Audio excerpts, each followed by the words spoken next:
Okay,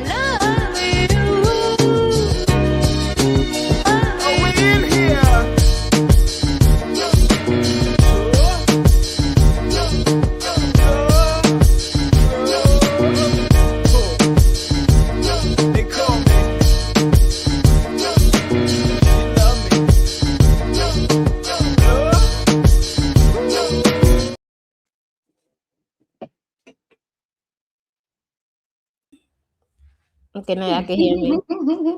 Hey, we in the building. Hello, everybody. Good night. If you guys are here, please hit the like button if you're streaming. Subscribe. So today we are in for a topic. Today we might piss some people off, but this is a very controversial topic. I don't know if you guys are in the media, but this Carmelo Anthony trial has just started. I think they're about 3 or 4 days in. And so there's a lot of backlash, lots of controversy. So it just happened. I think it happened at like I think it was in the afternoon. It was raining or something like that. And the kids, one of the kids they was meeting up on a beach, and it was like a little tent site. And the kids had book bags, and they claimed that Carmelo was digging through the book bags, and one of the kids who was part of the athlete team, whatever they was doing, running or whatnot, approached him to be like, "Stop! Like, why you going through people's stuff?" And I guess Carmelo stabs him. I don't know the full story, but those were the concrete details that's been floating around. I don't know. Huh? I said those are the allegations. Those are the allegations. We don't know. Everything is allegedly. We don't know for sure. Mm-hmm. And everything on Chanel's Reality and Creative Solutions. Is it called Creative Solutions only? I don't know the full name. Yeah. Anything on either of our channels is, in our opinion, is for entertainment purposes only and is all alleged. There we go. Everything in the chat too. Okay, we was not there. We don't know none of these people. Okay. Mm-hmm. Yeah. So I'm gonna just be honest with the totality of everything that's been going on. I don't agree with the actions that Carmelo took. I feel like they were a little bit extreme. To pull out a knife, it's like almost bringing a gun to like a street fight or a fist fight. You know? Mm-hmm. Why are we adding weapons to it? Well, I don't know the details of everything either, but I feel like I heard about this. I feel like this happened last year or the end of the year before, something like that. Yeah. And from what I can remember, and like I said, it's all alleged. I wasn't there. I don't know none of these people, but from what I can remember, it seemed as though Karmelo and these other young men, I think they were brothers or something like that. They were at some event, I think an athletic event or something, and he came under whatever their tent was. And I guess that wasn't his tent, and it seemed like, from what I remember, he was trying to like get out of the rain or something like that. And they kind of were picking at him or doing something to him, being kind of like bothersome to him in some capacity, or trying to tell him he needed to get out or try to kick him out or something like that. I don't know. It seemed like it was either a class issue, meaning like classism, like you don't belong here type thing, or or racism, you don't belong here again. You get what I'm saying? And so from what I understand, they got into some sort of tussle, or I don't know who hit who first, but from what I was listening to, and I only listened to a snippet today, it seemed like either one of the brothers or both of the brothers or both of the other teams either shoved him or pushed him or was doing something to him physically. And I would see if he's being jumped, then yeah, you gotta defend yourself, right? The problem is, because from what I understand, and like I said, I don't know nothing, I wasn't there, but from what I remember, it seemed like he then left because I guess he was being attacked in some capacity, and then when he came back, he had the knife, allegedly. But I don't know that when he came back with the knife, he immediately charged them, or if he was like, "I'm gonna go get this knife in case they try to attack me again." And then maybe they try to attack him again, and They said, can't we wait till he take the stand? Keon, shut the hell up. Come on the panel, Keon. Don't start no shit in the chat. No, I'm playing. Um, but no, I don't know if he just brought the knife back in, like in the sense of like, if y'all try me again, y'all won't get the best of me again. I don't know if that's what his thinking was. I'll be able to protect myself. Or if he was like, "Oh, I'm gonna teach you something." You know how some people are. You do something to them in a club, you look at them wrong, maybe you get the best of them in a fight, whatever. Now they're gonna go to their car and go get their tool and handle you. I don't know which was which, but it seems like a very racially charged case. And it's in Texas, which is my home state. Mm-hmm. Listen, Is your state? I think your state is really racist, right? In certain ooh, parts. you tried it? Oh shit, you're right. What do you mean? Um, you trying it? I think that there's racism in every state of these great United States. But the South has the most, isn't it? I think that's a stereotype. Okay. I think that there certainly is and can be I a lot. don't know because I could tell from here where I'm at. Yes, there is. I would have to say people be like, no, it's not. But I yeah, definitely think for sure racism exists, but it's not in like what you would see in movies like that. no. Meaning it can happen that way, and it certainly does happen that way. But I live in the fourth largest city in the United States, so whatever's going on in New York, what that probably looks like is very similar to what it looks like here in Houston, Texas. I Um, think for me, the racism for over here is they look at you like you don't belong in certain areas, or they wonder how did you get that? What Same are thing. you doing here? What Yeah, is your business here? I yeah, it's the think same thing here. It's the same thing here, but it's just maybe it's not as it's more integrated. So there are certainly areas, pockets. I would just say in Houston, Texas, where I live, where it's like this is the wealthy area, you know. hmm So not that Black people don't live and own homes or businesses in those areas. They just not the main people that are in those areas. There's very wealthy, like you could just like you're like, okay, this is wealth. You know what I mean? But there's parts of Houston where you can't really tell who's wealthy, who's not. It's just middle class, so to speak. But the homes are nice, the people are nice, the schools are nice. That's how. hmm But it's a stereotype in the sense that like people think, if you live in Texas, you walking around with a cowboy hat and riding cattle. No. If you live in the country, maybe, but Yeah. not in Houston, Texas. Nobody's doing that. I mean, there are some people, but it's very limited and it's usually the outskirts. It's not like in the city in any capacity. So like when people think that, it's just like, shut up. It's like saying all New Yorkers are mean and rude. Not all New Yorkers are that way. That's true. Yeah. There's a lot of y'all. I've been to New York, okay?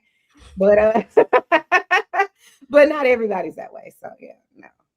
But I Okay. hope that this young man isn't guilty of what he's being accused of. You don't think he's guilty? No, I said I hope he's not guilty. I don't I have don't. information to say one way or the other, just because the information that I have is from like a year ago. I So haven't this watched. is going to be a case by case. I think if it's a one-on-one brawl, then maybe then I can see it like that. But it's like it has to be like a tussle. But they trying to get him for first degree. Like, Yeah, I don't know if they're gonna be able to. So I was watching the little snippet that I watched. It seemed like that the prosecution is mhm. trying to say that they have some sort of video evidence. That's my dog. Let's shout out everybody in the chat. What's up, H&M? What's up, Rogue? We see you. What's up, Keon? What's up, Simp God? Daryl Long. What's up? What's up, Keon? We hit the link for you. Oh, let me put the link too. And what's up, Irby? Hey, everybody, welcome to the show. So we did add some videos because I was listening to the case a little bit, but I didn't hear the full description of it. So I don't know the full details of it, but I do know a young man lost his life, and I do know another person. It looks in a bad way. So this case is going to be in an uproar. So it's a lot of moving parts in this case, but we need to break it down and see what exactly happened. The good thing about this case is they do have some of the details on footage. So they do have something on footage. So that's what's good. Somebody say, yo, it wasn't first degree. It appeared that he may have a better chance of proving self defense. Yeah, it could be self defense. Yeah. I don't think it's first degree. Cause first degree is like is isn't it first degree? It's like you planned it out. You plan to kill that person. You got the weapon, you got everything ready. You There's planned a it lot of all out. things. There are a lot of things that entail first degree. Let's Google it so we're not just guessing. Let's Google it. Yeah. There's first degree, second degree, then there's manslaughter after that, right? Yeah. Um. Oh, let me put it on They say here. yes, that's first degree. Yes, it is the intent to kill.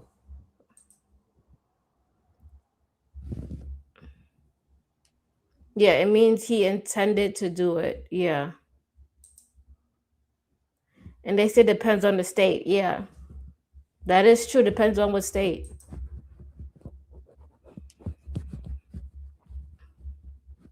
So Chanel is looking it up. So let's see. Hold on. It says first degree murder is the most severe category of unlawful killing. So all of it is someone killed someone, and all of it is someone intended on some level to kill this person or unalive them, rather.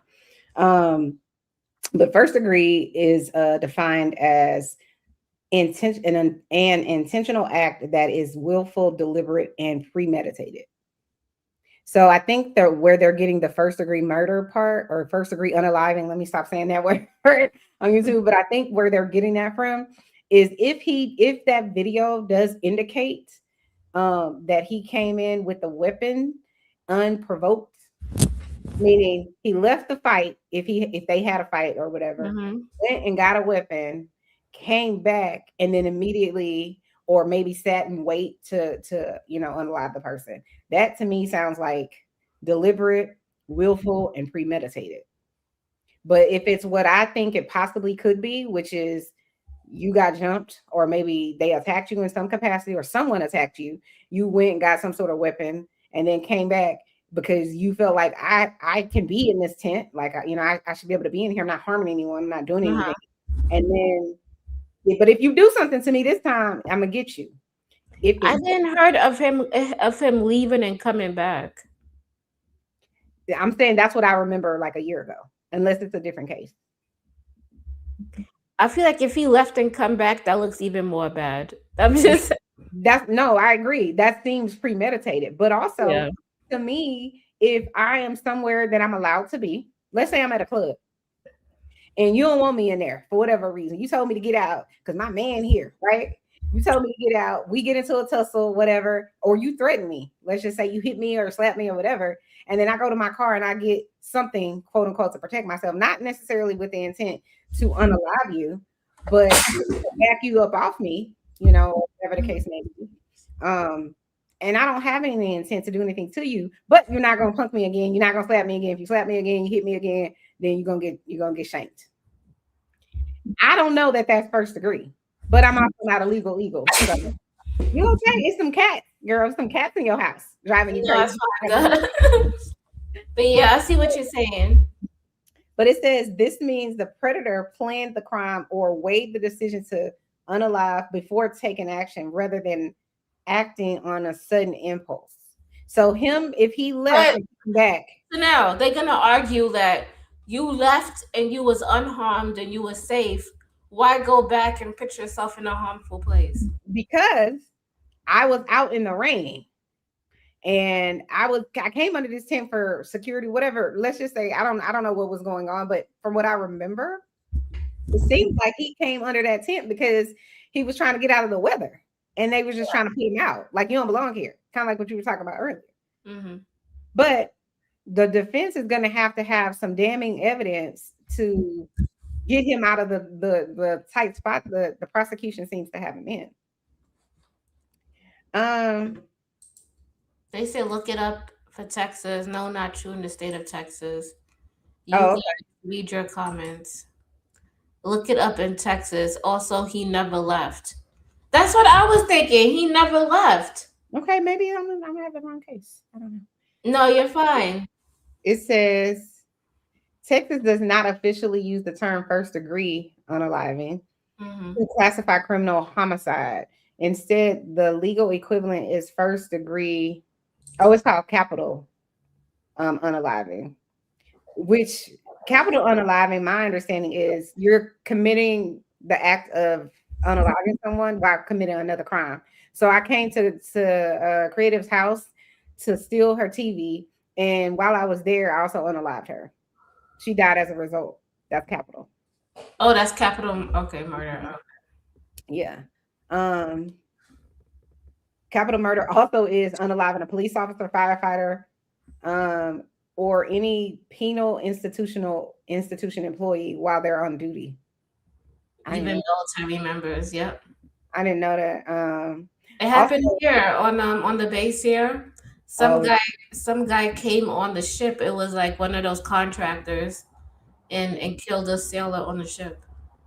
mm, Let me say unalive. Unalive. unalive. It also says unaliving a child under 15 years of age, unaliving someone while committing or attempting to commit another serious felony. Like I was telling you, I came in your house, I'm trying to steal your stuff, and then you end up unalived because of it, like kidnapping, burglary. That's blah, blah, those types of things. Unaliving someone for financial gain or hiring someone to unalive someone. That's capital. Yeah, that's capital. Yeah. Mm. Also, unaliving a judge in retaliation for their official duties. That's wild. Didn't know that. So thank y'all for letting me know. Look up Texas. They like, ma'am, look for your state. Okay. Um, okay, so let's play the video. Let's play one of the videos and let's see. Maybe they can give us more detail about the case. And this the videos that you sent me, right? Hmm. Oh, you sent me a lot of them. Hmm. We don't have to watch all of them. It's just like different people's perspective of what is going on. Karmelo.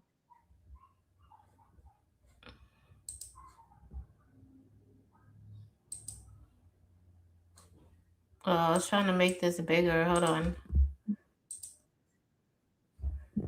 Okay, while you're doing that, it says the overview. It says the incident on April 2nd, 2025. So it was last year. Anthony and Metcalf. So Metcalf, I guess, is the person that ended up losing his life, who attended two different schools and did not know each other. Got into a physical altercation over seating in a stadium bleachers in Kirkendall Kuykendall Stadium. The dispute escalated, and Anthony allegedly stabbed Metcalf in the chest with a pocket knife. Metcalf later died at the hospital. Opening argument. Okay, so what I was talking about was something different, but it just sounded very familiar. Opening argument. Okay, we don't have to read that, but so let's just watch it. They saying go look at Queen Sheba. Who's that? Who's Queen Sheba? Daryl Long's mentor. Oh, okay. But let's listen to this one lady, and then we might look at Queen Sheba Daryl.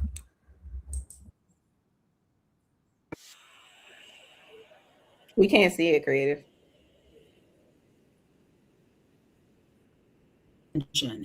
Anthony is accused of killing then 17-year-old Austin Metcalf at a Frisco track meet last year. Now, Anthony and his attorneys have contended all along that this was self-defense. Jury selection has been happening for most of the week. We do know that Anthony was present for that. What we do not know is the actual makeup of that jury, and we won't know that until today. But something we do know that has caused a lot of scrutiny and a lot of people asking questions is the fact that there is not one Black juror there. We know that 12 people will serve as jurors. There will be 6 alternates. Now, there were 3 potential jurors. How the hell does that work? See, that's okay. See, I didn't know this. That's why everybody that I'm assuming the majority of the people who are Mm. saying has something to do with racism. That's why. My city full of black people. What you mean? Texas have a whole bunch of black people. Y'all couldn't find none? Well, I can't. So someone says, Peter Chiron 23 says 7 white, 3 men, Asian women, 2 a woman of color. Okay, so there are some people of color. So then Yeah, which? so there's a demographic.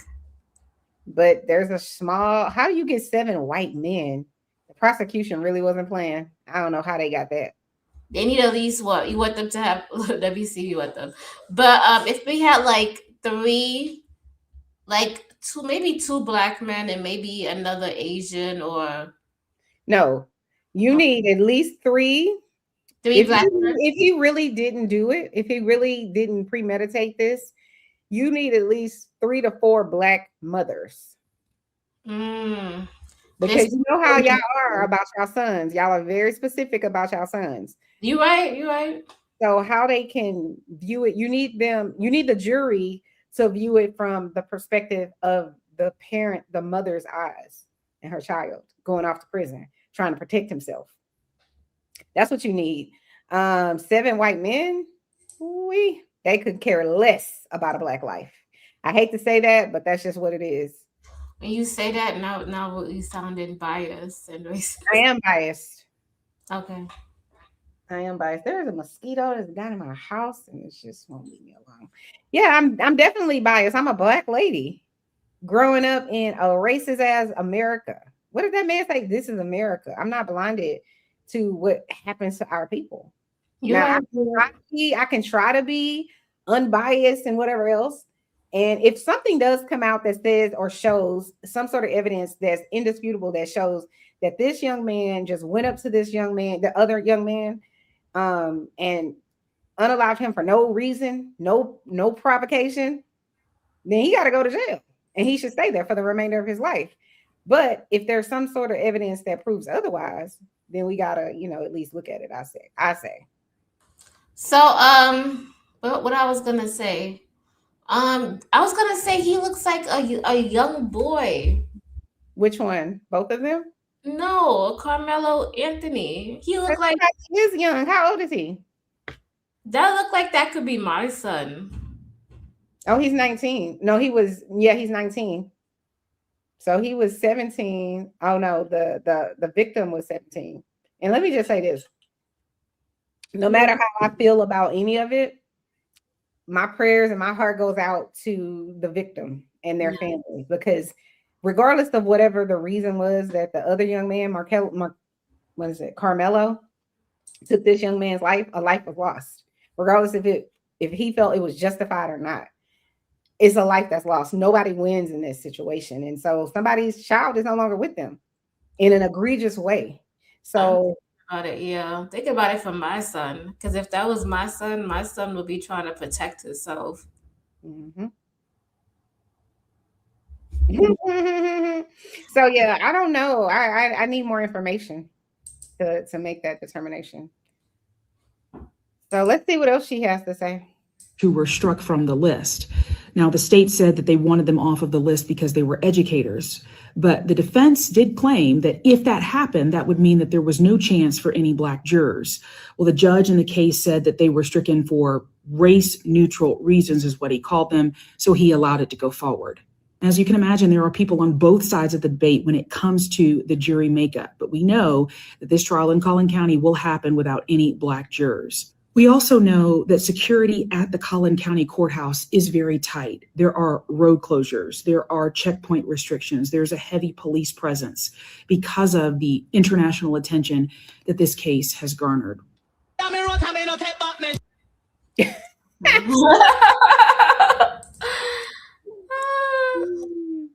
Okay, let's see what the other videos. Oh, was that one finished?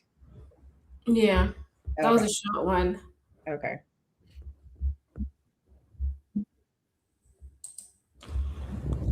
Um,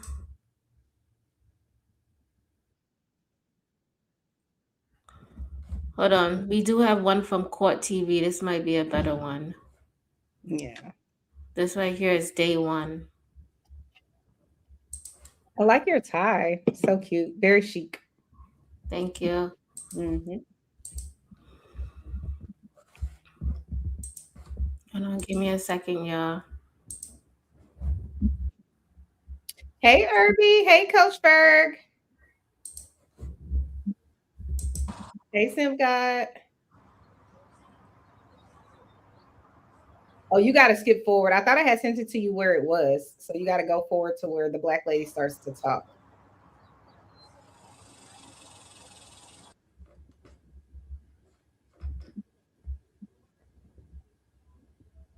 Keep going.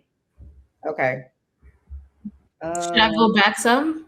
no. Keep going forward because I think where she starts to talk with the panel of. Okay, go back a little bit. Keep going back. Okay, keep going back a little bit.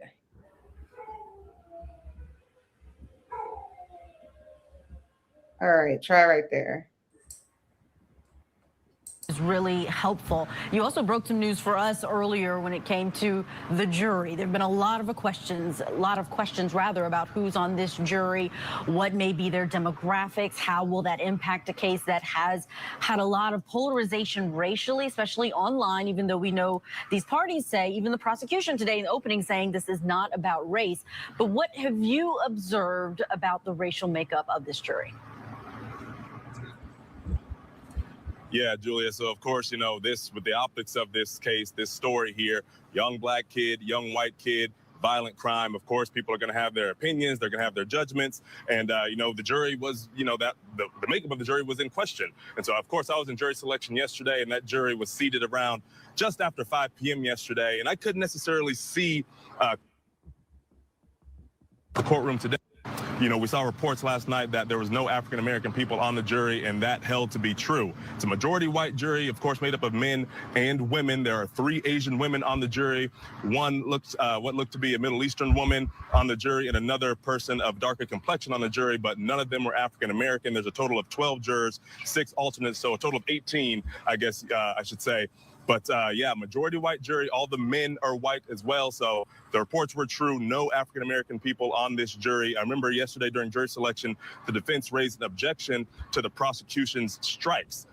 In the strike zone, there were 3 black female jurors that the prosecution wanted to strike, and that would have been all the African American jurors that were available at the time. And the prosecution says they did not strike them on a racial basis, but on an occupational basis because they were all educators, and they thought that would hold some sort of bias because all of this went down at a school. But the defense's objection was eventually denied by the judge, and the judge, granted the strikes on behalf of the prosecution. So those are the only 3 available African American jurors at the time, right before the jury got seated. That objection got denied about 15 minutes before it was seated yesterday. So majority white jury, 3 Asian women, and 2 women of color, but no African Americans at all. And the judge saying that there were race-neutral reasons for the strikes of the African Americans in that pool. Cody, Thomas, thank you for all of those details. I know you got to get back inside that courtroom and grab some lunch before you get back. So we will see you later on. There's no escaping. So, well, let me just ask you this. Do you think that this young black man will receive a fair trial and that it has nothing to do with race? How the jury's been selected? Looking at the court case and everything, they hired a lawyer, right? Yeah. I don't know. I feel like, because I know Texas is a little bit. Here you go. What? Here you go. Now I want him to receive a fair trial because I really do want him to.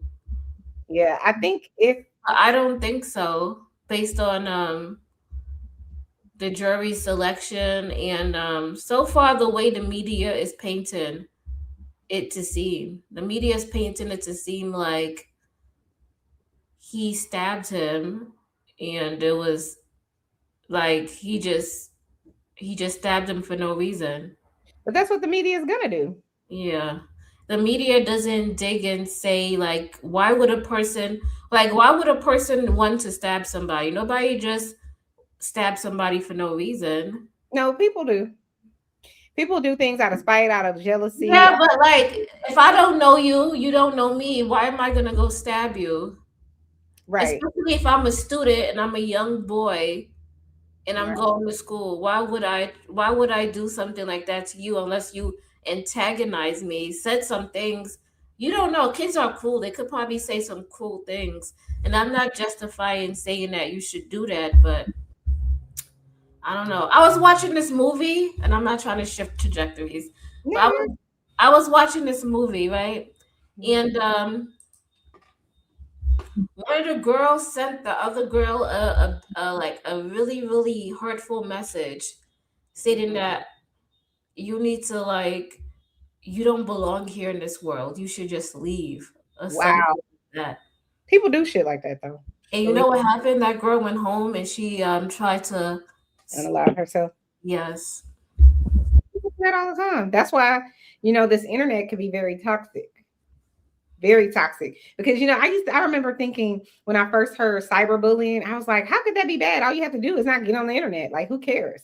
But I didn't recognize it's like a gang of people, not only the people at your school doing it, at school at least you have teachers, coaches, other, authorities there that can kind of like shield you somewhat. They can protect you in class. They're not going to be able to protect you in the hallway and in gym and stuff like that. But for the most part, they can kind of protect you somewhat. But if it's online, it could be relentless and nobody can protect you. Nobody can police the internet. You know what I mean? So now when you have somebody telling you to go unalive yourself online and your mama don't know, your daddy don't know, maybe you don't even have support at home. And maybe you already been bullied your whole life, never felt pretty, never whatever. And this person tells you this. So that happens a lot. Gotta be Yeah, careful. Speak to she people. did. She attempted to do so. He even said it won't be fair. I've covered the cases like these quite a while in the past. My Andre Lee Thomas documentary is still up, and he had an all white jury too. The kid is cooked with a biased jury. Mm. Yeah, not only that, because let's shift trajectories. Let's say if that kid that stabbed him was white, do you guys think they're gonna give him the maximum punishment? No, for real. I mean, listen, we have a collective unconsciousness about race in this country, and certainly about race as it relates to the criminal justice system. We all know it isn't, it's rigged. And the media perpetuates the narrative. Like, for example, let's say if you were white and you unalived me, right? You did some egregious whatever to me, and I died as a result of it. Um, they're gonna talk about it, but they're not gonna go into much detail about the person. They may say, this happened. But if I unalive you as the black person and they don't have a picture of me, they can't find my family, they gonna get a sketch artist. We need you to know that this person is black, that she's female, that she's this tall, that she's this way. Like, you know what I'm saying? She went to this black university or she didn't graduate at all. Like, they're gonna have a detailed whatever if they can't even find a picture. And that's the problem. And then the media picks it up and they run it as it's law before anybody. This whole thing about justice is blind it's been bullshit from the beginning. So I definitely think that we all know when you can have what happened in 1994 or 1993 with the Rodney King, you Mm-hmm. got it on videotape. A man, these police officers beating the out of this man, and you still acquit all of them. It's no different now. You just now have Karens that can call the police on you because you outside selling water. It's just no, I don't think our criminal justice system is going to see the value of a white man or white young man's life as the same as a black young man's life. It's just a fact. The statistical evidence and research shows it. Yeah, that's what I'm saying. I'm like, I don't know. So in marketing says they painted this white kid as the second coming of Jesus. I'm not playing with you. He was just an angel if you believe the talk. Not saying he deserved it, but God, they are amplifying everything about it. Well, that's what they're gonna do. I mean, especially the prosecution. Yeah. The defense purpose and objective is to poke holes in the prosecution's case. They can't do anything about what actually happened. They can just the prosecution can present their case as best they can, and that's their job. If Yeah. that was my son, the young man that passed away that got killed, if that was my son, I want the media attention. I want them to nail his ass to the cross before anybody even knows about the case at all. I absolutely want that for my child because my child is no longer here and they were unalived by somebody else for whatever reason. When we should be able to talk things out. We should be able to, if we're gonna box, we should be able to box it out. And then and everybody gets to go home. All of this nonsense about you actually gotta die is crazy to me. Yeah. That's a whole nother story for another day.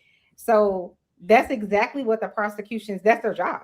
And the defense's job is to poke holes in that case and say, well, no, there's no vehicle, there's no footage. He didn't have a motive. There's no eyewitness, whatever. There's no DNA evidence, whatever it is that they're supposed to do to basically say that this man didn't do it, or he didn't do it the way the prosecution is saying he did it. Then that's the burdens on them to do that. But the burden's technically on the prosecution. But all they have to have is enough people on that jury believing that this was premeditated, that this man had malice intent, and it was deliberate, and enough people on that jury to say. So I don't know if in Texas, if how many how many votes you need for it to be. It's not majority. I don't know. Alexa, how many votes do you need on a jury in Texas to convict someone of murder? Sorry, I don't have an answer for that. Alexa doesn't, because Alexa doesn't like that. Hold on. How many votes on a jury do you need in the state of Texas to convict someone of murder?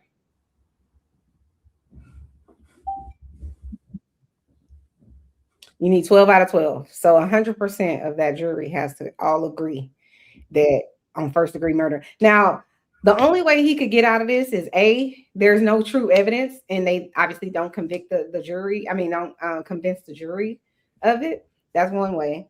And or there is a hung jury.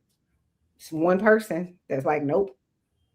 So all it really does take is that one black lady, or that, if it's a race thing, the one black lady on that to say, no, I don't believe the prosecution proved their case.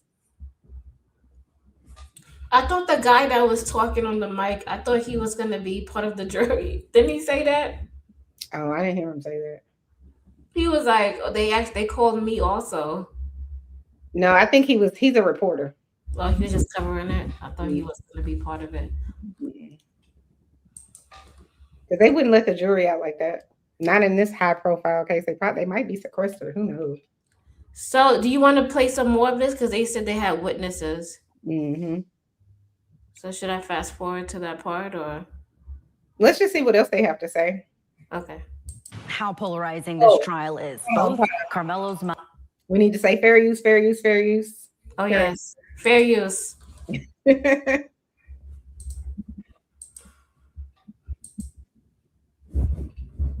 Fair use is a U.S. legal doctrine allowing limited use of copyright material without permission for purposes like criticism, commenting, news, reporting, teaching, scholarship, or research, balancing creator rights with public benefit by analyzing for factors, purpose, character use. Is there more? Mm-hmm. But don't you worry about it. You got it. Okay. It won't allow me to read the rest of it. Okay.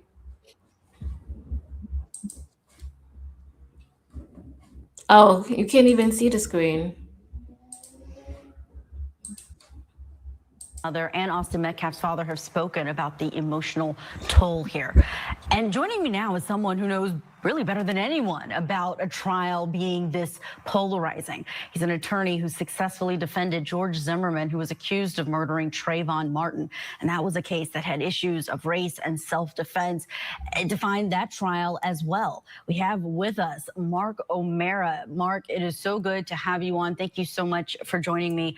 I think you're an important voice here because whether you see it this way or not, there are many people online, people who are reacting to this case, and it often seems this way whenever we have a case where two different parties are of different races. You have a self-defense allegation and one is unarmed, the victim.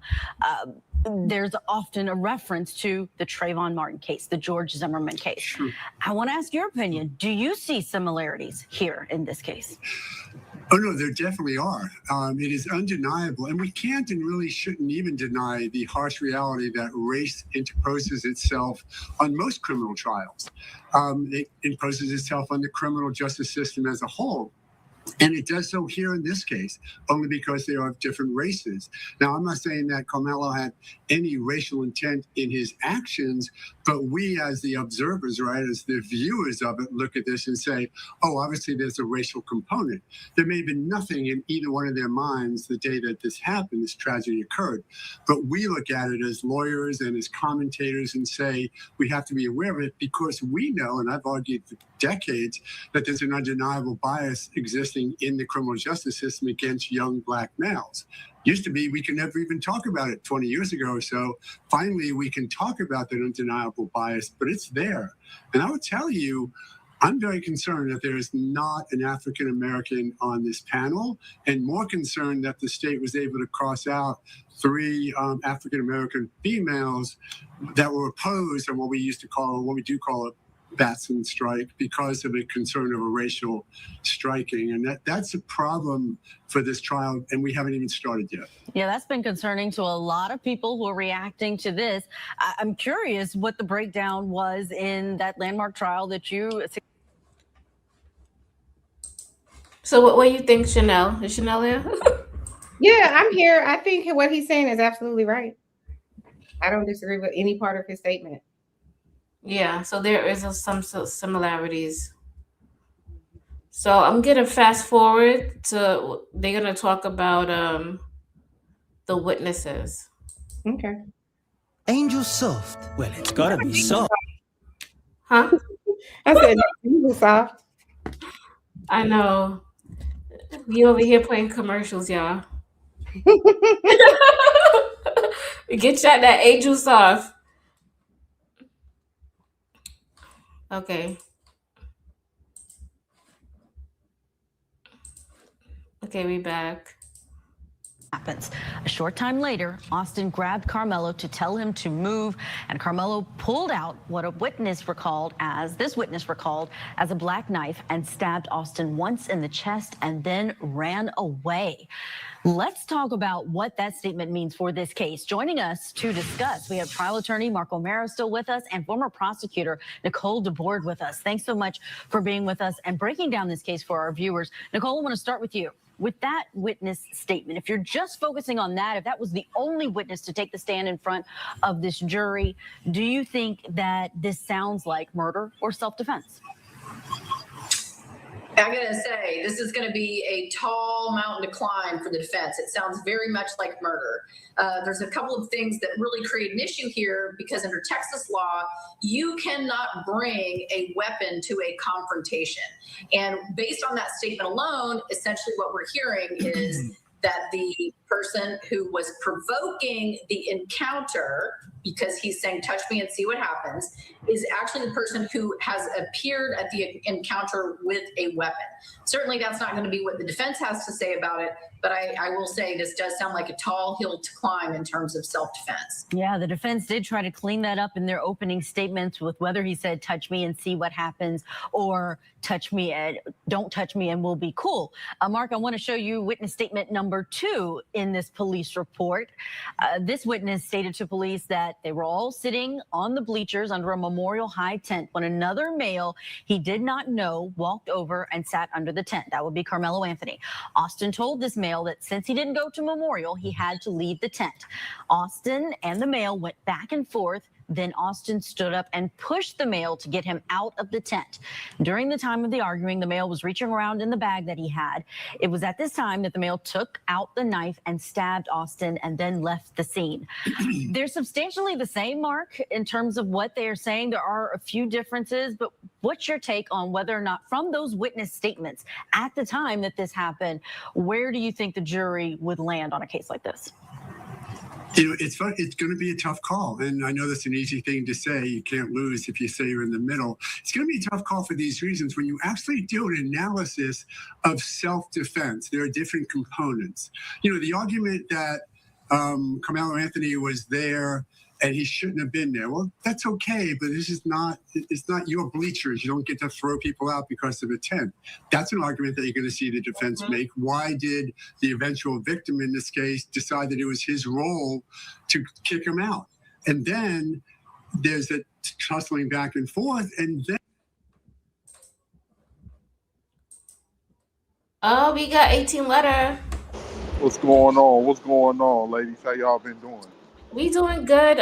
We talking about this controversial case, and do you have any thoughts on it, 18 letter?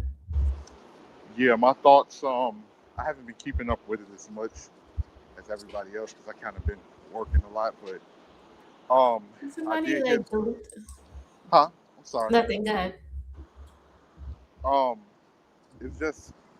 I hope that this young man does get a fair trial because it's not looking like it's being lined up for him to,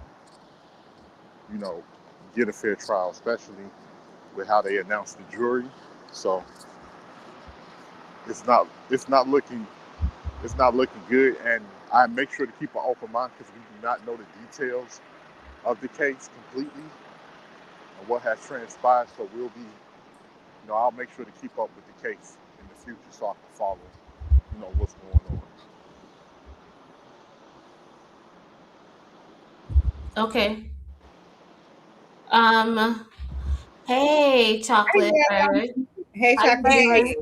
Hey. Mic check. I'm good. Y'all can hear me Yeah, okay? we can hear you loud and clear, lady. Awesome. You ladies are looking lovely. Hello, 12. How you you. doing, sir? So I'll throw my 5 minutes in. The sad part about it is that we know where this case is headed.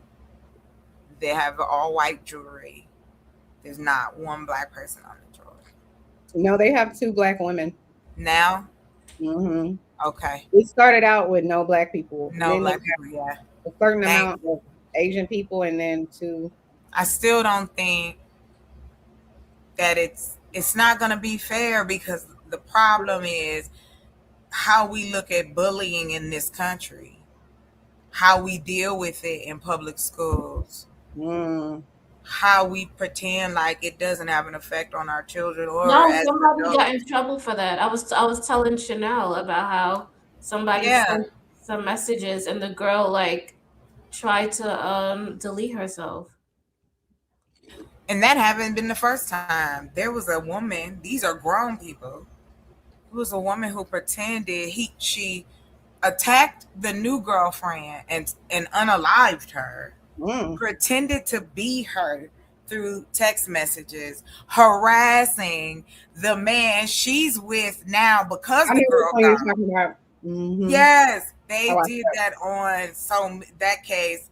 But you have those traits in people. They may not go that far, but they're there.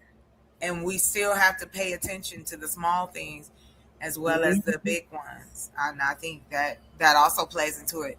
I'm not making any excuse for taking another life. That, for me, is I feel like if you defending yourself, protecting your family, you don't have any other options. I understand that. But in this regard, this young man's life is gone. This other young man's life is gone. Because, I mean, he's going to prison. Yeah, he's going to go, yeah. Yeah, he's gone. Why? And I believe, now this is just my opinion, but I believe it was preventable. How do you think he could have prevented it? You think he should have just left? No, I think that the school should have really been involved. really told the parents what was going on. They knew that they was bullying this dude. Oh, is that what they're alleging, that he was being bullied? They did. At the beginning of this case, they alleged that the brothers were those type, that they were abusive to this young man, and that, you get so many different stories, but this one, they had, the school I kind of was gonna say that, Coco, because in that picture he looked a little bit devilish. He looked like he was like, yeah. Who did? Who, please? No, his brother. We talking about his brother. His brother's alive. They not both dead, just one. Well, when I was looking at his picture, it looked like he was doing some things. He didn't look. I just think that they were. I wasn't there, of course not. However, just as an assessment of the case, yeah, I do believe that he was being bullied and the school wasn't doing anything about it, and the parents felt their hands were tied because who's getting y'all? It's anyway, yeah, I'm okay. I just got something in my eye. Okay. Probably a hair or something. Anyway, as long as ain't no bug. But you just seen me running. I'd have been running and screaming in a circle. But anyway, that is my 5 beans on the case. I don't think that this is going to be a fair trial. I don't think the defense that he has is strong enough. I don't think his lawyer, I just don't think he's up for the task. He should have got a different lawyer, like the guy, the Zimmerman lawyer. No, I think that he should have got somebody that has a background in that kind of racial tension, because that's what this is as well, especially in this climate. Johnny Cochran? If he was alive, that baby wouldn't be doing nothing. And I'm not saying that it's okay. Please don't think I'm laughing at this scenario, but I'm just saying, like, if he had Johnny Cochran, but quit because it don't fit. And then he can grow up just like, what's his name? He gonna grow up just like and write a book called I Did It. And then put if in little bitty tiny. Nah, I can't with y'all. We are on public air. Everything is allegedly. Let's go. I'm sorry. Okay, let me be quiet. Go ahead. Well, we did say it's all alleged and it's all for it is alleged. We don't know. I'm just saying. We wasn't there. It did happen. It did happen, creative. It did happen. I know he did. Why would you do that? Like, I don't understand. Why would you go to jail for robbing somebody and holding them kidnapped because you want your stuff back? Bruh. That's what he went to jail for. I know. That's crazy work. And then write that book. I did it.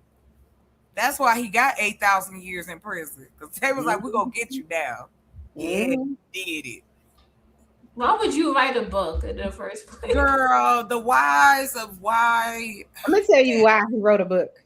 Go ahead, because you can't be tried for unaliving someone twice. Yeah, that's true, yeah. I mean, that is true. But he also was a dude. Come on now. Not only that, it's money, right? So if you're going to pay me this millions of dollars to write this book to say if I did it, but put I did it in very big, bold letters, then, it's going to strike a chord. And I'm sure it probably went to the number 1 most whatever bestsellers list immediately. I don't know. I don't think so. I don't think the book did that good. I could be wrong, but that case was very controversial. I remember being in high school and like we stopped I remember environmental science or something. They stopped what we were doing so that watch that case. Yes, girl. I remember them days. And I remember my granny, she used to literally, it was primetime television. She would watch the trial all day. Man, that trial was something. I remember when the verdict came down. I think, what was that? Was that 95? 90, yeah, it was 95, 96. When did Rodney King get beat up? That was in the 90s too. Like 93? 92, 96. Was that after too? Was that after? No, that was before. Yeah, that's what I thought. Rodney King had. I remember watching that tape, girl. While my mouth was open, I was a little. I didn't watch. I saw a little bit, and then I couldn't watch because I don't like violence. My parents was out of control. I didn't pick them, but I saw the tape. I can't. I'm sorry. Okay, go ahead. Yes, No, you fine. They were out of control. they were. My parents, they were militant. So I saw a lot of stuff probably kids shouldn't see. My father was a vet. He was crazy. He had us in the basement, me and my sister doing fake karate moves. Like, man, come on. Like, people don't know. You sound like the way I grew up. It was crazy. My dad, Lord, I don't know where he at, but I hope he rested. My parents is gone, child, but they was amazed. My father was nuts. You're nuts. I'm just not playing with her. I'm sick. I know you're serious. Listen, when my dad, I had to get my dad's his medical records. Mm-hmm. Girl, when they hand me them boxes, I said, "No, y'all not gonna do this." They said, "Yes, we are." Ain't nobody doing this. Girl, I got to reading through there. I said, "Okay, now I know why I'm crazy. Okay, I get it." Eureka. So anyway. My father would have us in okay, so listen, and this is so bad, but I'm about to tell you. So my father could gain weight and lose weight like really fast. It was really crazy. So, but he always had like a muscly gut. You ever seen dudes like that? Like they gut be hard, like you be like a tough pregnancy or something. Like it's yeah, I know what you're talking about. You know, it looks like so. My dad had on a gi. Come on, your stomach is doing too much. He had it on. That belt was screaming. And I was like, I don't think this fit. I was a horrible kid.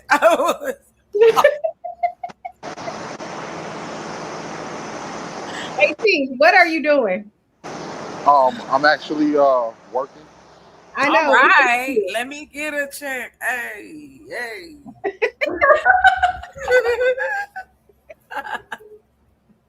I'm just messing. 18. Did I call that man 12? I used to call him 19th letter before Girl, I actually. somebody, and y'all didn't even correct. Y'all didn't even correct me. I'm up here calling this man 12. I don't even know why. Letter.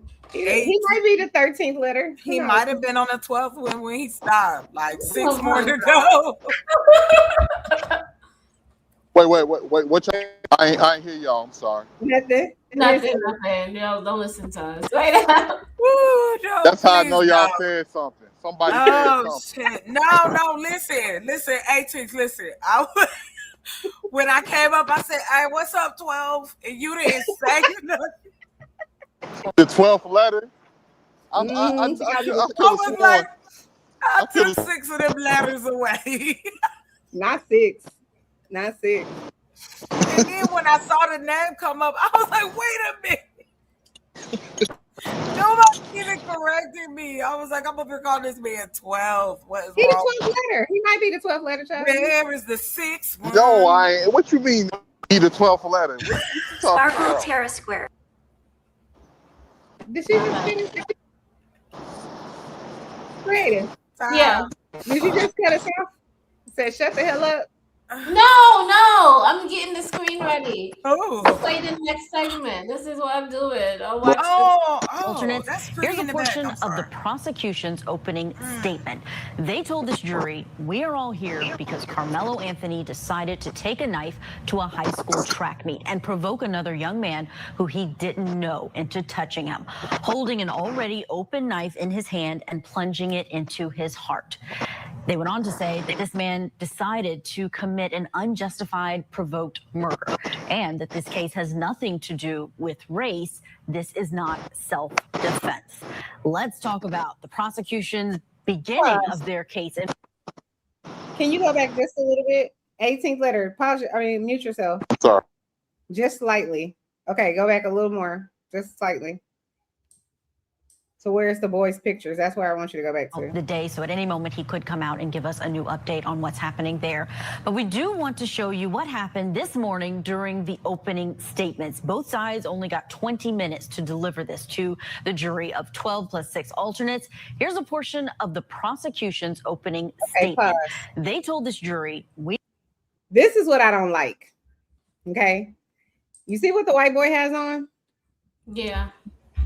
That A seems football intentional. jersey. Yeah, it's intentional to say he's Yeah. an all-American, all-star, and then look at what the black boy has on. He It just got looks on. like it looked like he's got a mug shot, Come on. like he's got a criminal offense. Yeah, this is the game that people play, and that's why I tell black folks it's important to know our and what has transpired, and you got to know a lot of the tricks and different things that these people out here. The whole country has been brainwashed to hate black people. I'm saying that all black folks are innocent. I'm not saying that we don't do shit. We definitely do, but the energy to black people is guilty until proven innocent, and even then, I still think you might. So we need to understand that, like the way that the media shapes is to have people have a perception that you are, as a young black man, you a criminal, and you provoked, and you deserve to rot in prison, if not get the leash. So that's the same thing. Like when I talked about on DJ's what they did with Trayvon Martin, how they tried to paint Trayvon Martin out to be, how they tried to paint him out to be a criminal and a thug, even though Zimmerman was the aggressor, and literally, he made an assumption that this kid was involved in some type of robberies area and approached him and then confronted him on it. They end up taking, based off of his reaction. I'm not saying he may not have reacted aggressively, but if I'm walking minding my business and it's 8, 9 o'clock and you just run telling me don't move and stay right here and what's your name and where you live, people will react in an aggressive manner. So that's important for people to understand. Because sometimes I feel like black folks be living in Disneyland.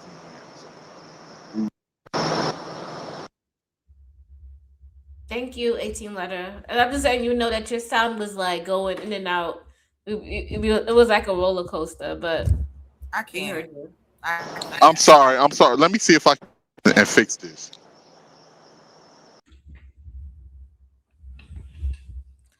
Hey, I Reese Cup. can't. You are so funny. What? Chanel, you're funny. You make me laugh. Creative. But Chanel nah, still that's there? it. Oh, Chanel, I'm sorry. I think she stepped away. She'll be right back. Oh, okay. What was you getting ready to say? I apologize. Go ahead. Oh no. Yeah. I was there. I was trying to say, oh, we got Dow Long up in here. What's up, Dow Longs? Sim God. Well, look who it is. What's up, beautiful ladies? How are you, sir? Hey, Reese. My old friend Chocolate, how you been? Oh, I've been good. How about you? I've been amazing. I've been amazing. I've been trying to catch yours because I'm up earlier now, so I try to catch our lives. Okay, good, good. What's up, Hmm. Chanel? Oh, she talking to her hubby. Oh, that's sweet. What you out here doing, floating around? You know me. I'm always somewhere causing chaos, but I'm just here to be a part of the show. That's all. Oh, okay, that's what's up. Thank you, Dow. Nice to have you. Yeah, I seen your controversial show this morning or yesterday. Did you? One of those days. Every show is controversial. Yeah, you was getting on mine. Yeah, it be like that sometimes. Mm. But yeah, what are your thoughts about this case? Um, Hey, like I Reese. said in the chat, I've been following the case very closely because my YouTube mentor, she's down, I think it's Clover County. I gotta figure out what's the name of the county, but she's at the courthouse right now. She has like a hotel right down the street. She's actually live right now covering it. But we know that they brought 5 different witnesses to the stands today, 2 different coaches. One was a coach for the like the track team, that was Rob Starr. The other one was a coach for the football team, who was Austin Metcalf's coach. He was an eyewitness. They also brought in the autopsy person as a witness, um, to basically say whether Austin Metcalf from an autopsy standpoint, was the victim or was he the perpetrator who was trying to be a bully? So we even have information on the jurors, which I don't want to talk about specifically. We give the jurors nicknames to protect their identities, but none of the jurors are black. I'm pretty sure you guys know that now. Yes. The 3 jurors that were brought in that were black, they were dismissed from the case because they are a part of the school system that both Austin Metcalf and Carmelo Anthony were a part of. So they have what did the court call it? Chocolate. I think they said that the 3 black men jurors were dismissed, but that there are 2 black women still on the jury. Are you saying that's not accurate? Well, I'm listening to Queen Sheba right now, like literally on my other phone in the other room, and she said that the black women were not allowed there because they were I forgot what they call it, but there's a terminology like when I like know what implicit you're asking. bias in the court or Yeah. Like a conflict of interest? Yes, it's kind of like that, but it's a word for it. But yeah, basically. They have a specific language, like legal jargon that they use. I cannot think of it right now. But basically they're saying that there's like a bias because this person knew both students. They might have they might have been close with the students, et cetera, et cetera. Carmelo was then their 4.0 student. So he was known by all faculty for the most part.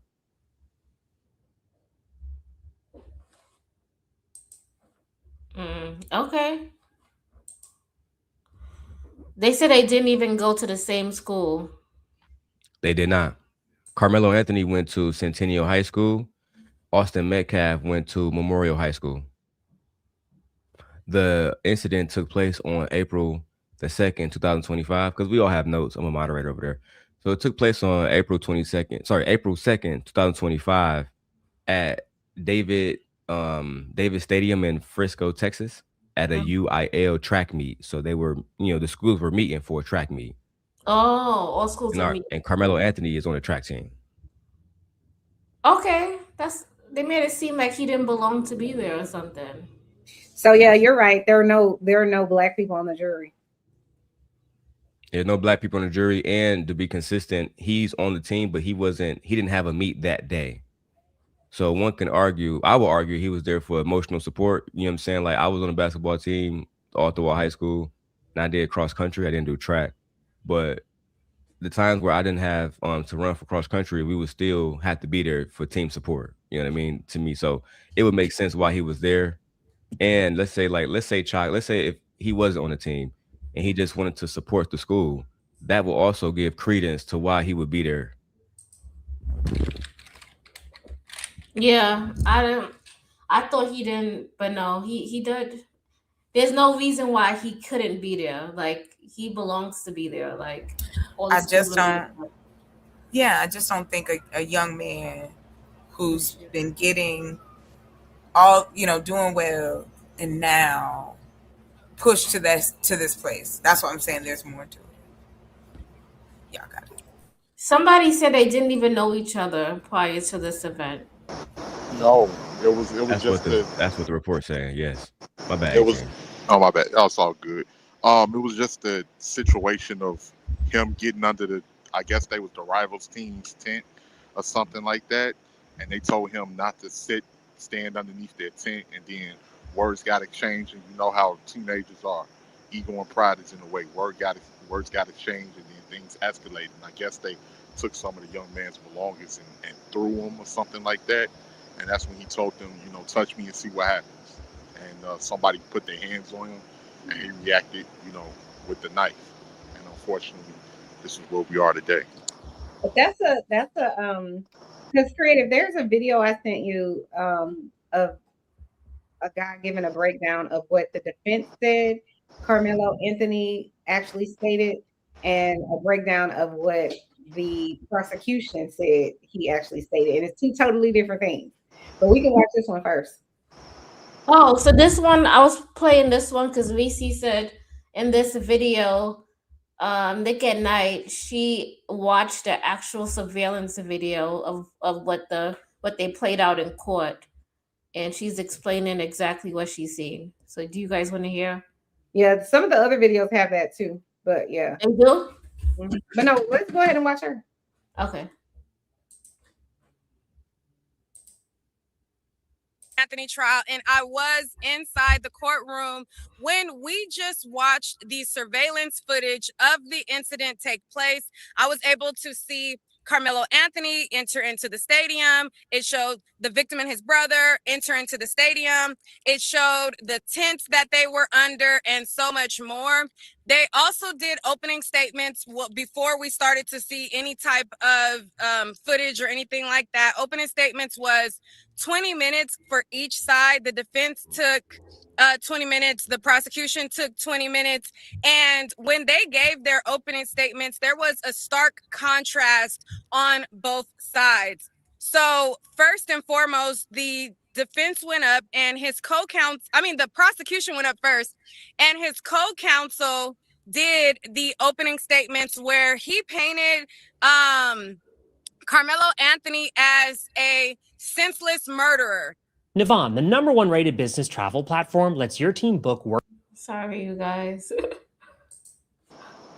That Karmelo Anthony provoked the victim into putting his hands on him. So he's saying that, the victim in a case, he provoked him because he didn't leave when they told him to.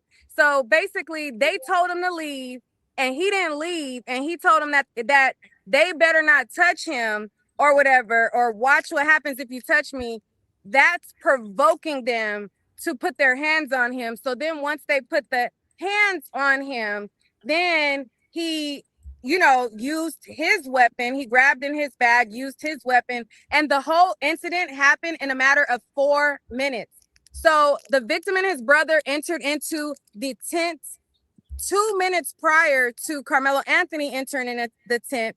The defense said that he didn't enter the tent because he wasn't supposed to be there, as far as like the way that they're trying to shape it, but he entered into the tent because he recognized one of his friends. He went to say hello to one of his friends, and he went to go sit down. As soon as he went to go sit down, it is being alleged that the twins came up to him and told him, "You got to go, you got to get up out of here." And he told them, no, he's not leaving. He's not getting up out of there at all. Now, that's what's happening on the inside of the courtroom. You guys know I took a lot of notes. I'm going to be giving you guys a very detailed breakdown. I tried to jot down as much as I can as far as what the prosecution and defense are saying and alleging. We're going to give the facts. Now, outside, there is protest on both sides happening right now.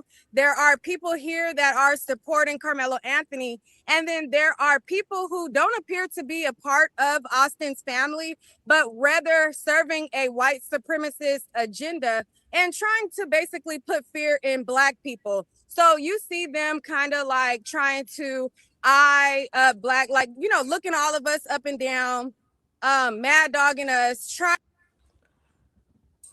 Okay, I think we got the gist of what she was saying. And we saw that escalation as far as by the white brother. by the white supremacist Andrew Lane.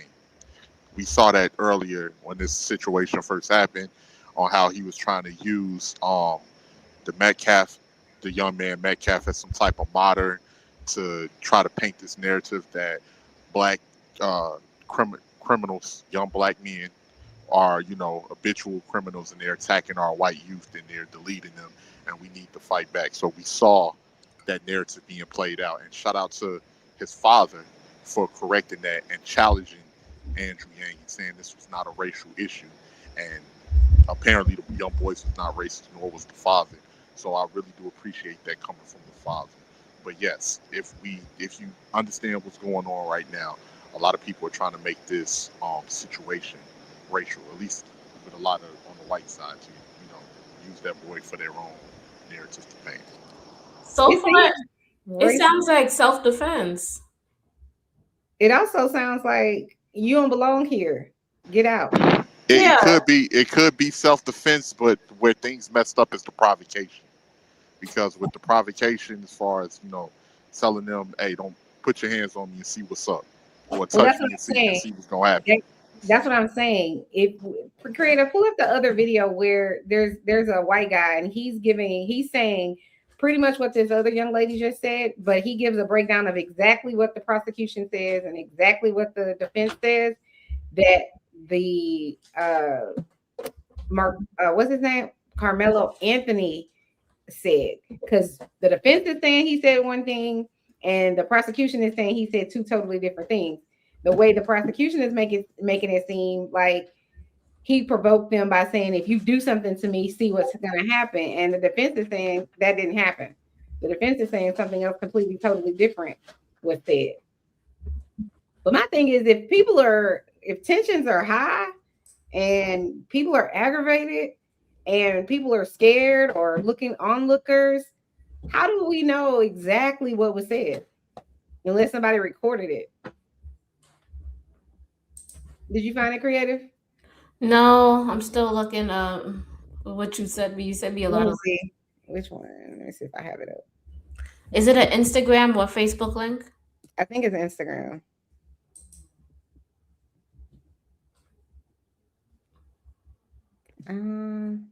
Oh, there's a white It's the guy. one where it says track meet stabbing. Do you see that one? I see one that say June 4th, Texas high school murder trial. Is it that one? I'm gonna send it to you again so you just. And then there's protesters outside.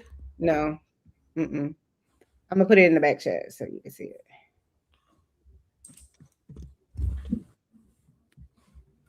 Okay.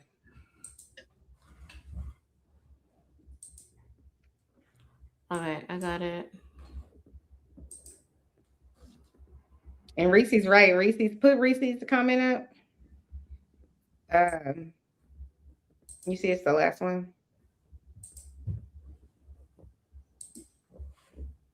In the Frisco track meet stabbing trial, and got our first look. From their vantage point, our reporters inside the courtroom said at least half of the 18 panelists, 12 jurors, and 6 alternates are women. Several, they report, are people of color, including one woman wearing a hijab. We'll talk about why race has been so important in that jury selection process in just a moment. But first, the opening statement from the prosecution. Prosecutors say Karmelo Anthony, quote, plunged a knife into the chest of Austin Metcalf. They say, quote, this case is not self-defense, and, quote, this was simply senseless. Prosecutor says there's surveillance video that shows this and says this was, quote, provoked, unjustified murder. Then the defense attorney Mike Howard talked about Anthony as a son, a brother, a boyfriend, a friend, and a student athlete. And then he said that it was Metcalf who made the first physical contact, grabbing, shoving, pushing Anthony. Right now in court, they're hearing testimony, but let's talk about the racial makeup of the jury and why that's raised so many community concerns over the last 24 hours. The defense yesterday raised a challenge in jury selection, saying prosecutors removed the final 3 people from the jury pool who identified as African American on a form they filled out. The judge ruled prosecutors could remove them from the jury because the state said they removed them because they were all educators, and thus it was not a race-based move. No cameras are allowed in court, and we don't know how people on the jury identify themselves. All we know is what lawyers argued yesterday.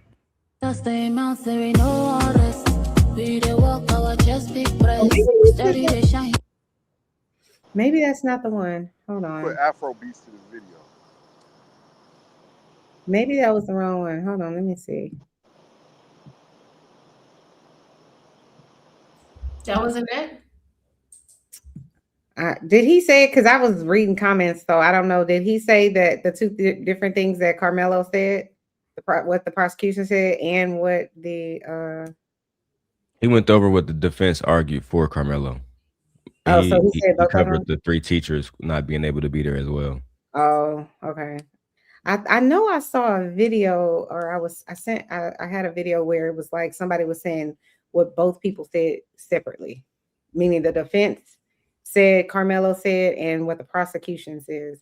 So you can go to another video or y'all can discuss it, and I'm gonna just see if I can find it. Some like this comment. We don't know if he was being jumped. We wasn't there. Did they have they had footage from outside the tent or inside the tent? Shout out to Marquise. It was initially reported that he was jumped because of Austin's twin brother and the public interviews that he did saying that he approached Karmelo with his brother, but then he retracted that statement saying that he was yards away when he saw his brother be fatally stabbed.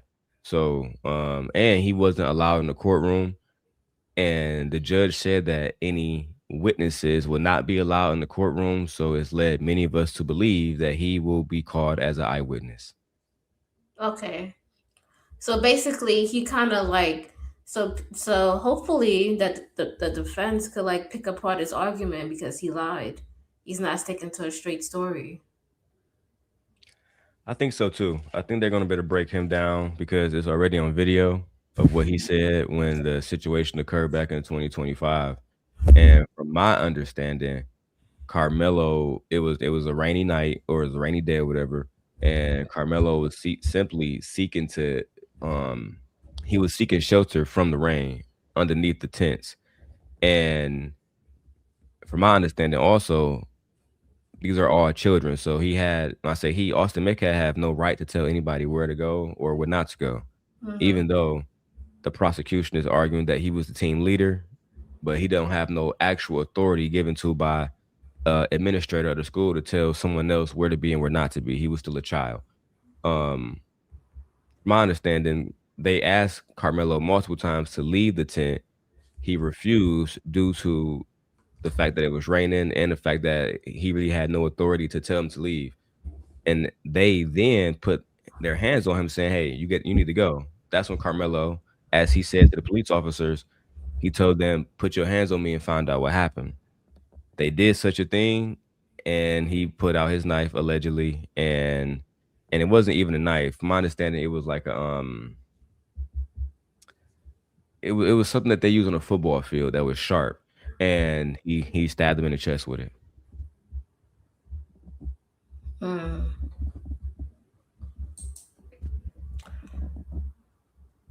They said nah, he was under there talking to a friend. There were mad people under them, and they were more so canopy, not tents.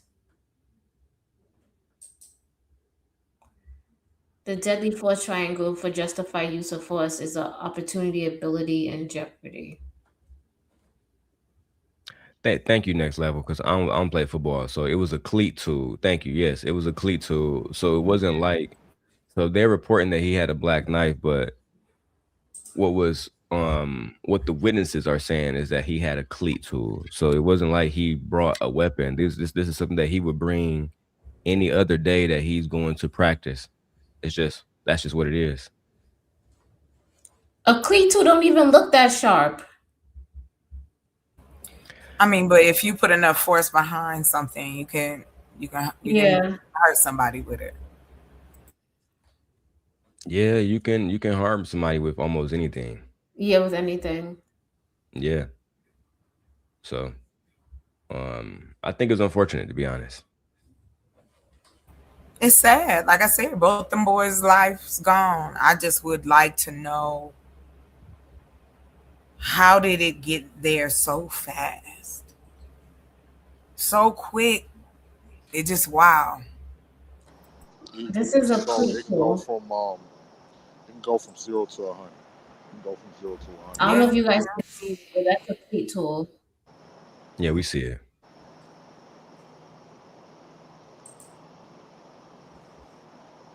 I feel like I have my doubts about Carmelo walking away from this case free. I think there's a good chance he's gonna go to jail. Yeah, yeah. I agree with you on that one. I don't think they're gonna let him. They're not gonna let him walk away. That's No, why I they don't doing think what so. they doing. I mean, it's. I don't know how much more we need to see that. It's time to circle the wagons. I don't know what's left for us to see that no one's protecting us but us. First and foremost, we got to learn how to get along and support each other. We're getting along right Was now. We don't need 8 I, billion people to do it.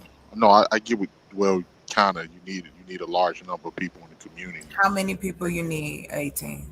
You need millions. Out the Millions. gate, out the They said, gate. "Touch me and see me what happens." That Don't was you have to start somewhere? Why do you do that? Like you put this enormous goal on it, so it seems impossible to do. No, I'm not saying that. I'm just saying we're starting from behind the eight ball, and we need to Who? understand Where? us as a community of black people. But we're not This- starting behind the eight ball. If we just start, we Hold on, start. Daryl Long sent something. I think I think the least he may get is manslaughter. The least. I think Oh, she not playing. She really did. Yeah, Queen Sheba, like I said, she's outside the court. We have the full arrest report. We broke down the arrest report about 8 days ago.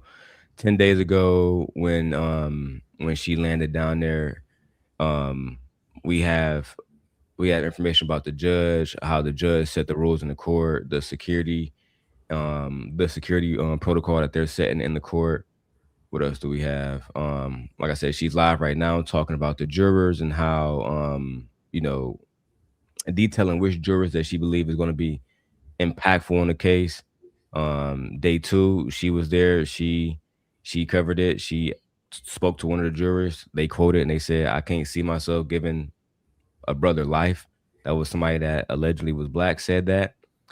So or a person of color, I should use that word far more, far better because it wasn't a black person; it was a person of color. It was a Muslim, person of color, a woman.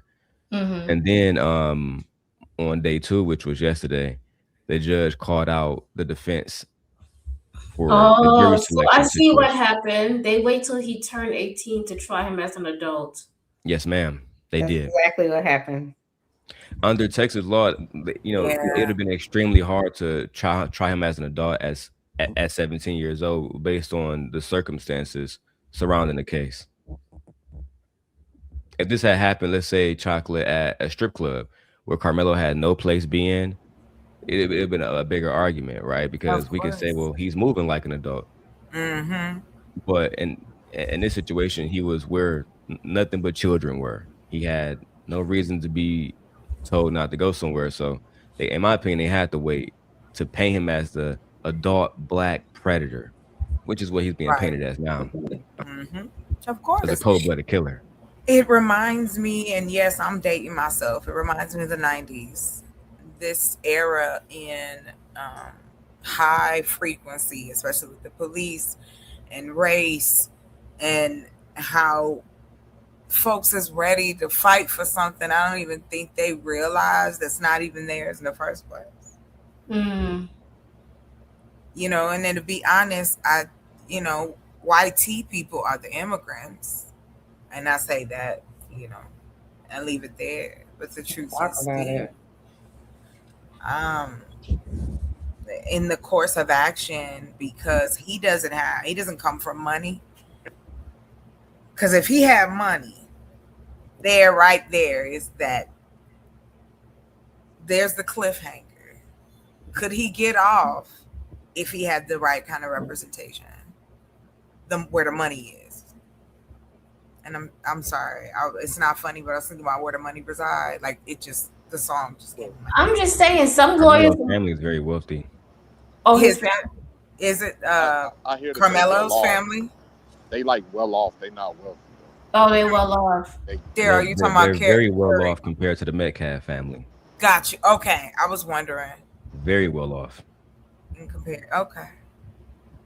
It's just it's a hodgepodge of racial tension. So then that takes off the stealing argument off of the table, because that's what they try to say that earlier, that he was looking through bags and he had sticky fingers.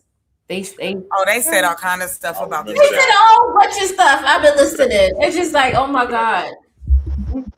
They have to paint a picture for the people, so that people can be outraged if they somehow don't convict him. Fear makes money. Fear is going to make people watch this show, the rating, whatever channel, whoever watch it, all the money that's going to be made off people covering it. this is unfortunately a small chasm that is an economy. Look at TMZ. They went from trash to now they more trusted than media outlets that's been here longer than we've been alive. So because you don't need actual facts and actual journalism or journalists. But you do. No. What I'm saying is, I know you don't need that for people to believe it to be true. People will believe a lie way before they believe the truth. So as long as people are running with it, just like how I was saying, it was irritating to me when they had that video and they're showing them side by side, and one of them looks like he's scared and in a mugshot, and the other one is like an all-American, football player. And then when I was looking on the internet, I saw more and more photos like that. They show the victim with his father and his family, and he's always in like this uniform, and he just seems like he's out here doing the right thing.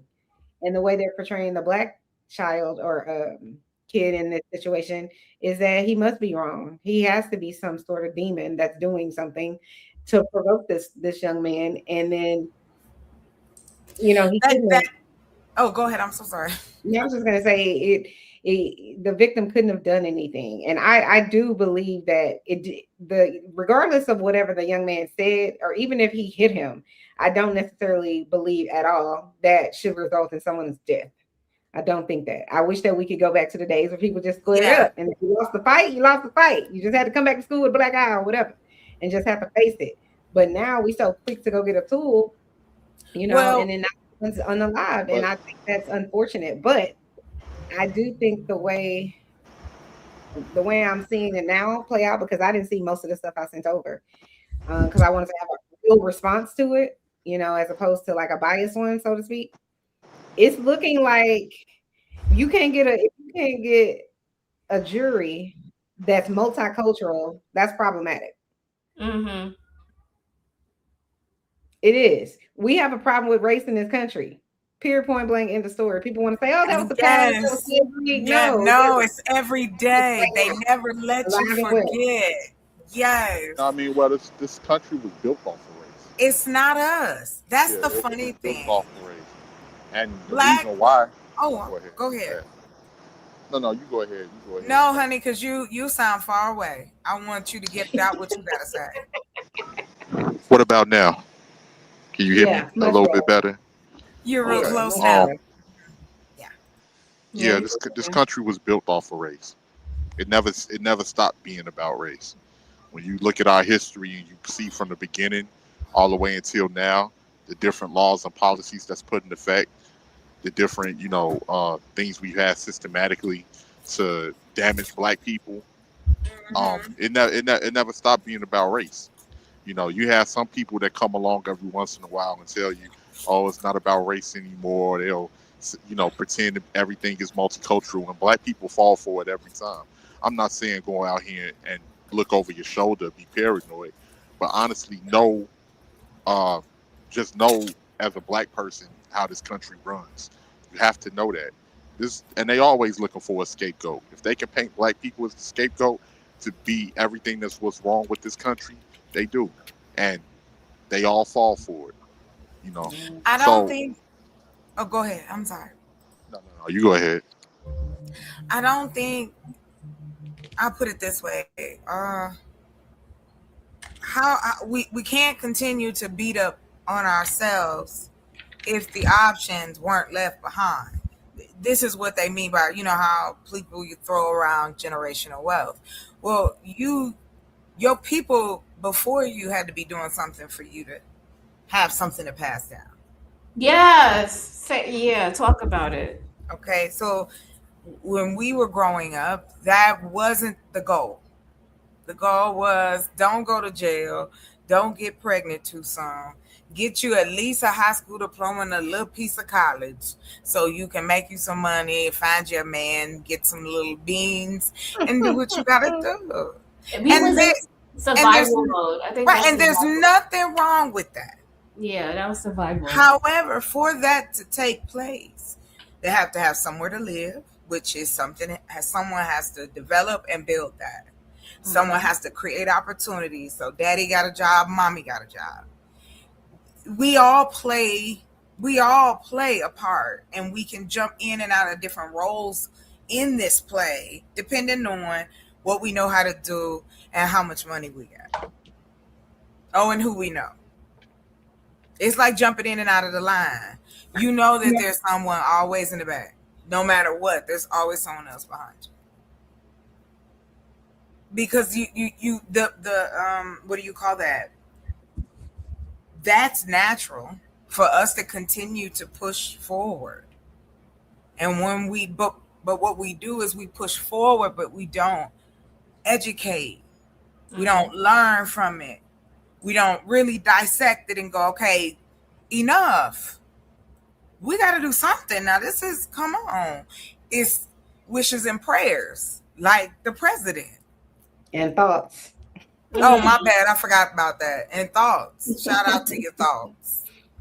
But yeah, I mean, it's just, it's this dude I follow, and he's hilarious. And he's always talking about the Black delegation. And I said, why don't we have a Black delegation? And I think Black people from every demographic should be at the table like the Legion of Doom. Right? The only reason I use Legion of Doom because I thought they spot was cooler than the Justice Leagues. But other than that, I think that's, we call it think tank, whatever. But imagine the information that we can share and get things taken care of in a matter of moments. Us all in one space. Because we all don't want the same thing. So creative. Let's move on to Jay-Z. Something less, controversial. Yeah. Nah, just kind of heavy. It's Wait, heavy. I'm gonna have her. Go ahead, bring it up, Chanel. I don't have the tools to bring it up. No, what did you want to talk about? No, I sent you videos about Jay-Z. Okay, I got you. We about to get to see his wig.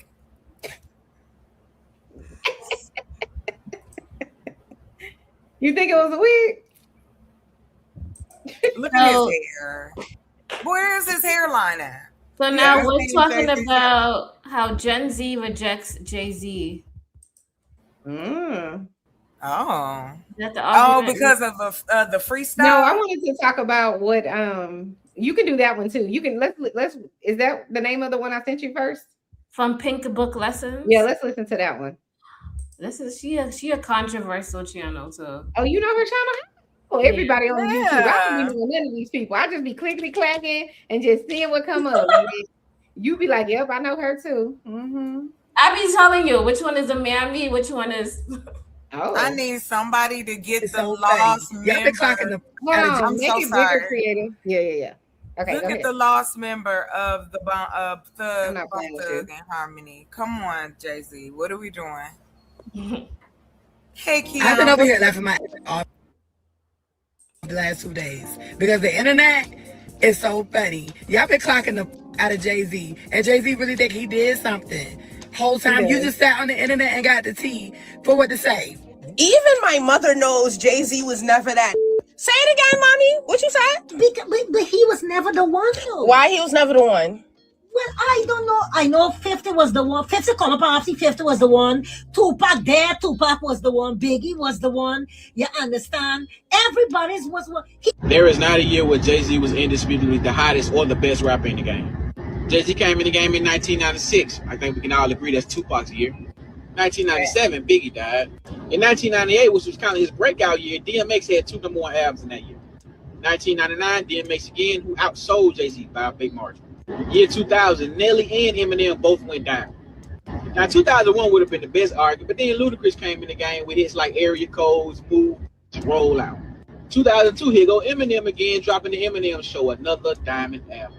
As well as Nelly dropping another album that sold like 7 million. Jay-Z who? 2003 was obviously 50 Cent's year. He retired, came back in 2006. At that point, T.I. was on top of the game. 2007 undoubtedly goes to Kanye, graduation year. Can't be serious. And 2008 to like 2011 clearly goes to Lil Wayne. Oh my God. Do y'all really believe this? You believe this, some God?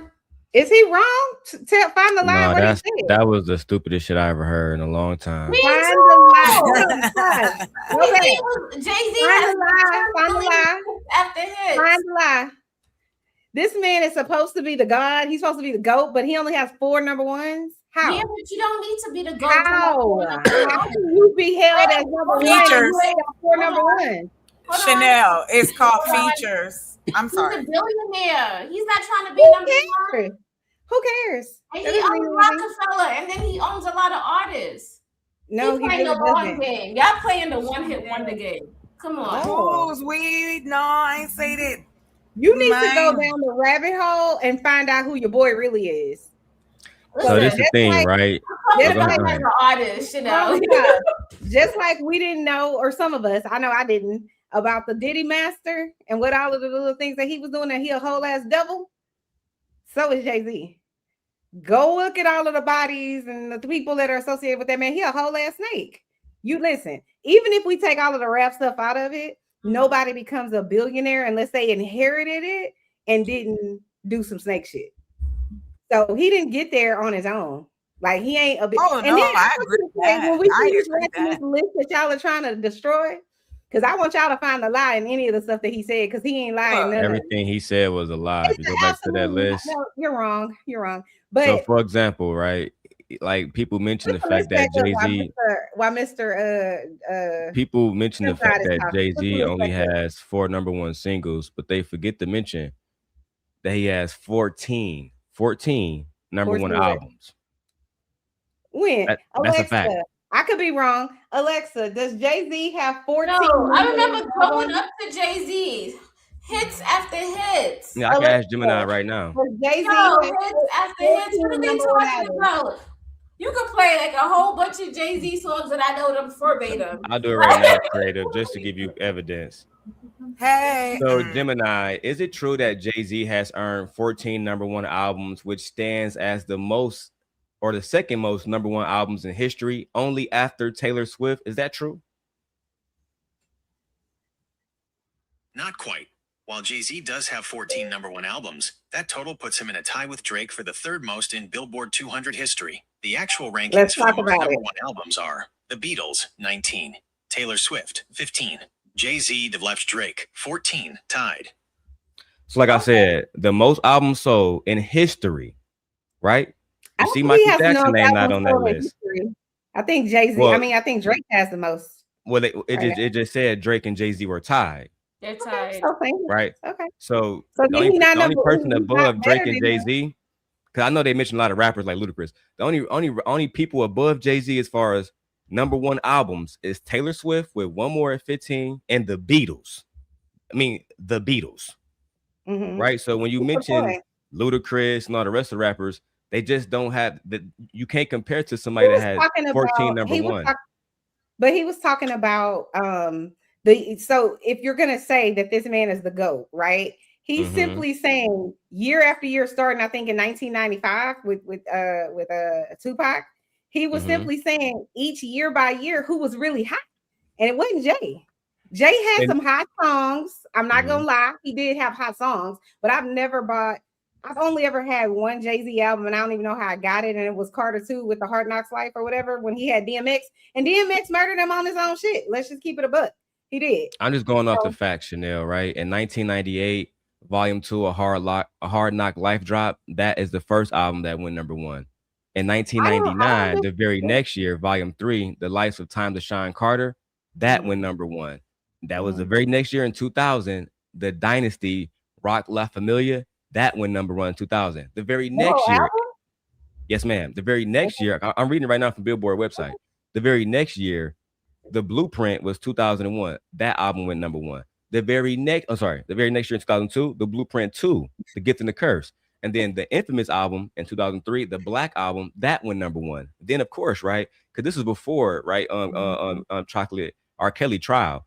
After 2003, he would go on to drop Unfinished Business with R. Kelly. That went number one in 2004. And the same year, he dropped Collision Course with Linkin Park, which is a rock band. That went number one. I can keep going year by year by year by year by year. Yo, Jay-Z was hitting it. I don't know what all of these albums that went number one, how many songs can you really name? A lot of them. I can name an album of every song. It's a whole bunch of them. I'm gonna tell you the ones I can name, which is why he not that guy to me. I can name Big Pimpin'. I can name the one where they calling him Hova, which is a whole nother problem in itself. Because you not fucking God. That's just me. That's how I see it. So I don't know how you can get a whole group of people to call you God when you're not. You're a human being. That's problem one. It's a metaphor. No, it's not. I'm not calling no man God. But that's So I can name dead presidents. Can't knock the hustle. Politics as usual. Brooklyn's finest. I don't know none of these niggas in Paris. Big Pimpin'. I don't know. No, let's keep it a buck. Why do we know niggas in Paris? It ain't because of Jay-Z. It's because of who was rapping before Jay-Z.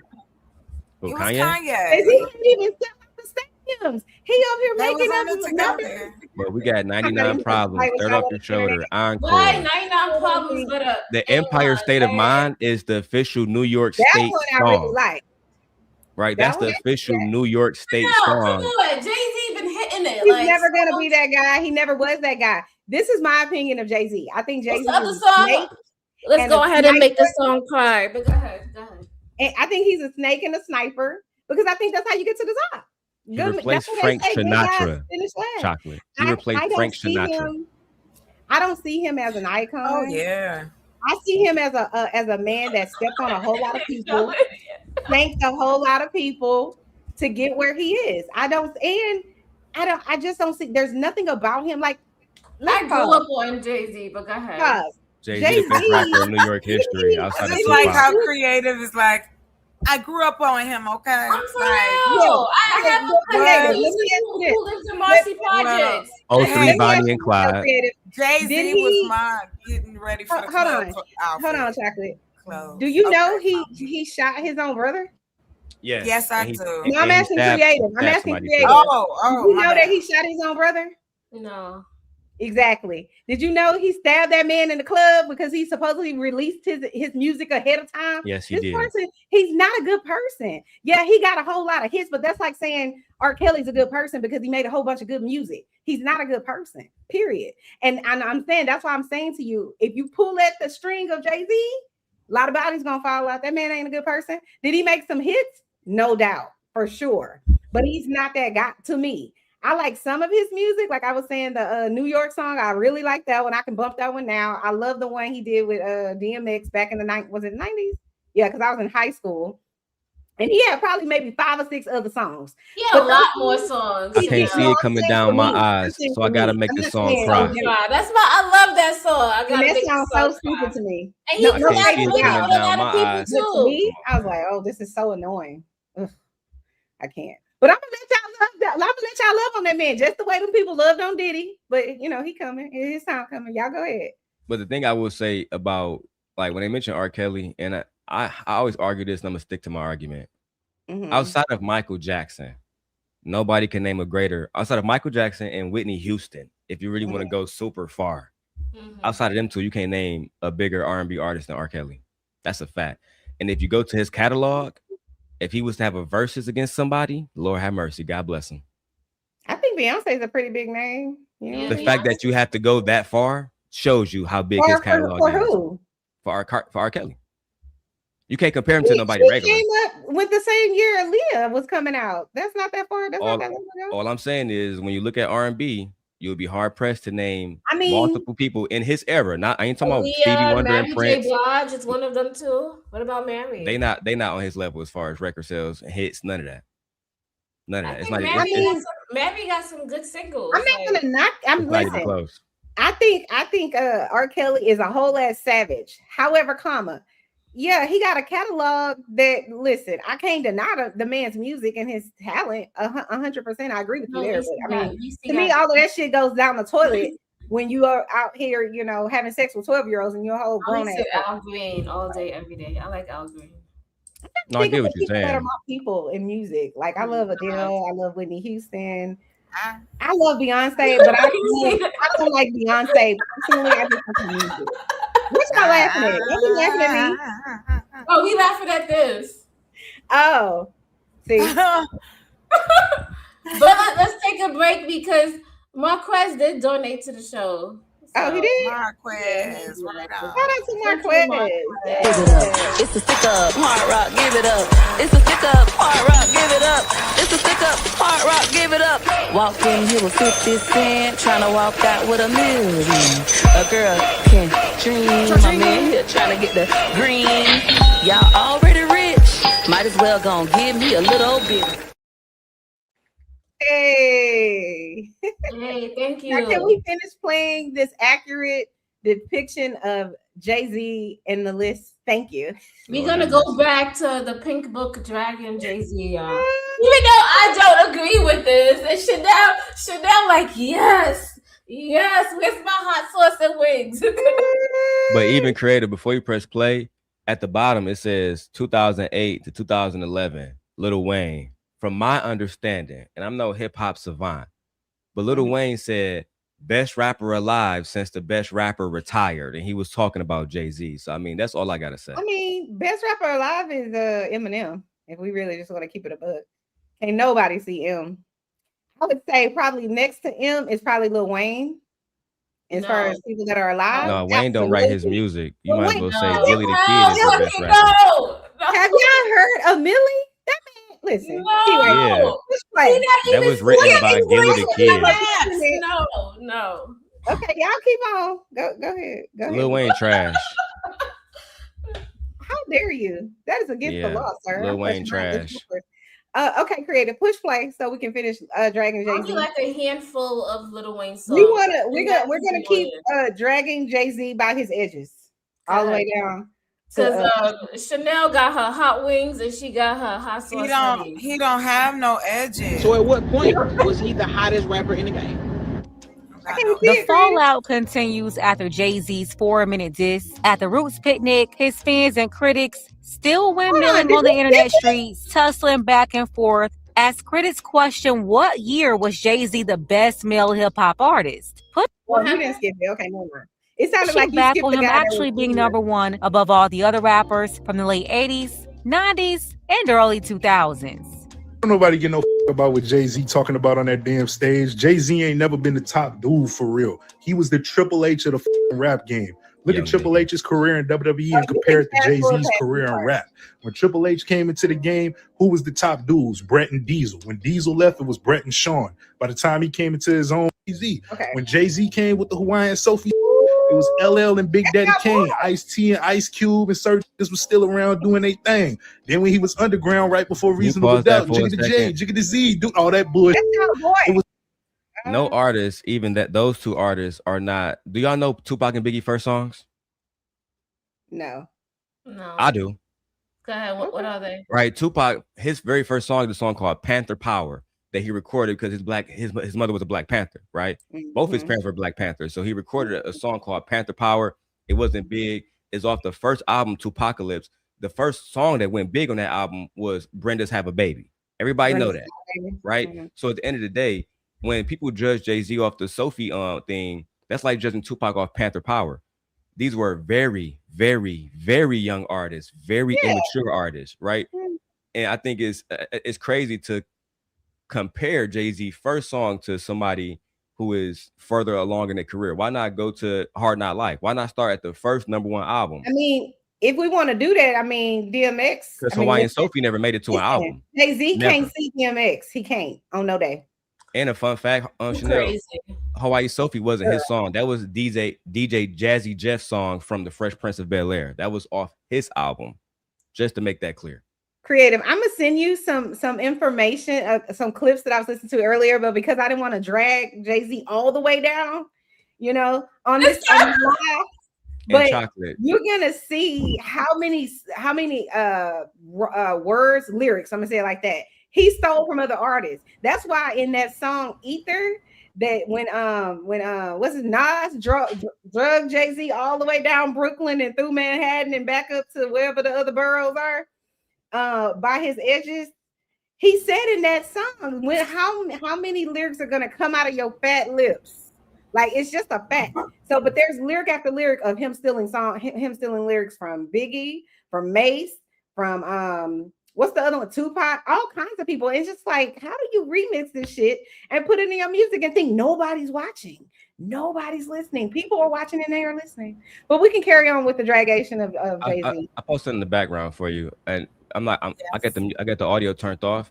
But this song in the background is called Same Song that was recorded by Digital Underground. No, you still got hers up. Do y'all know Digital Underground? Are y'all familiar with that group? Yes. So this is the first time. Again, I'm not gonna play the Get audio, around. but this is the first time we saw a young Tupac Shakur That's online. Nobody Love him. ever judges Tupac based off his time with Digital Underground because it would be immature to make that as an argument. And that's the argument that I'm making about her video. This But that's what she's man doing. is She's sexy. using the Hawaiian Sophie Jay-Z? video. She's using the Hawaiian Sophie video to set a premise about who Jay-Z is. And to me, Chocolate, that's like saying Tupac Shakur is this young man that we see in front of us when we know that's not it. Tupac would go on to save money over bitches, all kind of shit. He became a completely different young man as he grew older. None of the young men that know Tupac, they probably never heard this damn song. They don't know what he was talking about during this time, dressing up like an African king. They know him for the Thug Life tattoos. They know him for a fucking Biggie wife. They know him for that shit. But I know really him from being sexy. Okay, that's why I know him. Okay. And I know him from when I was 16 years old and had his poster on my wall. I was that girl. Only about Tupac though. He could get it. He could, you know what I mean? She said, and I quote, he could get it. Still today, he could get it. But no, you know when I think I probably fell in love with Tupac is because the first song that I knew of him was Keep Your Head Up. You see how different he is in like this photo though? After that, it was a wrap. Oh yeah, his journey was. He was a complete different man by this time. Right. This is the Tupac that had went through all type of shit. But my bad, creative. Oh no, that's about Alexa play Jay-Z and R. Kelly Power of the. It was big and Pac. Then when he dropped and them get killed, it was Mason DMX with Harlem World, and DMX was getting ready to drop Get At Me Dog because his new X was finna blow. Then he come again with Hard Knock Life in Volume 3 in the Dynasty. Eminem and Nelly then pretty much took it over, and you had Ja Rule peaking and Ludacris around that time. Then he really got with the Blueprint 1, but by then Nas done smacked his across the goddamn room a couple times. Eminem brought 50 Cent into the fold, which Jay-Z had to warn the whole Rockefeller about 50 Cent, and then retired because he knew was on his for real. Came back a couple years later, T.I. and Wayne was running everything, and Kanye was getting ready to peak with Graduation. Then over the years, Wayne brought Drake into the fold. Then Kendrick come into the fold. Then Cole came into the fold. Kanye was still murky. This Hov ain't never been that for real, man. Then on top of that, the only reason he able to get in most of them billionaire doors is because his wife is Beyonce. Just like only reason Triple H can get in certain doors is because his wife is Stephanie McMahon, and it's. Oh my God. What's wrong with having niggas just be talking? Y'all really think that Jay-Z would still be quote unquote that guy? Because if Beyonce wasn't in the mix, you think we would care? Moves, yeah, I think so. Okay.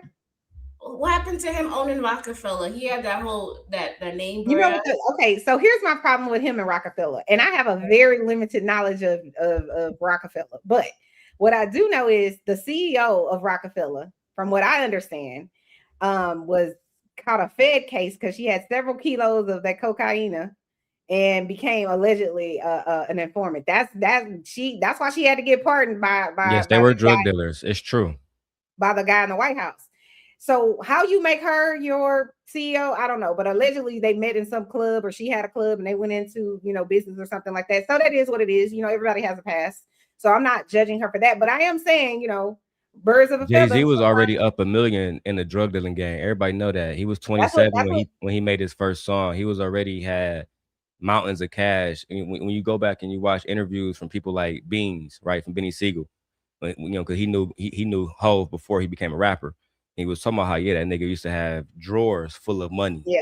Drawers for $100 bills. You know what I'm saying? So he was always a hustler.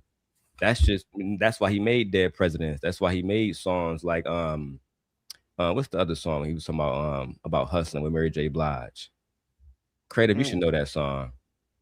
What's the song with Mary J. Blige? You Can't Knock the Hustle, right? Yeah. When you talking about You Can't Knock the Hustle, he telling niggas what he into. Even the song he made with Biggie Smalls was also another drug dealer. But do you think that a man that's almost 60 years old trying to sell drugs, but Tupac couldn't sell drugs because he just wasn't that type of nigga?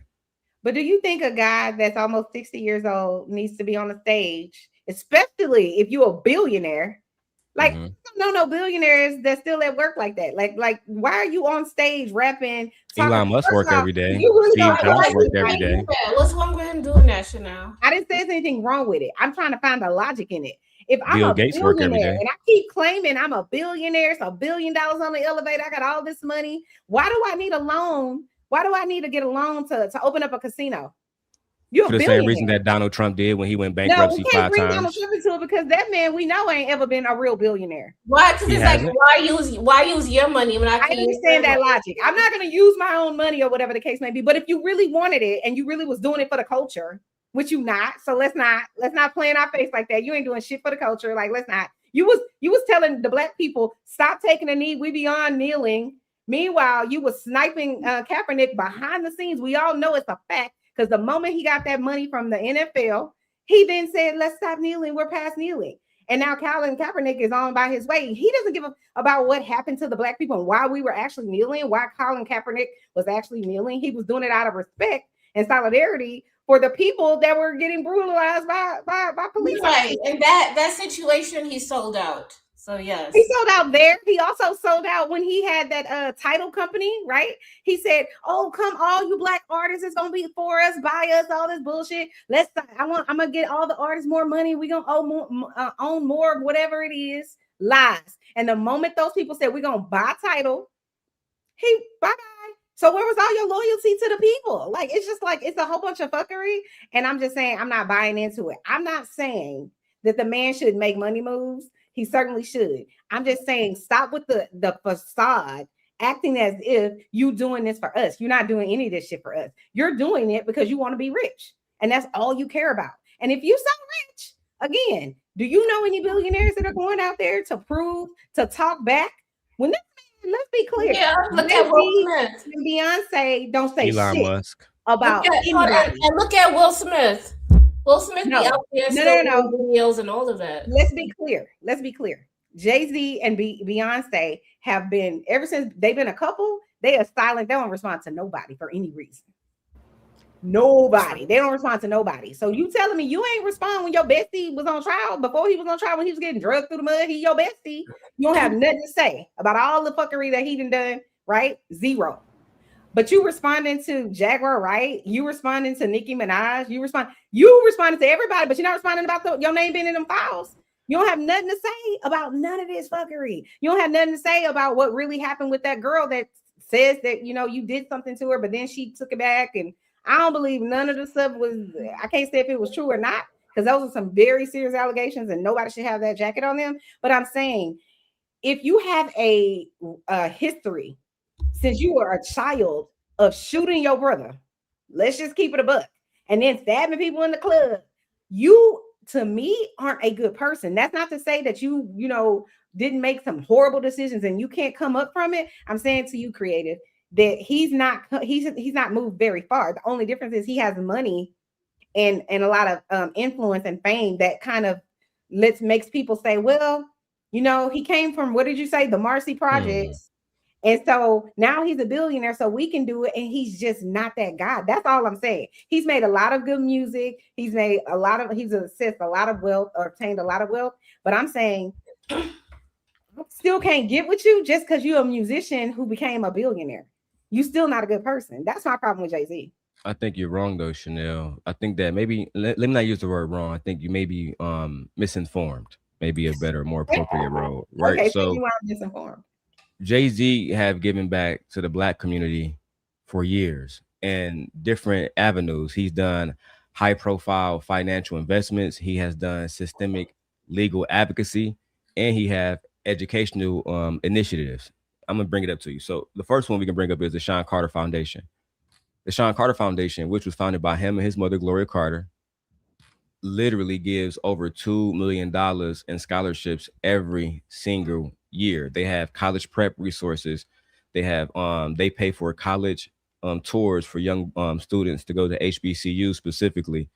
They have something called the About Love Scholarship, which you guys can find this. This is a scholarship between him, Beyonce, and the jewelry company known as Tiffany and Company, where they also donate millions of dollars in scholarship funding every single year to students at HBCUs.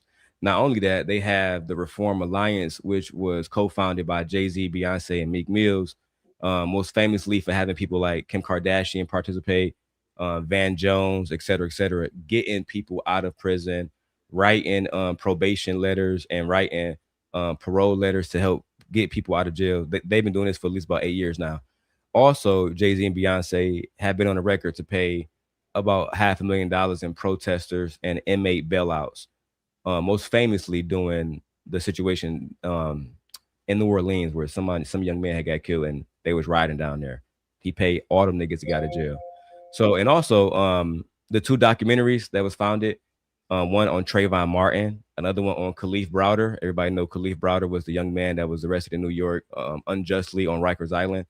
Both of those documentaries were paid for by Jay-Z to expose what has happened to both of those young black men. And not only that, right, Chanel, he gave 1.5 million to Black Lives Matter. Take that, I don't know if everybody supports that organization, but he also made sure that those women have money because he invested Bitcoin into them, and he also helped launch completely free educational programs within the Brooklyn Marcy's Project, which is the neighborhood that he grew up in. I just want to make it clear he is doing a lot of stuff for the community. Here's my problem with that. Anybody that has a small business, even if you have a small business, we all know you have something called write-offs. And billionaires, certainly, if you're in that bracket, you writing all kind of shit off. So I guess, yeah, you giving millions of dollars to this, but then you writing it off. So it's like, it's not really you giving it away out the kindness of your heart. You're doing it for a reason, not just because you want to. And Yo, should not find some reason to pick a Portia argument. You can't win.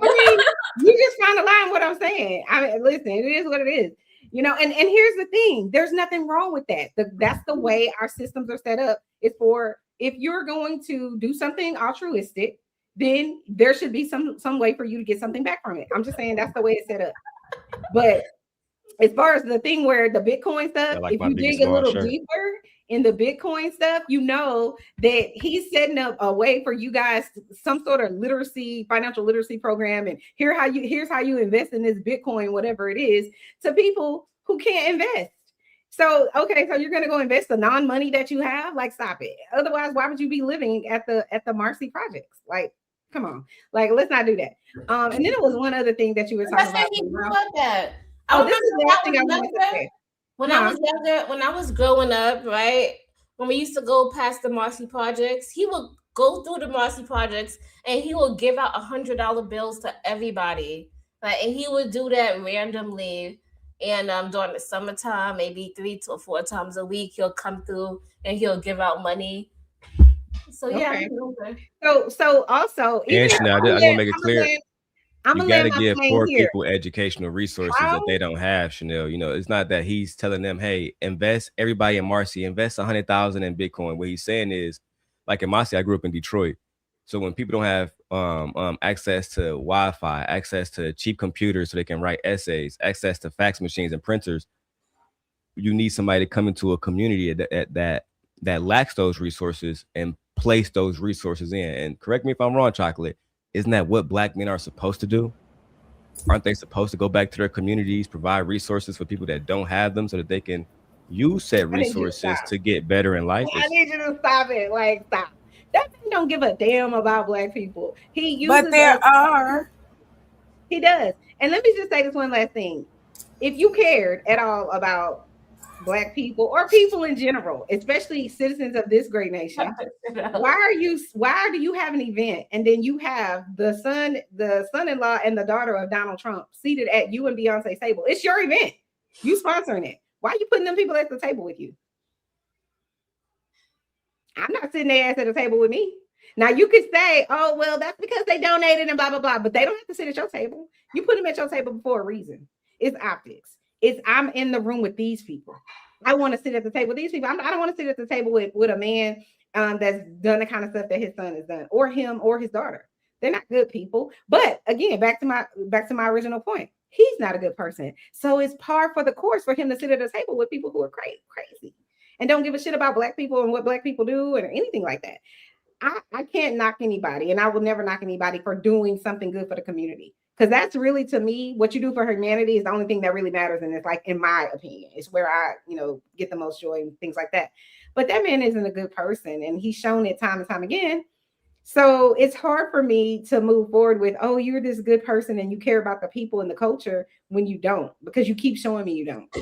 What about the multi-million-dollar campaign that he did? Are you looking Barack at something Obama? real time? I can't take it. No, this is all just facts. Everybody knows that Jeezy and other rappers pushed Barack Obama, but Jay-Z was the biggest rapper that pushed Barack Obama. To that you say what? Congratulations! I'm happy you did something good for your people. That's all. Nah, listen, I want to support people that support Mr. Barack Obama, because that man is sexy too. He another sexy one that, listen, on God, could get it. Plus he a Leo, just like Chanel. I'm just saying, I love me some Barack. I mean, yeah, when you have a Jay-Z who tells everybody to come outside, he does a speech and says, quote, Rosa Parks sat so Martin Luther King could walk. Martin Luther King walked so Obama could run. So, I mean, and you have millions of people out there listening. And that was in 2008. 4 years later, in 2012, when the re-election happened, he was also pushing that. Even having Obama have a multi-million-dollar fundraiser at Jay-Z's Manhattan 40/40 Club. Mm-hmm. Yeah, it doesn't take away from the fact that he's still a whole savage, just like his bestie. You can't stand that close to somebody that's that savage and have no clue that they're that savage, in my opinion. So that's how I think for Jay-Z. But getting back to his rap, did we want to talk about what he said on the stage and all the people he took shots When at? he was enrolled into the Rock and Roll Hall of Fame, into the Songwriters Hall of Fame, that Obama was the one that gave his commencement speech for Jay-Z. Are you aware of this? I'm not aware of it, but I also know that he had Beyonce singing at his inauguration, so it makes sense. Yeah, that was in 2017, and then in 2021, just a few years ago, Obama also formally welcomed Jay-Z into what they call the Hip Hop Hall of Fame, where Obama gave the speech as well. I'm just letting you know. He has many ties to powerful Black people. Thank you. But I wanted to talk about his hair. Chocolate, would you like to chime in on Jay-Z's his hair and how it was taken apart? Because I sent you the thing creative about his hair. You wanna? Oh my God. If you don't want, listen, if this does something to your soul, no, that's fine. Jay-Z, then we don't have.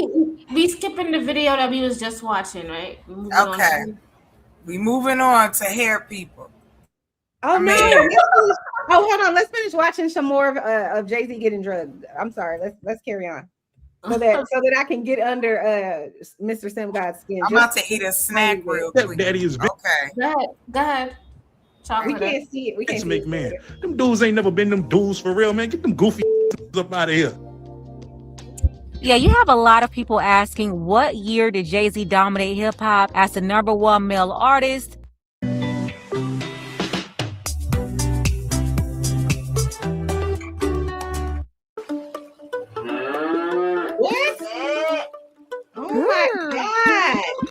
Outperforming all the other guys. And honestly, I can't point to a year when you take into account all these other legends and people he had to compete against in the same era. When you really examine it, there was never full dominance. I do, however, believe there was always a constant promotion and positioning as #1, but the actual records tell a different story. And ignoring those historical records is really disrespectful to the other artists that performed higher. Now, Jay's last solo album was great.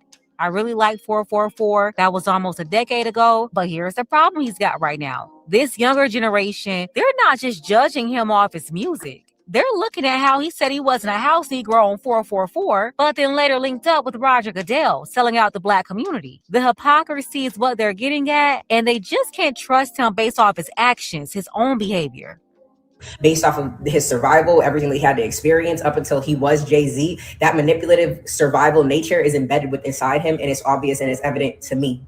And I'm sure it's obvious and evident to a lot of people. Jay-Z is one of those celebrities that has obviously been controlling the narrative for years, but because of the planets and because of the time period that we're living in, the age of the Aquarius, that narrative, that grip on the story is he's losing it. It's slipping because what's going to happen, all the things that will be exposed, the narrative, it's above him. It's above him. What's done in the dark must come to light. And that's the problem. A lot of y'all really think that these people, because they portray themselves, they control the narrative of I'm good. I'm a good black man. I do good for my community. You really do believe them. And that's the problem with all the older generations. Like, y'all believe everything that they tell you. From the news to celebrities, all these people are puppets, and y'all openly and actively believe them. Who do you think has done more for black people, Jay-Z or this woman speaking? Let's just start with that's my first question. It's rhetorical, right? It's rhetorical. So then we go into the Roger Goodell situation, because people always say, well, that made him a coon or something. And I always ask people to elaborate, fully articulate how someone who is getting black people hired with the NFL, right? You got to keep in mind who chose Kendrick Lamar, who was supposed to be the blackest Super Bowl of all time. Who chose Kendrick Lamar to perform? Oh, my bad. J fucking Z. Was it really him who did that? That's what in charge. Once he snaked Drake. Colin Kaepernick. Once he snaked Colin Kaepernick, Jay-Z, I mean. Oh yeah, he got in good. Yeah, he got part of it. So then, because he hates Drake for whatever reason, probably because Drake is taking over the fucking game, he don't like it. It just is what it is. He's younger. Like, no matter how much I love Tupac, he's dead and gone. You know what I'm saying? And even if he was here, he still may not be the greatest. But he's the greatest in my mind. But at the end of the day, people are still moving forward. This is the problem. Is like, he doesn't want anybody to be better. He wants to be the one. That's the problem. I mean, as far as like the people with, you know, with the rap game or whatever the case may be. But of course he's gonna put Kendrick Lamar. He's like, oh, I put Kendrick Lamar on there because he was having a monster year. But you're not gonna put a Lil Wayne on there when you could have had Nicki Minaj and Drake. That's a whole trifecta right there. Like, you can't, and it was in New Orleans. Like, come on, man. Jay-Z. I don't get how Jay-Z snaked Colin Kaepernick. Hold on. Jay-Z is the same guy that did not want 50 Cent to come to the Super Bowl that year that they had Dr. Dre and all of them up there. But the only reason why 50 Cent was able to come is because Eminem was like, I'm not coming if I can't bring 50, period, point blank. And you gotta bring him. You gotta bring him. He's that guy. How did Jay-Z snake Colin Kaepernick? Can you elaborate? I just told you how. No, you didn't. Because he was standing 10 toes down. Oh, I'm supporting Kaepernick, and acting as if he cared about what was happening with quote unquote that Kaepernick movement. He acted as though he was fully in support of Kaepernick, while simultaneously putting stories out. I'm saying people from Rock Nation leaked information saying that that Rock Nation staff are calling places like TMZ and other outlets to basically put out stories that Kaepernick is this and Kaepernick is that, and he's not really this, and he just doesn't want to play, and all this kind of stuff.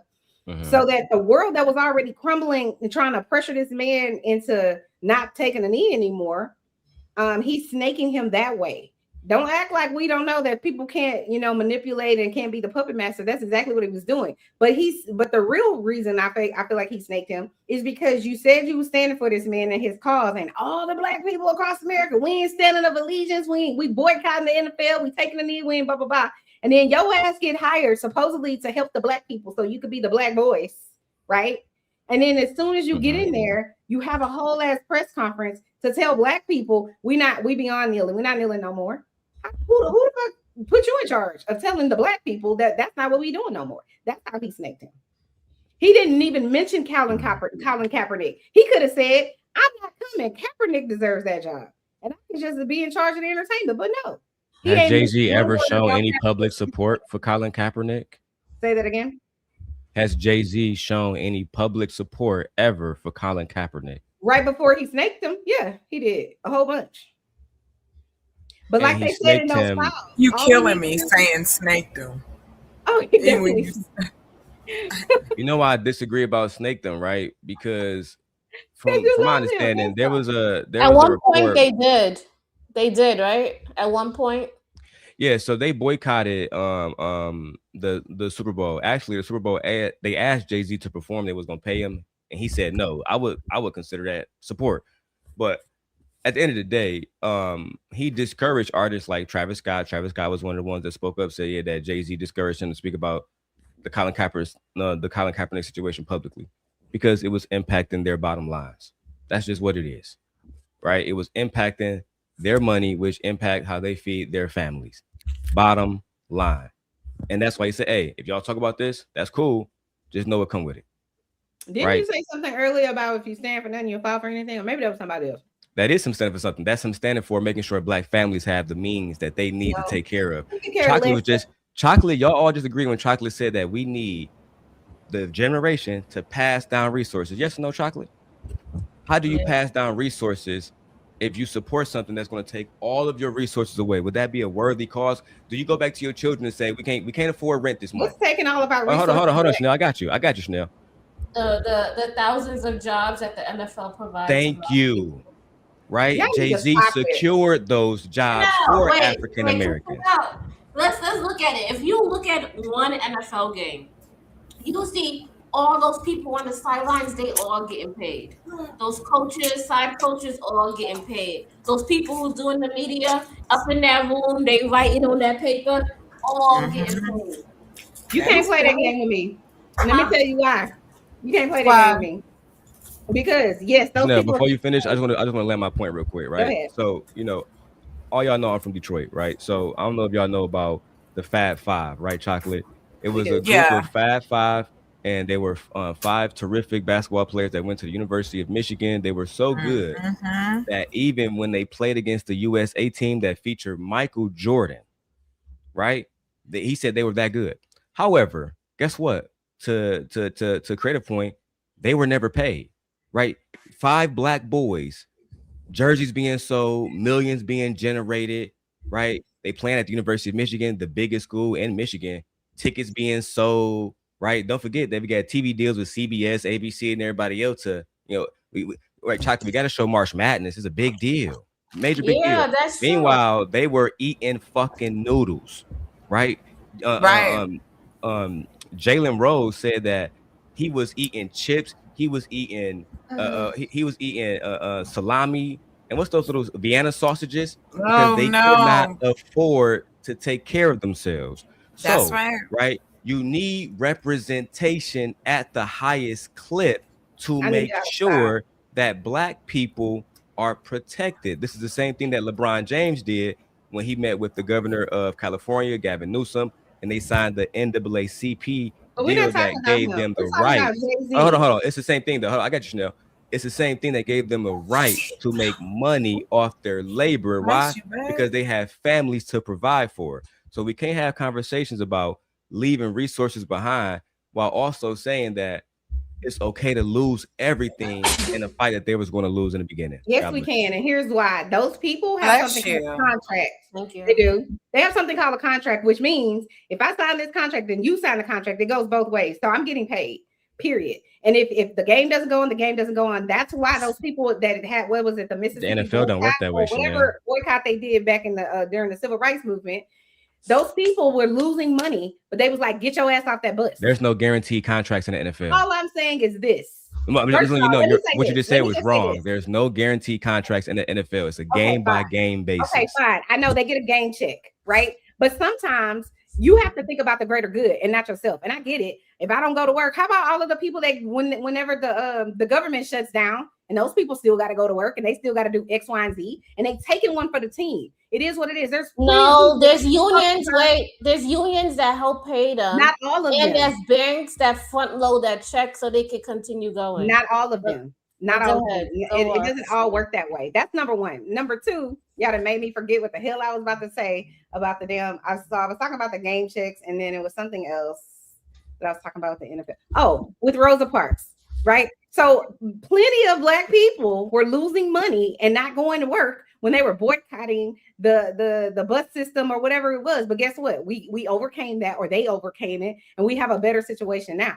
What world would we be in if all of our ancestors was just like, well, I got to go to work and we got to think about this. No, I'm not doing that. Stand for some shit. So what if I got to go get a different job? I got to go make money on the side. I got to go do whatever. I understand you want to feed your family, but this is greater than you, Jay-Z. And if you really was about that, like, you're a billionaire, right? It's $1 billion in the elevator. Pay some of these people's checks so they don't have to go to work. You think they really stand on business? If you're going to stand on business, but you're not going to stand on business. You're going to put on a persona.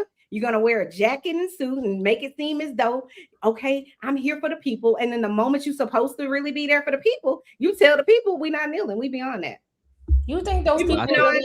Go ahead, We moving on to actionable items. Which actionable items, Jay? Because I ain't seen any. Wait, you think those people are disagree. really billionaires? I wanted to say what they, because y'all remember that Sweet 16 show on MTV? Yes. I remember one of the parents paid Beyonce, I think it was like $500,000 or $250,000 to perform at her Sweet 16. It was an episode, and I was like, if Beyonce's willing to do that, I don't think she's a billionaire. Because what billion? But that was years ago before she was in that status. But or still, was it recent? Because I thought it was like a while ago, maybe like 10. But think about like this, I remember when P. Diddy's son, Justin, I think the light skinned one, the cute one or whatever, he was on one of them Sweet 16 parties, and he had Rihanna, who I didn't know who she was. I was like, who is Rihanna? He's like, yeah, she's the hottest. And I'm like, who is this? I don't know who this is.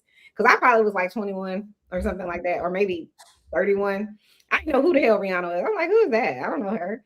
And now I know who she is. And then they pay Beyonce to go to Dubai and perform. Yeah. Those people are a different type of rich. Okay. Yeah. How much they paid her? I don't know, but a lot of money. Mr. What is that? You're a lot of people have gone over there and performed in Dubai. I would jerk chicken. This is from Belize. It's from a place called The Taste of Belize. I'm sorry. Okay, Belize is West Indian. Go ahead. Oh, so it's okay with West Indian? No, it's Caribbean. Go ahead. It is. I'm done. I can't. I want us to do better with the geography. That's all. Let's do better. But go ahead. Continue. I'm bad with geography, so I never Who get is it that right. little princess? She that's so a little adorable. princess. Oh my gosh. Right? She is so cute. I love it. Y'all make me want to go have kids. Let me stop. Oh, shut up, Keon. Get out of my chat. What did Keon say? He's talking about how you go from 21 to 31. Because I was trying to remember, and then when I thought about it, I was like, well, Rihanna was probably like, what, 16, 17 or whatever when she came out? I don't remember how old she was. I thought you meant 31 Savage. I thought you were saying that was his name. My bad. Go ahead. I do drugs. My bad.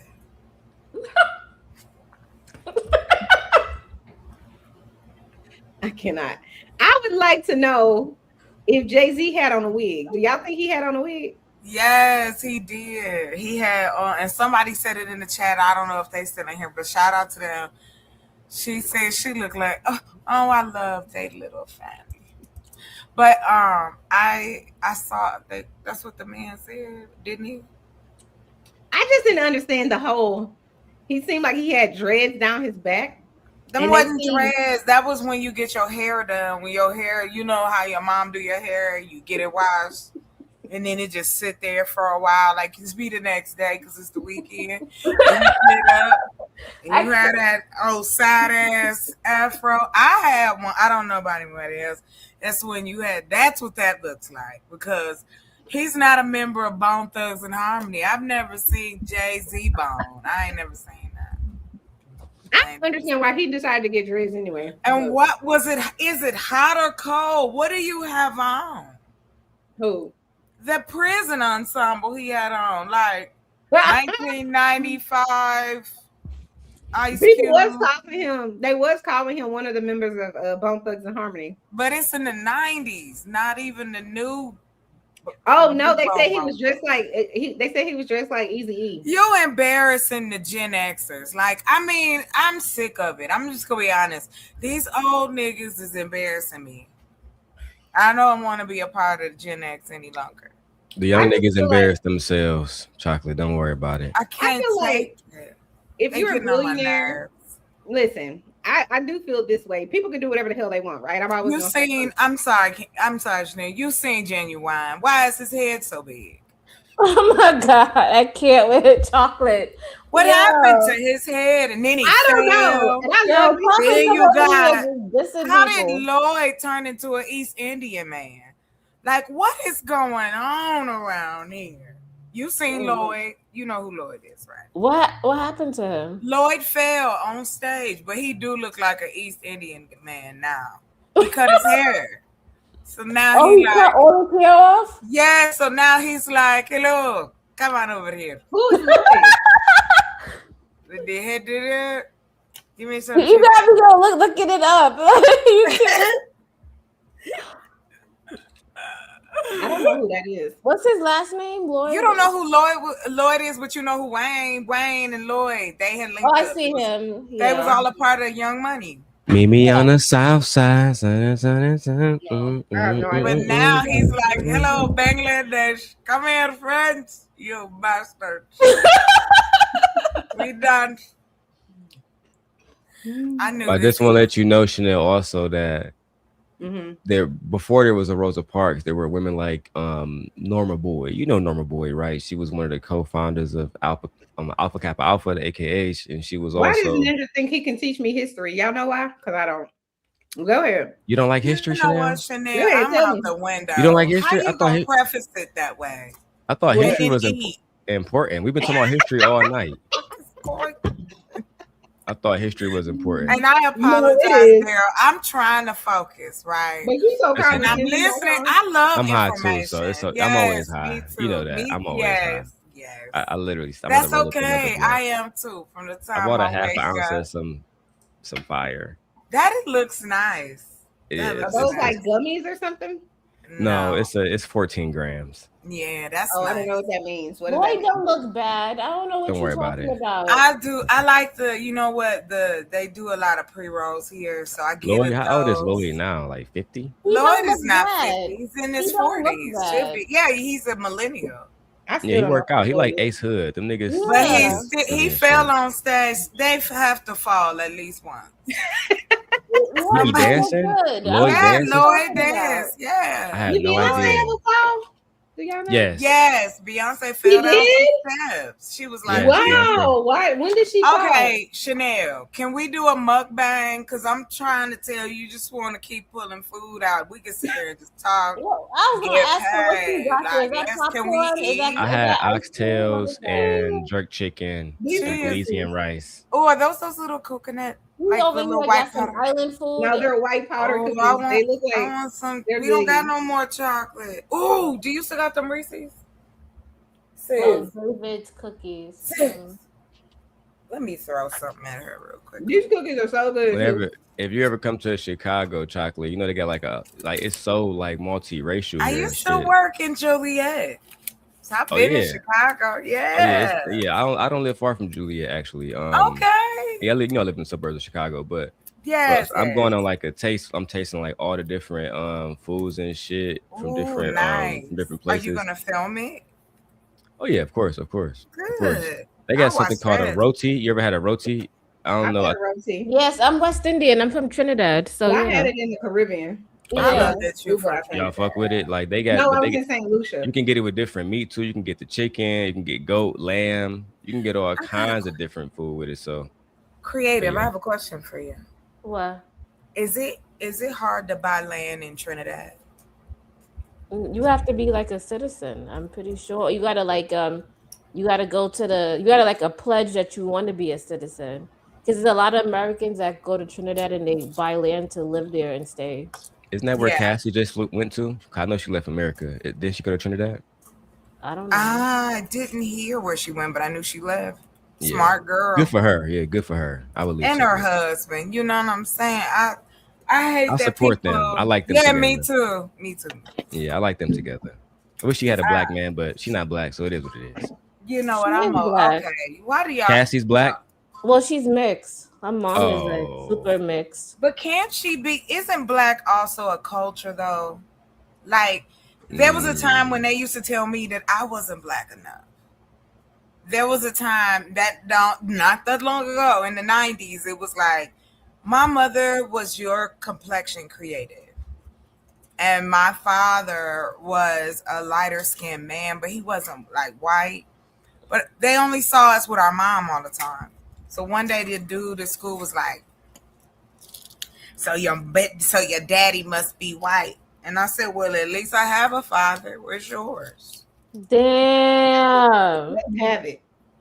Don't do that. That's mean. I had a white No, girl. I did tell him that. Don't walk up to me talking about me and my daddy. You don't know who my daddy is. This nigga didn't have a daddy, and I knew it. That's mean. Why is it mean? I'm mean. I told Yeah, you. she mean. He over here telling her she. See, I was told that I was the white girl in the crew. I had to be told that I was the token. I remember I was hanging out with the group. The people at my job forced me to go out with them because I wouldn't. Was working at the bank. I liked my job, but I was the darkest thing in the room. That's all I'm gonna say. So one night, it's Friday. I'm working late, and they like, "Let's go! Come on! Come on! Come on! You don't come on!" So I said, "Fine." So we went to this club, a piano bar, where they was playing Elton John, and they was playing, "Come on, sing, come on." And then they want to have. I did not say I had a white dad. Stop it, Who Irby. said that? Who said that? No, I said, Irby, that's not what happened. You're going to get fired for not knowing the story. You're getting fired. As a guest, you're being fired as a guest. I'm sorry, I do drugs. I'm going to get a shirt that says. You know what I say when certain people come on the pianos, I'd be like, "Yo, where the drugs at?" Like, right. So, but we're the ones that put people out. Stop talking. I would have had the skill of like an African like hitman, like I could do and people would be out. Imagine being on a panel, and then you can, and somebody just be out on the panel that you want them to stop talking. Was that bad? No, it was one guy that was on DJ's panel, and this dude was talking like the boy, and he just kept going like that, and he had run-on sentences, and it was just like, come on, you can't tell me you don't think nobody on these panels wasn't in this short bus. Come on. Some of these people, creative. I agree with you, Chocolate Earth. I'm just messing with you, but I'm making it worse. But come on, some of these people go to school for half a day. You know they didn't go all day. I was just telling my sister that. I said some of these are Similac rejects. Because that Similac is rough on kids. Where you think they go? Disappear? No, they got a mic and a bike. Oh my God. A mic and a seat. And then other special need people sit around and go, yes, you're correct. Because I don't know either. No evidence. No, you still want to drag? Who? You still want to play that same video, or should we shift gears? Which video? The one where the man who? The one he was just playing. Yeah, let's finish watching it. Who with Jay-Z? What more can we say about him? Let's just listen. You have told us everything that this man is a straight up narc. Okay, go ahead.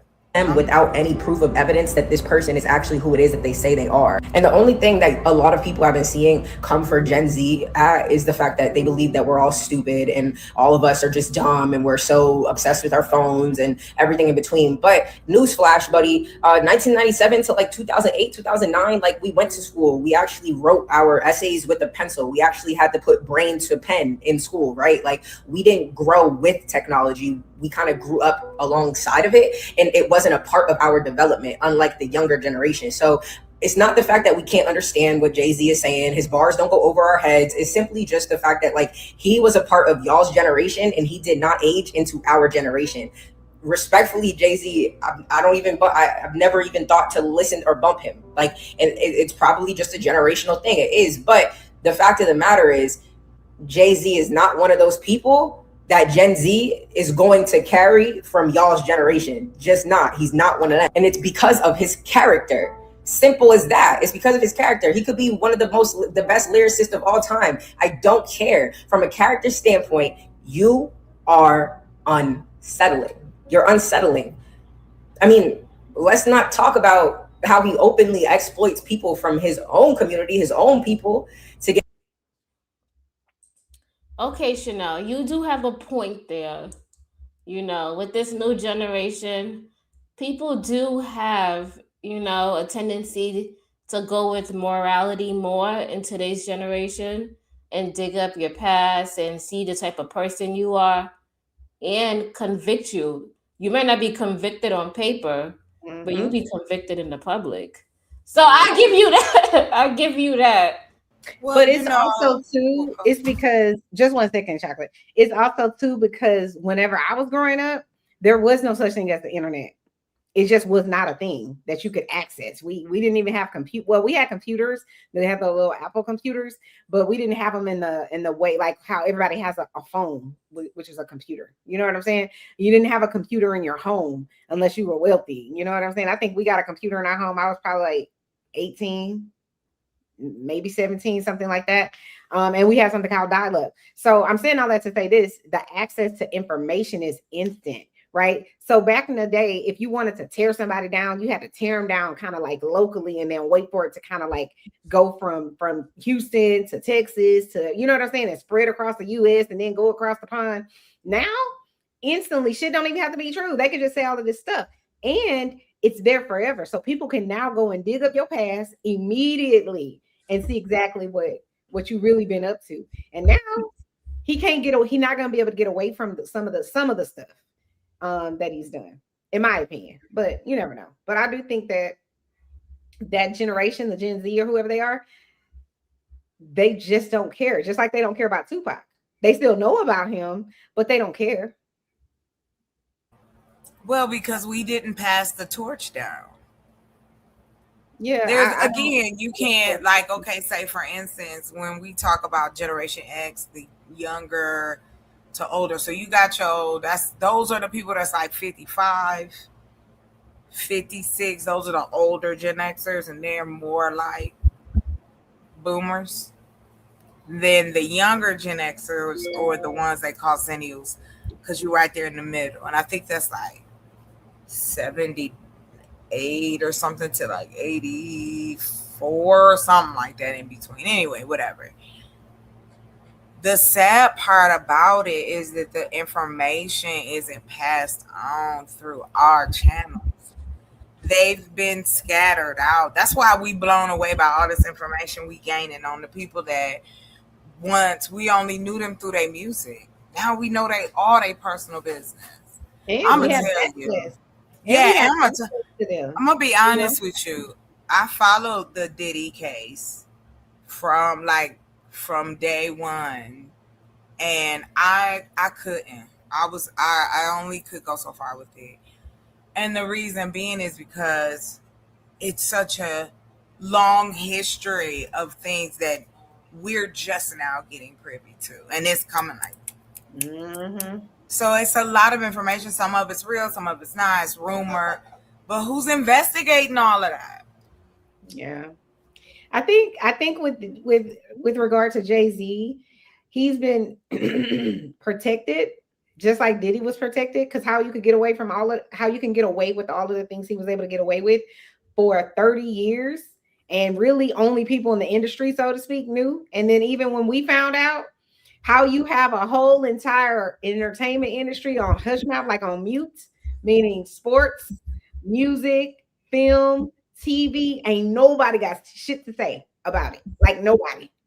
Well, I would say 50 Cent has something to say, and maybe two or three other people. But in general, nobody had nothing to say. And so to me, that speaks to the power of protection that these people have. And I think Jay-Z has that type of power that Diddy has. And I think he's probably scared. Like, you know, listen, if they got him and he was my bestie on some level, they could get me. Because somebody knows where all them damn bodies buried, Jay.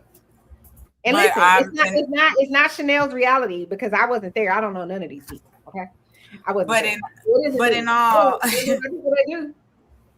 but in all honesty, what's playing out in front of us is no different than what plays out in homes, in businesses, in scenarios across the country. It's just on different levels. You got somebody out here on some bullshit, some suspect stuff. If you a true crime buff and I'm a true crime buff, you know how humans are still humaning.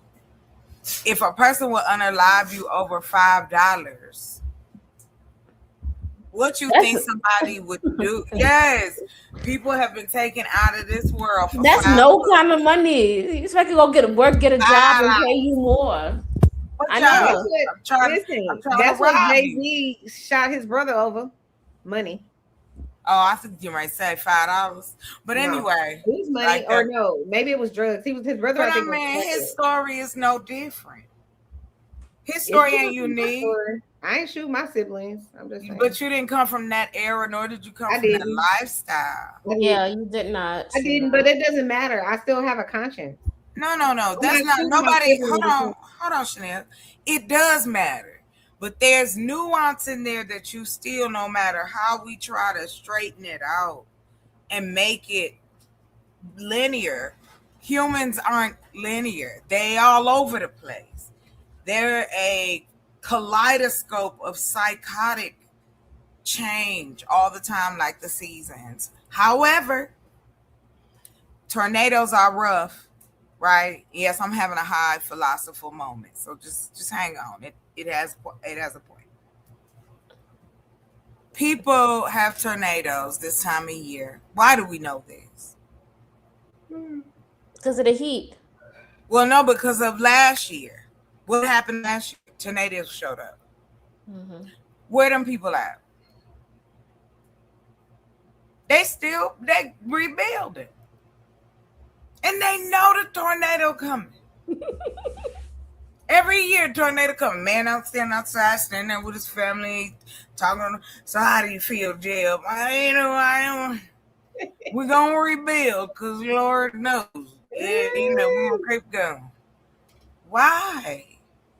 Why would you do this? There was a whole movie about that, how they would try to find the tornadoes, and then the investors will go and buy up the property and the land after the tornado hit it and get it for half the value. Of course, why not? Because they're going to keep doing it.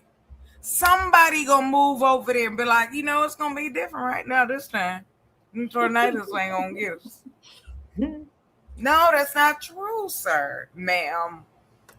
You still buying the hatch house down underneath your house. You trying to hang on the tree. This is not, tornadoes are not like the movies. Okay? They will, you may not come back down. You may disappear. But I'm just saying, but humans do that. So I'm not worried that humans are going to automatically catch on to the wheel. It's individually, yes, but it's a lot of special people that walk among us. This is a fact. And the internet has let us know. I love when people tell on themselves. Yes, girl, please, let me know who you are. I love it. Yes, I want to know. Listen, I taught adults. I can point it out. Hey, man, you need some classes on the side because not on the side. I can't with her. What? No, I was just laughing at you. What? Why? You are a person who deal with adults and mental illness. Mm-hmm. Do you find that it's an uptick in psychological issue when it comes to the community? Mm-mm. That's because they don't go to the doctor. Mm-hmm. Or culturally, people don't think anything's wrong. They think, oh, just beat their ass, Well, it's not just that, the manipulation, the coercion. No, I'm saying that I'm saying a lot of people are uninformed about mental illness, and they think that you can just beat it away or punish it away or any of those things, and you can't. Not some of the mental illness, you can't. No, right. Okay. I know, off topic. Go ahead. I'm so sorry. Okay, do we want to? So You can They're skip her and saying go. that Jay-Z is returning because he needs money. Do you want to jump to this? Yeah, let's go to that one. Is it Trent Out Loud? Yes. Okay, let's listen to Trent Out Loud. I like Trent Out Loud. Is that that Dame Dash talked Oh about? no, not that one. It's another one. Yeah, I Not feel like that one. he's Get this I light sent you another skin one. out of my face. No, I'm just playing. It's another Trent Out Loud one. He still got his hairline. Good for him. Hey, Lou.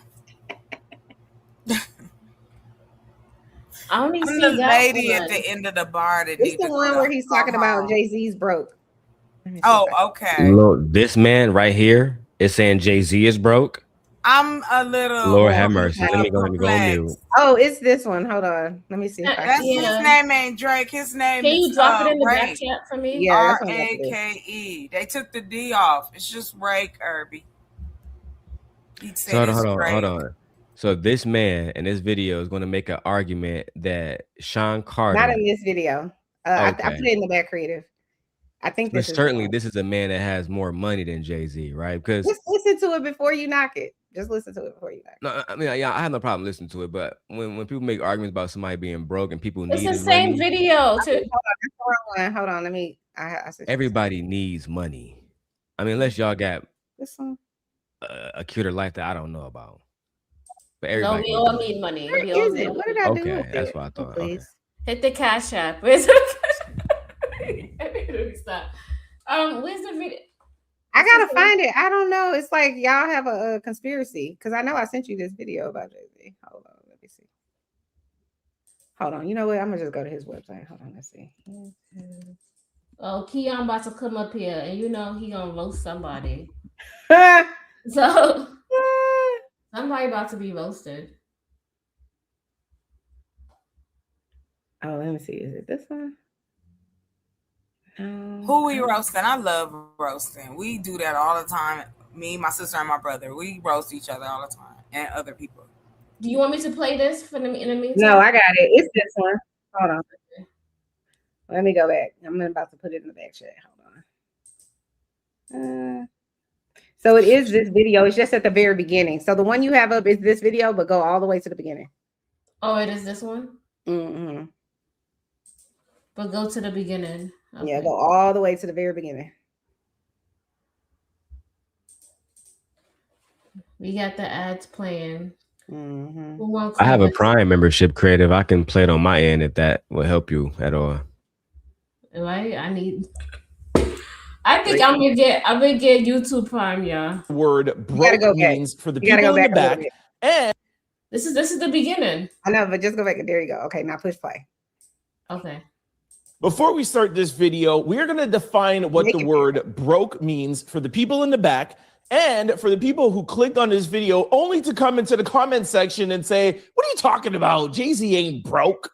Broke usually means somebody does not currently have enough money available to comfortably pay for the things they need or want. People use the word broke in different ways, literally having very little or no money, being temporarily short on actual cash, living paycheck to paycheck, unable to afford something right now. It does not always mean that somebody is poor overall. For example, a college student with $20 left until payday might say, I'm broke. Or a millionaire or a billionaire whose money is tied up in investments might also say they're broke in the moment because they do not have liquid cash. So broke is usually about immediate access to money, cash, not necessarily total net worth. We know that Jay-Z is a billionaire, but he could still be broke. But no matter how many definitions. I can't hear you. Oh, my bad. Do you concur with what he said? And I see Daryl Long over here laughing. What is so funny? So that's what I meant when I was saying, I don't know. Remember how we were having the argument earlier about why would someone who is a billionaire need to get a loan to open a casino or get a loan for any reason? Now, I know as a person who's had multiple businesses in my lifetime with my husband, that it is a smart thing to do to go get a bank loan, especially if you got good credit, and use their money because you're gambling their money, not your money, right? I understand that that's a logical way to go, and that doesn't mean you're broke. That just means you may or may not want to use the current money you have, and if it's not a good enough investment for you to use your money, the bank may determine also it's not a good enough investment for them to use their money. But I think he goes into a lot more about why Jay-Z could be technically broke in terms of not having the liquid cash that he appears to have. And you know what else too? Y'all remember, and I'm gonna let Mr. Daryl Long go, but you remember when Kylie Jenner, they said she was a billionaire in Forbes or whatever the case may be, and they was like, she's the youngest billionaire, whatever the case may be. And a lot of people were like, oh, that's so cool. And a lot of people were like, oh, she got that way because her family was rich and blah, blah, blah. But then they came back and found out that she cooked the books, or her mama cooked the books, or allegedly somebody cooked the books, and they made it appear. But when they really did a little digging, they were like, she's not actually a billionaire. I personally think that could be what's going on with Jay-Z, possibly, maybe. But it's hard to say the man is broke when he has Beyonce as his wife, because she's generating money while she sleeps, and probably so is he. But it does make me wonder, if you got all this money, why did you close your club? You should have enough money to. Oh, and that's what I was gonna say about that Desiree lady that is his CEO. That's a Fed op or whatever. She went online, I think on Twitter, and was saying something about they can't make payroll. They don't have enough money for something. She needs $40 million, and that's when people started dragging him. Like, how is your CEO talking about Rock Nation can't make $40 million? What are we doing? Something to that effect. That Rock Nation can't make their payroll. I'm just like, I don't know if this is true or not. It seems like it couldn't be true, but many companies have gone and filed bankruptcy. We saw what happened in 2009 when all of those companies, when we was in a recession. So things can actually happen. That's all that I have for now. Go ahead, Mr. Long. What's up, Keon in the building? Creative, you trying to frame me as a roaster is absolutely crazy. That is crazy. I definitely people be roasting their sales. What's up, Chocolate? Keon, can I ask you, what was your GPA in high school? Low actually. It was like a 2.7 or something like that. Was it low because you didn't go to class? Why are you trying to die? What are we doing right now, Chanel?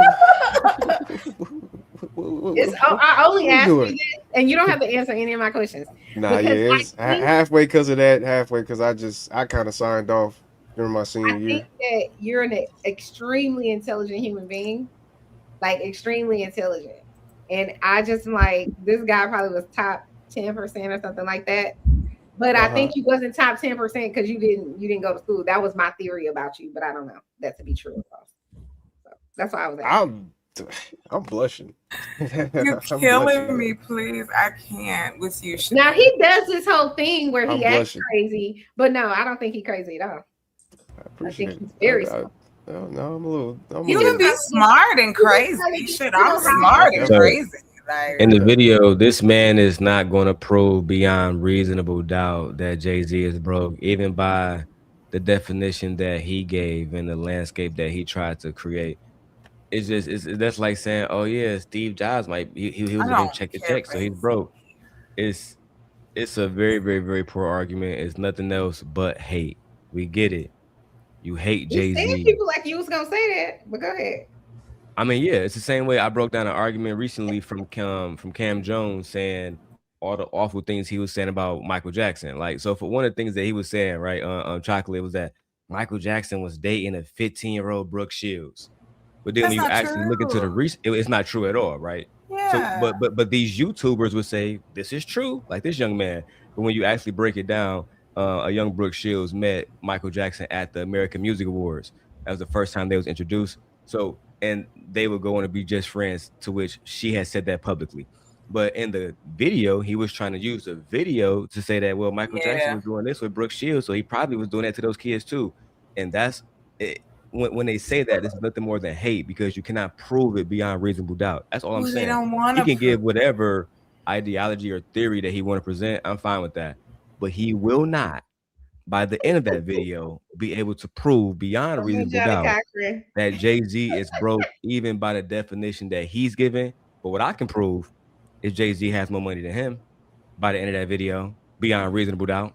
I think what he's saying is that I didn't hear him say that Jay-Z is broke. I think what he was saying is, let me give y'all a definition, because people are going to say, if he says or makes an implication that Jay-Z could be broke, he's like, let me let y'all know what the word broke actually means. I think that's really what he was getting at.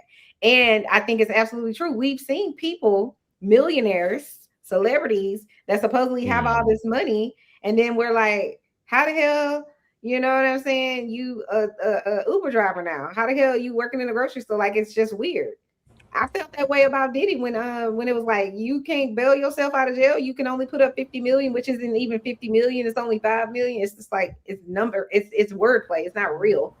And I'm like, how he don't have money for this and that and the third if you so rich? I think he wasn't gonna stop.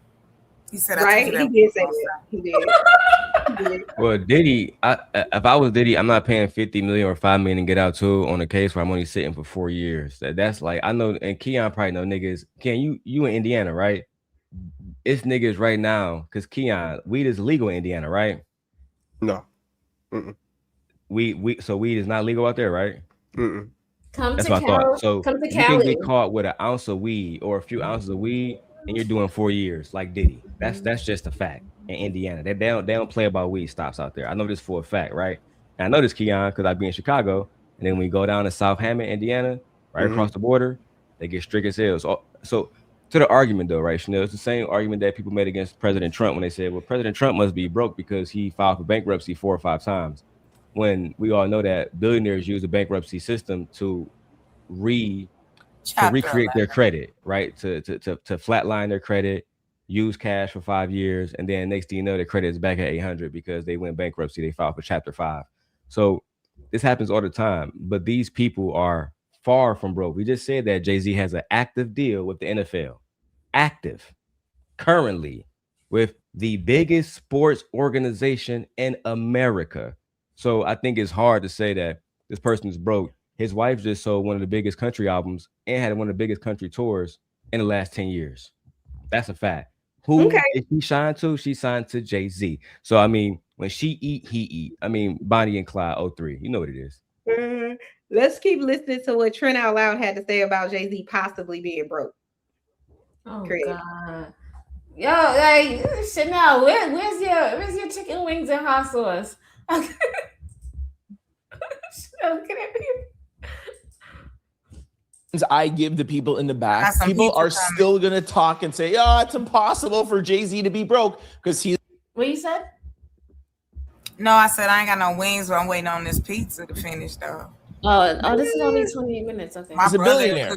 So for those people, today we are going to use the word liquidity issues. Liquidity is a more professional or indirect way to say somebody may be broke or low on cash. Here are different ways depending on the tone. Having liquidity issues, cash flow problems, financially stretched, tight on cash, facing financial constraint, over leverage, not financially stable, capital is tied up, experiencing a downturn, or struggling financially. Is that better for y'all?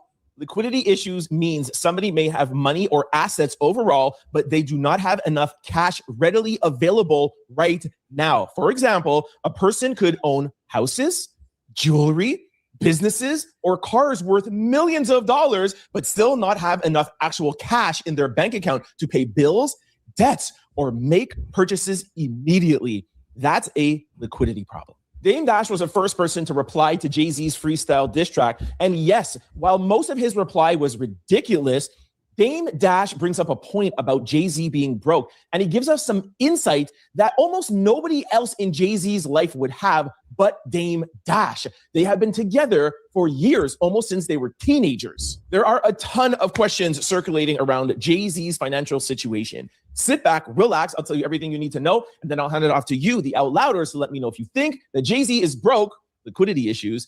Comment section below.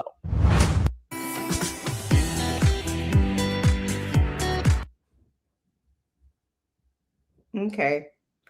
I won't force y'all to, continue listening to No, the we want to truth hear what Dame Dash has to say about Sean Carter. Oh, go And ahead. he gave his response to Jay-Z. I watched the entire thing. I have 9 points in the video that I feel are worth mentioning. Everybody online is talking about the cinnamon doo-doo part and him talking about Jay-Z's afro. I will get to that. But I want to talk about what Dame Dash said about Jay-Z, his character, and about him being broke. I feel like a lot of people are missing this point. I'm going to play a clip for you. Just pay attention to what Dame Dash is saying about Jay-Z over the past 20 years. Contrary to what everyone may believe, I really still look at Jay as my brother. And I know Jay, and I was like, all these years, but just even amongst my crew, we would be like, he ain't gonna never say nothing until he's broke. So he hasn't said anything for 20 years, and I'm like, damn, I hope he's not broke, because he said something. It must be embarrassing for him to now have to be on that stage, not the same version of himself, and still have to work at that age, because he has to. So that was the brother in me, like, damn, I know that, because I know him. That when we were younger, when he was this age, he hated talking to people and doing all. He was retiring since Reasonable Doubt. For him to have to come outside 20 years later, I just felt kind of like embarrassed for him a little bit because we all know him. See? So do you guys believe that? Man, hell no. Hell no. Because if this man not talking about Jay-Z, he not relevant. When the last time y'all listened to a Dame Dash interview that wasn't about Jay-Z? When's the last time you supported any of Dame Dash movies on Tubi and any of that? Right? Right, creative. These haters. Dame Dash is a failed music mogul. He not even Jay Prince Jr. You know what I'm saying? He is a failed music mogul. Well, what did he do? Didn't he like? I know he was part of Rockefeller, wasn't he? Yeah, he was the president of Rockefeller. He was the president while they was connected with Def Jam and all of that, but they fell out because, I mean, what do he do? Like, let's talk about that right now. What do Dame Dash do as far as hip hop artists, and from making records? He don't produce. No, he he don't doesn't make do beats. anything. What is Dame Dash talent and contribution to hip hop? Somebody break it down for me. I don't know. All I do is see him in the video. Well, to be fair, he did discover Kanye. Or gave He Kanye did? a chance. Yeah, he was the first person who gave Kanye a chance. So that's one.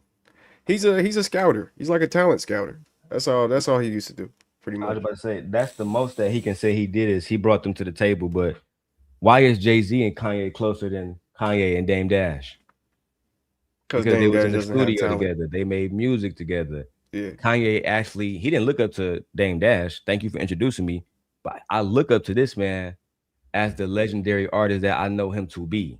You get what I'm saying? That's why that when they dropped what's the album name of that album? They dropped back in the day when they had Ham on there and all them other songs where it was just Jay-Z and Kanye. Watch the Throne. Watch the Throne. It was the Watch the Throne album.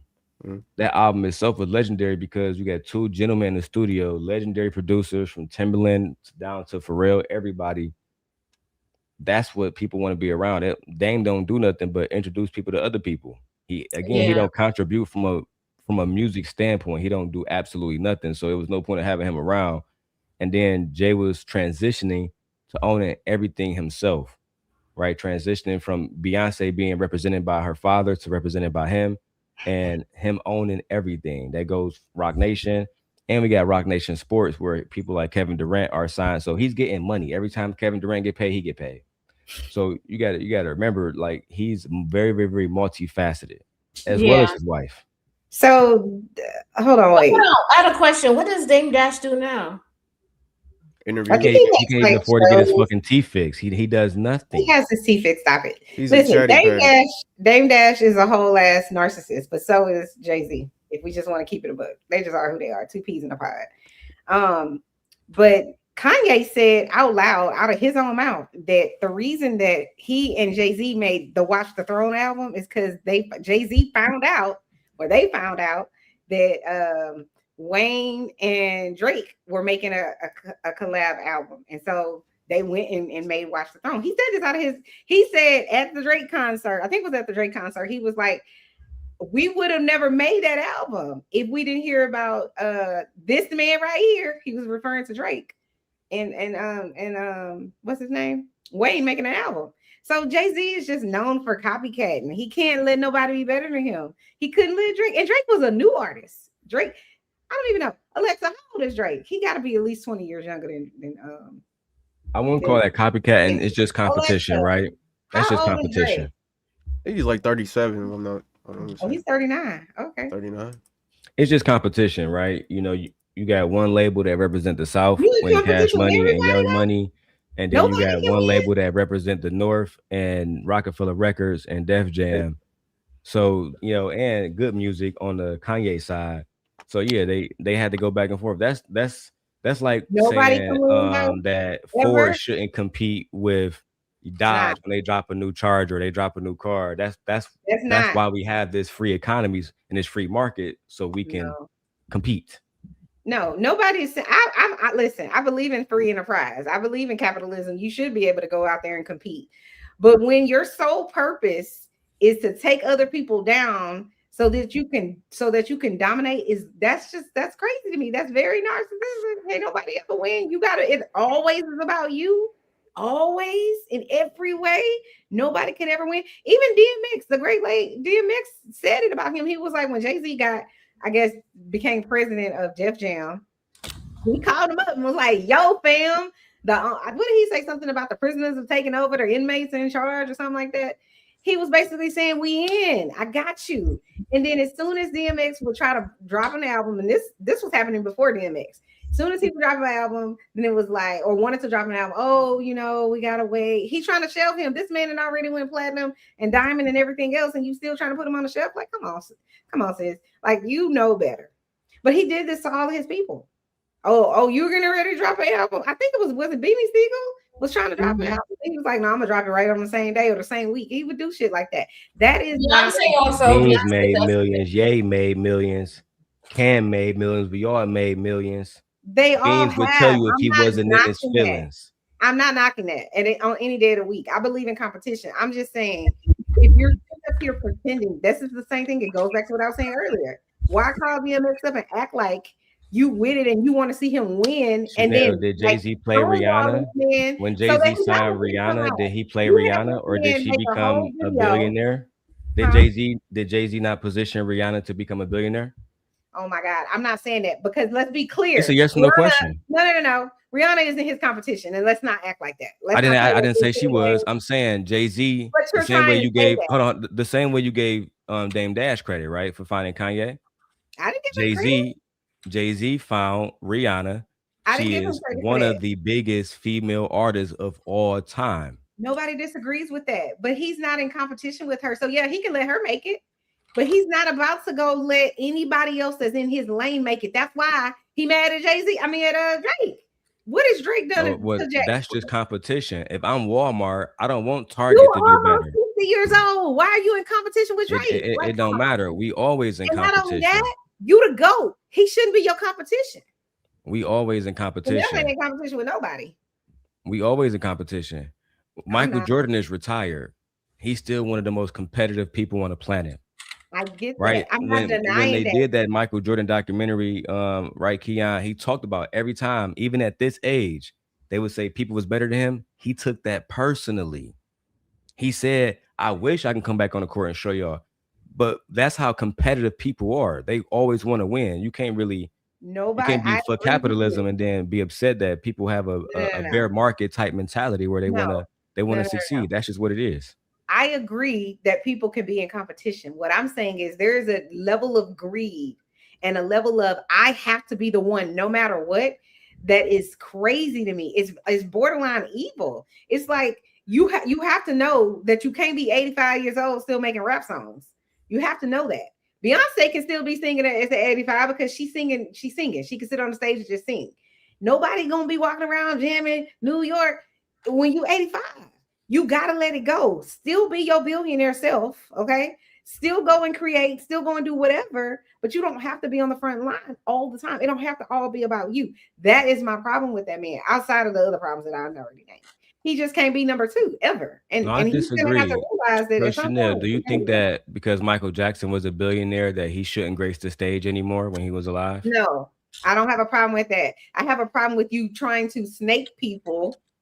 Like, to me, what he did to Drake and Wayne, even though he still didn't win, you did that because you don't want to see them win. That's a problem. Why can't we both win? You can win and so can I. But that's Couldn't the it be problem. argued that he had Kendrick perform Keon because Kendrick had the #1 song that year and not like us? Wouldn't that be the argument? What's the argument? I didn't hear you. That Kendrick, that when Jay-Z had Kendrick Lamar perform in New Orleans at the Super Bowl, it was more about the fact that he had the #1 song in the world. That's what Jay-Z said. Was it not true? Now, logically, I don't know, because I don't know Kendrick Lamar, but I know what was going on at the time was there was a lot of controversy of like, why would you do this? Because Wayne is this, and you got the whole it's in the New Orleans and all of that. I'm like, that's not really what it's about, but I understand the argument. The thing with Kendrick Lamar, to me, I could be wrong about this, but what it appeared to be is I don't like Drake anyway, because Drake is creeping upon my #1 spot and whatever else, and they beefing. And so if we got Kendrick Lamar that already did the dirty work, so to speak, to call this man a pedo and all of that, which that's arguable. I think he might be. I don't know. But if he's already done the dirty work and you don't like him anyway, wouldn't it be genius to say, oh, well, I just put him out there because he had a monster year. He just was doing the bad. He was the baddest thing in the game at that time, or whatever the case may be. Like the Super Bowl only puts people out there on the Super Bowl because they the baddest and the biggest and whatever else. That's just a lie. It's all kinds of people that I've never even heard of that's on the Super Bowl. Wouldn't even know who they are. So that like isn't your. But I think who has performed in the last 10 years that you never heard about? Just curious. I don't know most of them. Let me see who's been on there. I know Rihanna. I didn't know who Kendrick Lamar was. I knew who Wayne was, but he wasn't on the Super Bowl. I don't know when the last time Beyonce's been on there, but I feel like she's been on there in the last 10 years. But everybody knows Beyonce. Other than that, I don't know. I didn't know the guy that was on the Super Bowl. So the last 10, we have Kendrick Lamar in 2025.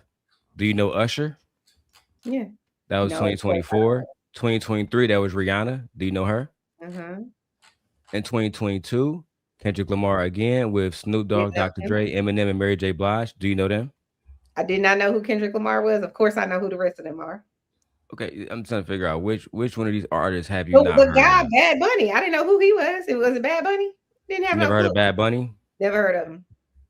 He's one of the biggest superstars on the planet. He is, but I still don't know who he is, and that's why I was saying there's lots of people that I didn't know who they was, just like I didn't know who Kendrick. He played for the Super Bowl. That's how big he was. That's how come I know him. That's the only reason I know who this man is. Because he made a song with Drake. He made a song with Drake also.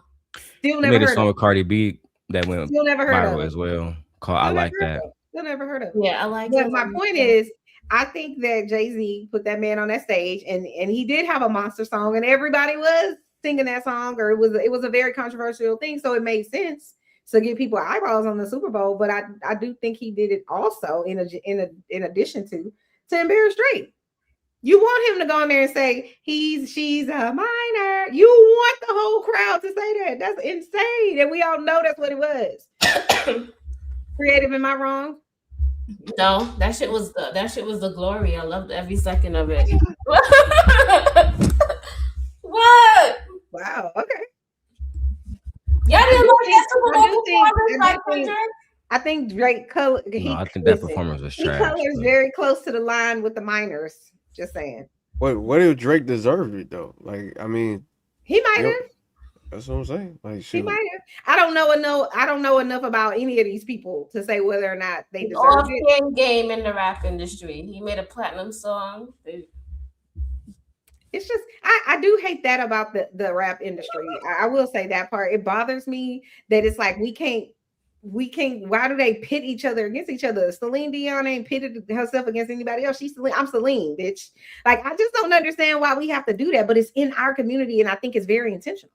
You know what I mean? It's been intentional like that for a long time. Why you can't do it? That's where hip hop started from, right? So back in the day when hip hop started in New York City, that they would do something called battle raps. Do you know about battle raps and that culture? Do you I know don't that know. I the just know that Notorious they. B.I.G., one of I his know most that. infamous videos is when he was battle rapping another New York rapper by the name of Mano on the streets of Brooklyn. That's how he got found, right? So he was known as a battle rapper.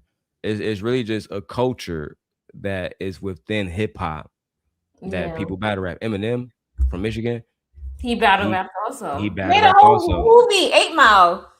about him Probably battle one. rapping, right? That was Yeah. how he was discovered, through battle rap. He wasn't discovered through putting out music. You can ask any Detroiter before Dr. Dre, we didn't know who the hell Eminem was outside of him going to a place called The Shelter, which was downtown Detroit, where he would battle rap anybody who touched the microphone, and he would Chanel, you always ever seen win. 8 Mile?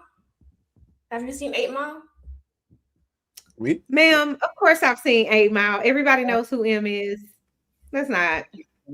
So you do understand where the Alive. versus culture come from, because even in that, so let's use 8 Mile since Creative brought it up. They were rap battling against thugs. The niggas that he was rap battling against had beat him up, jumped him, and all type of shit in real life. You know what I mean? So when they would pop out down there, who are going to these different events? Niggas, thugs, women who like niggas and thugs. And it's a certain type of culture that appreciates battle rap, that appreciates the conflict of battle rap. And when Eminem was over there saying all that stuff he was saying to bro, like, oh yeah, nigga, we know you went to a private school, all that other stuff, niggas was rocking with that. You know what I'm saying? Ain't no such thing as halfway crooks. He even implemented a New York bar. If you know who that's from, then you know. If you don't know about Yeah. that song, then I ain't gotta tell you. It is what it is, right? But if you know about that song, then again, that's a play on words, but it's saying shout out to hip hop. And this is my contribution to hip hop by paying homage to people who have came before me. In that case, the New York group who put out that song. Can we shift trajectories? I want to talk about is it No Jumper? What's No Jumper? No, not No Jumper. Adam 22 and Lena. No, I don't know who that is. So Lena is divorcing Adam 22 from No Jump. Is that the name of his channel, right? No Jump. Yeah. Yeah, his channel is called No Jumper. Yeah, No Jumper. There you go. Yeah. So that's a whole big thing. So they I don't know if Chanel knows about them. Chanel, do you know about them? I don't know any of these people. No. So I want to play a little small interview about their relationship, about 10 to 15 minutes. Then I want to go into why she filed for divorce. Do you know about them, Keon? Oh yeah, for sure. Yeah. Yeah, I think all this is a stunt, to be honest with you. You think so? Yeah, because he done did stuff like this before where he was like, oh, No Jumper's going broke. You know, he done did some off the wall shit like this So before. yeah, I think he's doing this for money. Yeah, either she's dropping another corn, or he's dropping some type of video, something. I think something's going on. But go ahead. I'm with Keon. This is all promotion. I don't even if they are really. Well, first of all, Keon, do you think they're really getting divorced? No. Hell no. They're not getting divorced. That's all I come up to say real quick. Show so the creative, What's up, creative bunch, right? You know what I'm saying? Chanel, the Sim God, Keon with a bottle. You know what I'm saying? Show so, right?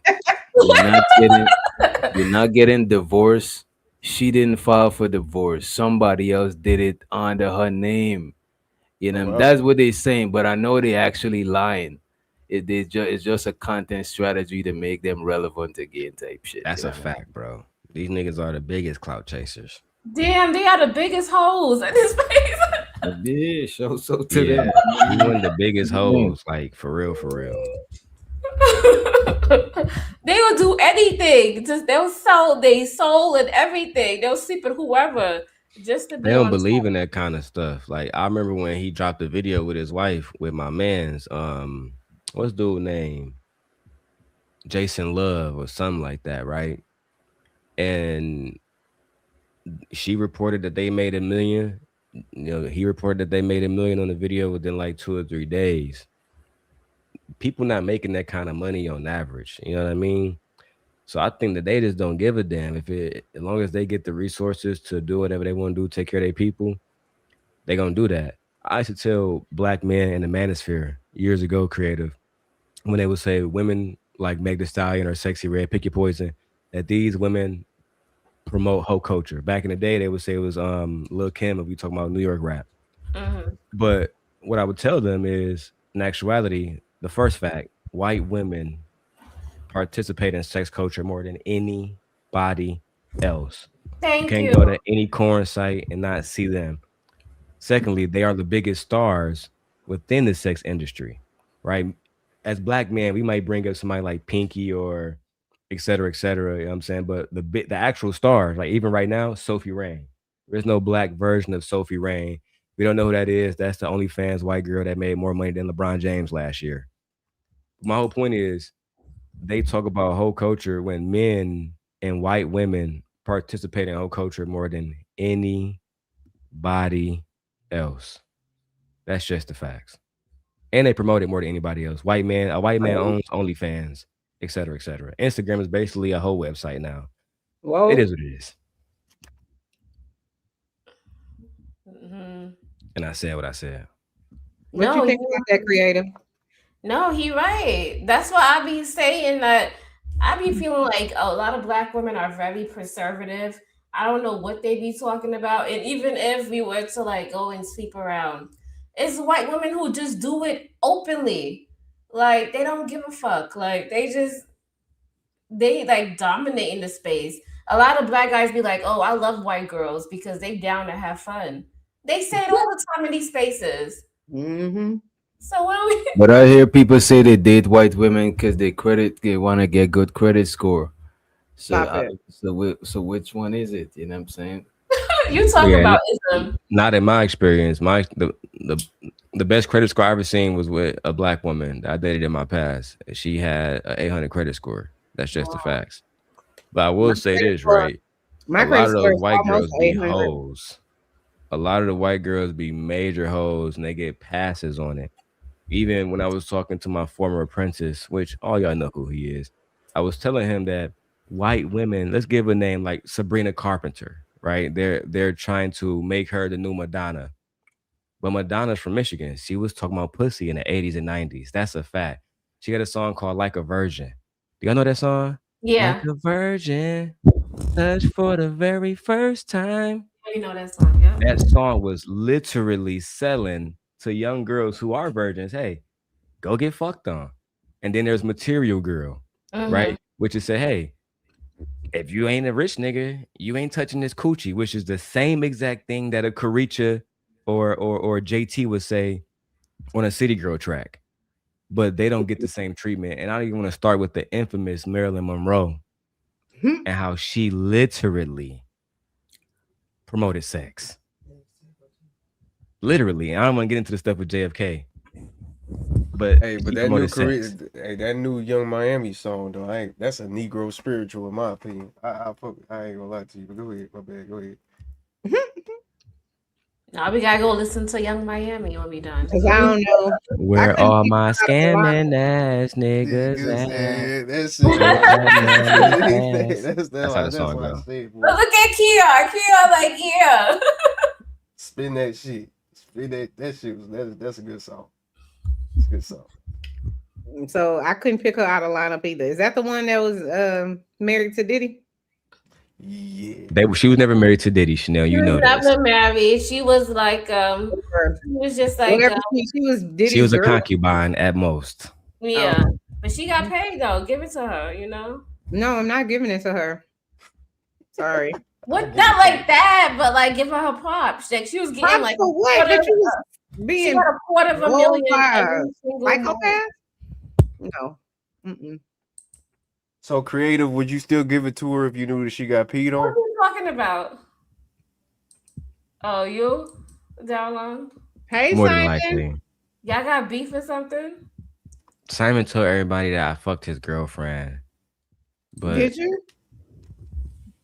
I don't want to talk about that. Wait a minute. Wait a minute. You He want to know did. all the tea. Give us all the tea and the sugar. You got sugar over there? I don't want to talk about it, but Simon, we're not I ain't enemies. never heard you say that. I don't want to talk about it. Okay.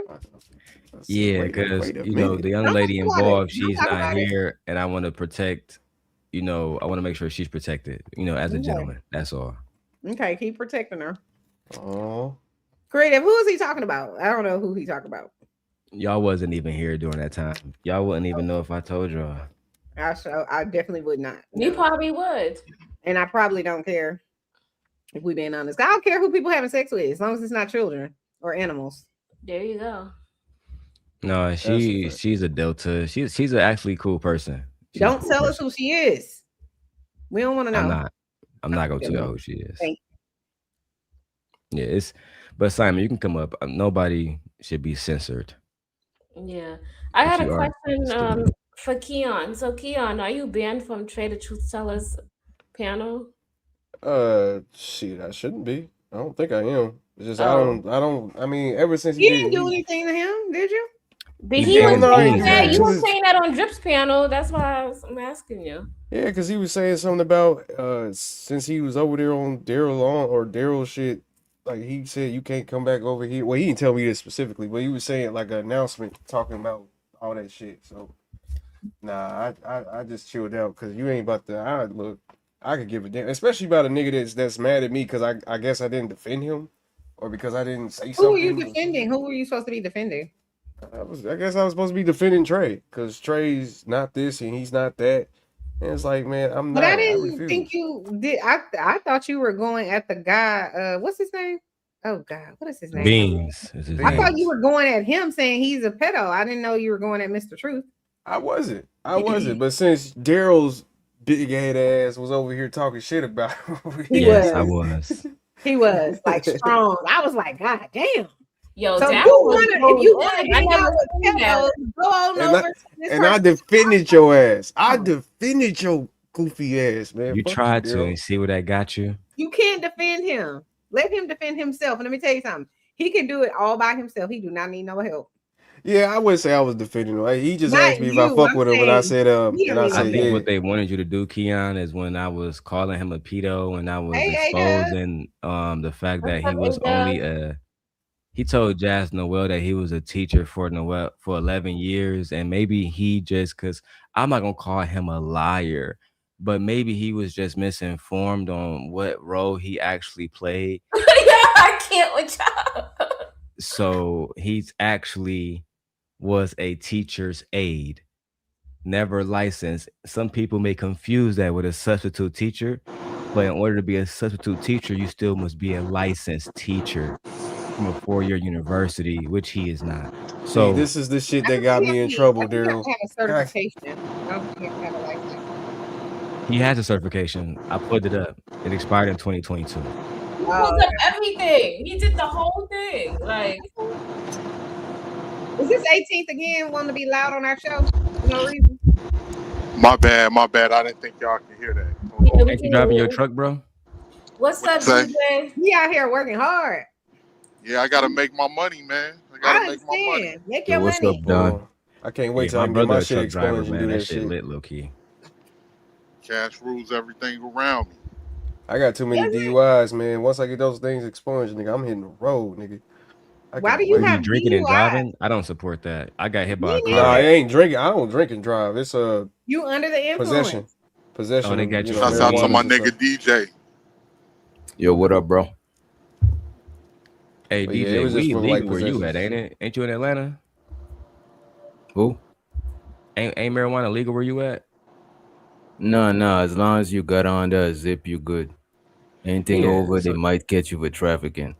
ain't nobody about to drive around with A more than a zip is zip. 28 grams, a ounce. That's an ounce, I yeah. don't know Nobody anything driving about around with a them. zip 28 nowadays. grams. Yeah, I watch a Chanel, lot my of background still documentary. sound loud. No, you're good. You're good now. 18 letter. You And solid. creative, you know, you can go to his microphone and go on like reduce background noise as well within StreamYard. So that's what be happening when people be, because I think people be silencing me or what is it called? Creative, where Yeah, they they can can like turn turn down your your mic microphone. down. Turn your mic down, or I'm like, they they don't want Chanel to say that. That's why they, yeah, I figured that Oh, out. I definitely turn people mic down. I put I put everybody mic on auto so it don't be, because some people turn their mic up too loud and shit, and I don't like having to raise my voice, so I just put everybody shit on auto. And like those of us who have like an audio system, like if I turn mine's, let me see, like up, like this, it'll get That too is loud. so loud. Oh my god. I didn't even know you could do. I didn't know you could turn up your own mic for other people on other people's channels. Yeah, if you got a inbox or mixing board or some shit, you could turn your shit up. Mm. Like if you've been on the purge, you gotta have the loudest mic. You know what I mean? He knows. No, that's a fact. And I get turned. Look, I'm done talking if I gotta scream over people. But you know, at the end of the day, you know, that's just what it is. It is what it is, bro. Because then it just is like mic supremacy. Like if your mic louder, then you basically you the smartest nigga in the room. If you're like the loudest, you know what I mean? So Yeah. Mm-hmm. If you Like, the loudest and you can over talk and you don't run out of breath, you go in come on I every now. think I'm gonna time. let you off trade the truth now. I think I've had enough. I don't think anybody can turn down. What's his name? What'd he say? What's his name with the 3 X's? Big J. I don't think Oh, anybody that's my can turn dog, down Big J. Yeah, my Jay. dog. Yeah, No, I think Cellulite got the loudest mic Big J in the Slammer. game. Cellulite podcast, he got the loudest, best mic by far. His shit, that nigga be through the roof. You know what the trick Man, is, bro? fuck that, man. Let me You shut know, up. is it? I could turn if I turn my audio down to where I can't hear nothing. No, I could make my shit loud as fuck. You know what I'm saying? Mm. I could even probably make it. Oh shit, that shit is too loud. But I could keep turning it up if I turn my audio down. That's that report to the principal office. That's that report to the principal office right there. Bro, when you see people on the purge screaming at each other, it's because they took their headphones off so they don't gotta hear the other person and they just go off. I probably had to do that probably once or twice. But I've definitely Yeah. done that before. Where it's just I just try to get my shit off, but motherfuckers just keep on talking. So Creative. Do you know what the purge is? Yeah, it's when you got beef with somebody, you go there and you settle the beef. And it's like It's an what, event. 12 to 24 hours, sometimes 48 hours, and they do it 6 hours at a time. And let's It's say an Hold on, event me, wait. held by Aunt So Tia. they're on a live for 6 hours arguing? yeah, Way longer than that 6 ain't hours. nothing. I'm about to say that's nothing. 48 Chanel. hours, but there's Yeah, like a certain whole That's time weekend slots. type nothing. shit. That's Yeah. nothing. It don't I done be said arguing the whole time though. I done It's said open for that shit. Sometimes it I just done be sat on like one roasting of and those different religious shit. panels before for about 12 hours straight. No bullshit. Just sitting there talking shit, Man, Yeah, how the that's arguing hell? some about nigga Yeah. shit. I'll You fall say a asleep on. religious panel? Mm-hmm. How the hell you do that, boy? I can't Keon, even you get too through. young to be chugging them Jose Quavos, bro. Can't That do it boy Man, I ain't again. talking too. about my liquor, man. I'm doing I fine. can't even get through. I can't even get through a religious infomercial for Do too it damn I can again. see long. that. I can see that.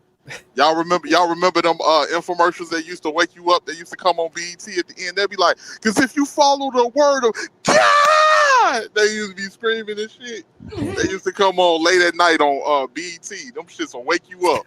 He It almost made was me spit this Quavo out. some reverend. He used to be selling his little religious DVDs and shit.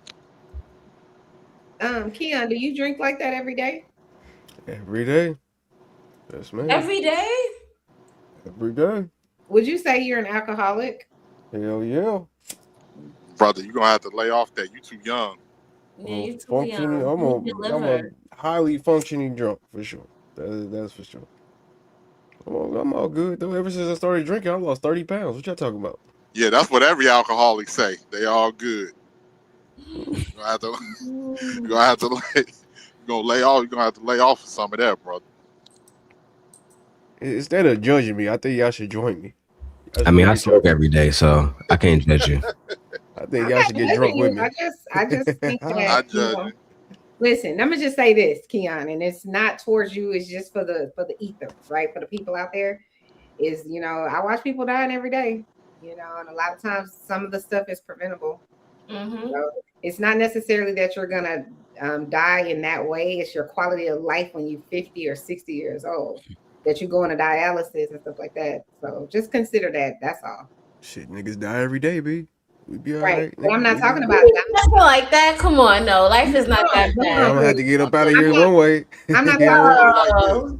hold on, I'm not talking You about wanna dying. die I'm talking peacefully. about You don't want to die a slow, So why do agonizing you Man, death ain't no from that. bad say That's habits. an oxymoron. Dying peacefully, I ain't never heard of that. Dying Yeah, sucks. I mean, it sucks, but if you can die in your sleep, you would rather prefer dying in your sleep than being hooked up to a machine on morphine because you can't stand the pain before you check out of here. or not even being aware that you exist. I left a patient's house like that today. They are like comatose almost.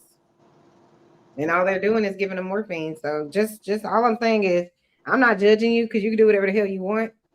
But there's things far worse than death and having to live a life of where you don't have. Can you imagine? Because this is what I be trying to tell like the doctors and the other people that work on our team. I'm like, now you didn't work your whole life and now you in a room and somebody coming in undressing you and you can't even tell them no.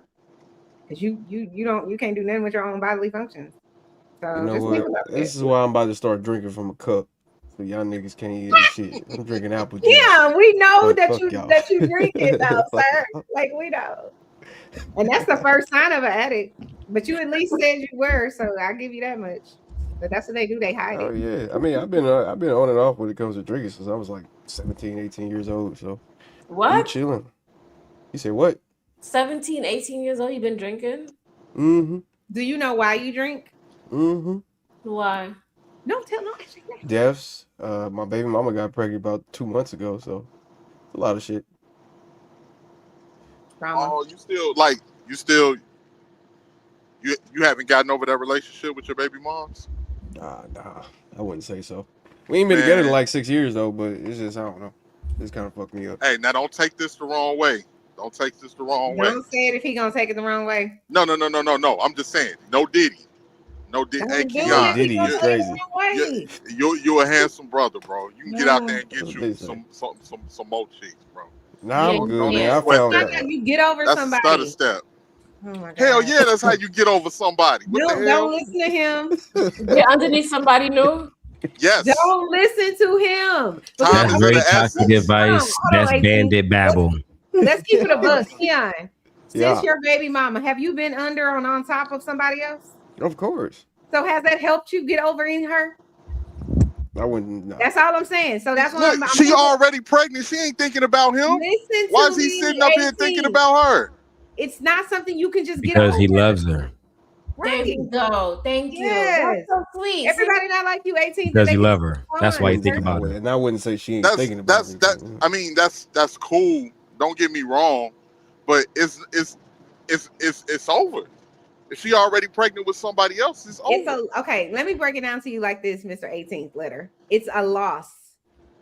So no matter, it's sort of like, think about it like if you really love someone, you value them, you have a child with them, and then that relationship dies, but they still walking around on earth. It's grief. Grief is love that has nowhere to I go. get that. I get what you're You're saying, not Chanel. listening. You just hearing what I'm saying. You're not listening Oh to And you me. correlating her vagina to her importance in his life. Whatever No, she's doing with no, her I'm not. body. And Yes, you well, you are. saying Not. because Because she's let me tell you pregnant. why. Because I just asked Keon and he said out of his mouth, and I already knew what his answer was going to be. But I asked him, have you been under and on top of another woman? See, He so said, when yes. Chanel, when niggas say that you do that shit, don't look. You just admit it. I'm just saying. Go ahead, Chanel. I know, but y'all act like I'm setting people up. This I'm woman. asking to Okay, verify. let me just say this real Hold quick, on, I wasn't Chanel. finished with my statement, and then you got it.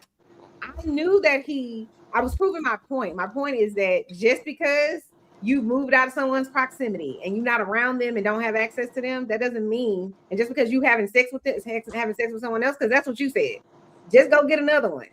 And that doesn't erase what he feels for this person and how he probably on some level wishes shit was different. And it can't be, at All least right. right now. Let me respond real quick.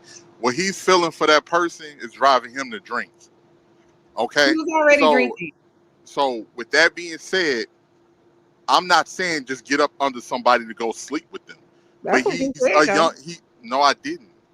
But he's a Did y'all he's a hear young that? man. Or Really, Chanel? Really? I thought He's a that's what young I heard. man. Really, Chanel? He's a young man. He's 28 years old. He still has his whole life ahead of him. Okay. He can go out I'ma let there you and know. meet other women that possibly may even have better chemistry with him than his previous relationship. Is that So what and you I wanna want to do? see him. I want to see him go out there. I don't want to see him waste himself away. I want to, because he's still young. He's 28 years old. I want to see him go out there, and I want to see him enjoy life and possibly meet somebody else that relationship end up being more fruitful than the last relationship that he valued. Yeah. That's Well, let me ask you this, Keon. Because It's hey, if it's it's a lot of assumptions a little bit, but I feel where you're coming from. no, I'm just saying I'm just assuming based off You're what I see. basically telling him Yeah, to go use other women. No, I'm not basically telling them nothing. I just said he can go out there and date and To interact use and other see if he women. can get a. No, it's not. If you're trying to involve yourself in another relationship, is that uses other women? But he's clearly going through something. So wouldn't the best advice be to give him advice about self-reflection and healing and focusing on himself and governing himself better so that when he do meet somebody, he may be the best man he can be for that person versus saying, hey, I'm getting drunk every day thinking about my ex, come on a date with me. I don't think that's the best advice. Okay, some God. I Wait, why y'all assume that I'm miserable all because I get Okay, drunk some thinking about God. my Never use ex? the word I misery. Maybe get that some makes me God. happy. Never use the word misery. Maybe Not that really, makes yeah. me happy. Like why do y'all always think that it's a Can I misery ask you a thing? question, As Keon? as an older guy myself, Keon, I'm just trying to look out, bro. But if you happy, you do what you want to do, brother. Keep Keon, enjoying your life. I have two questions. One, are you miserable? No. Okay.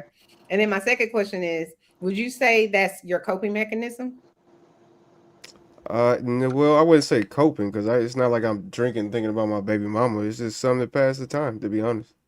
But why it started, but now it's just I'm having fun, to be honest with you. Now it's a I'm having habit. fun with it. Do you think you could stop tomorrow and never do it again? Possibly. Okay. Possibly. I've done it before, so yeah. Keon, why haven't you fallen in love again? Oh, I don't want that because that's bullshit. That love is That's a bullshit. good question. I like Why is that. it bullshit, He hasn't Keon? Because fallen. love is bullshit. I'm the sim guy. This is what I do. This is I what gotta I give it do. to the guy to give it I to the ask good somebody, questions. I gotta give it to him. Because Keon, I think unlike 18 letter advice, it'd be more healthier for you to focus on yourself first, It's take the care of your shots mental that health I first can't and your take. physical health first, then move on intentionally in a relationship where you can experience love again like you had before. But when you ask him, has he fallen Facts. in love? Why hasn't he fallen in love? You got to meet people to go fall in love with somebody. He just said he'd been on top of multiple women, Oh, which you means had he's okay. not being intentional about trying to fall in love. He's smashing. He don't want love Facts. from what he just said. Nah, it's too much work. I don't know. I think it's too It's much too work. much work. What if it's something that's good and pleasant? Like, I mean, I can see that, but other than that, it just seems like too much work. I've already done it before, so Because maybe the people you're choosing.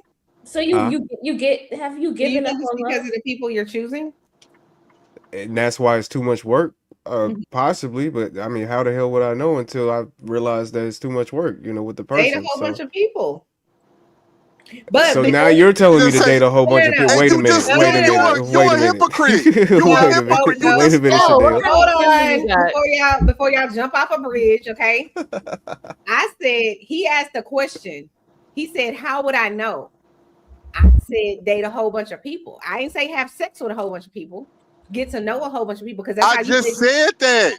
I didn't disagree with you when you said get to You know other said I people. insinuated him to go sleep No, around. we did. This one right here told you that. The God, Sim God guy, he's the one that said that. I didn't say that. No, you said that. You didn't hear what you said, Chanel, I early in the beginning. I didn't say that. I didn't. She didn't I say it. didn't say that. She didn't say it. She didn't say it.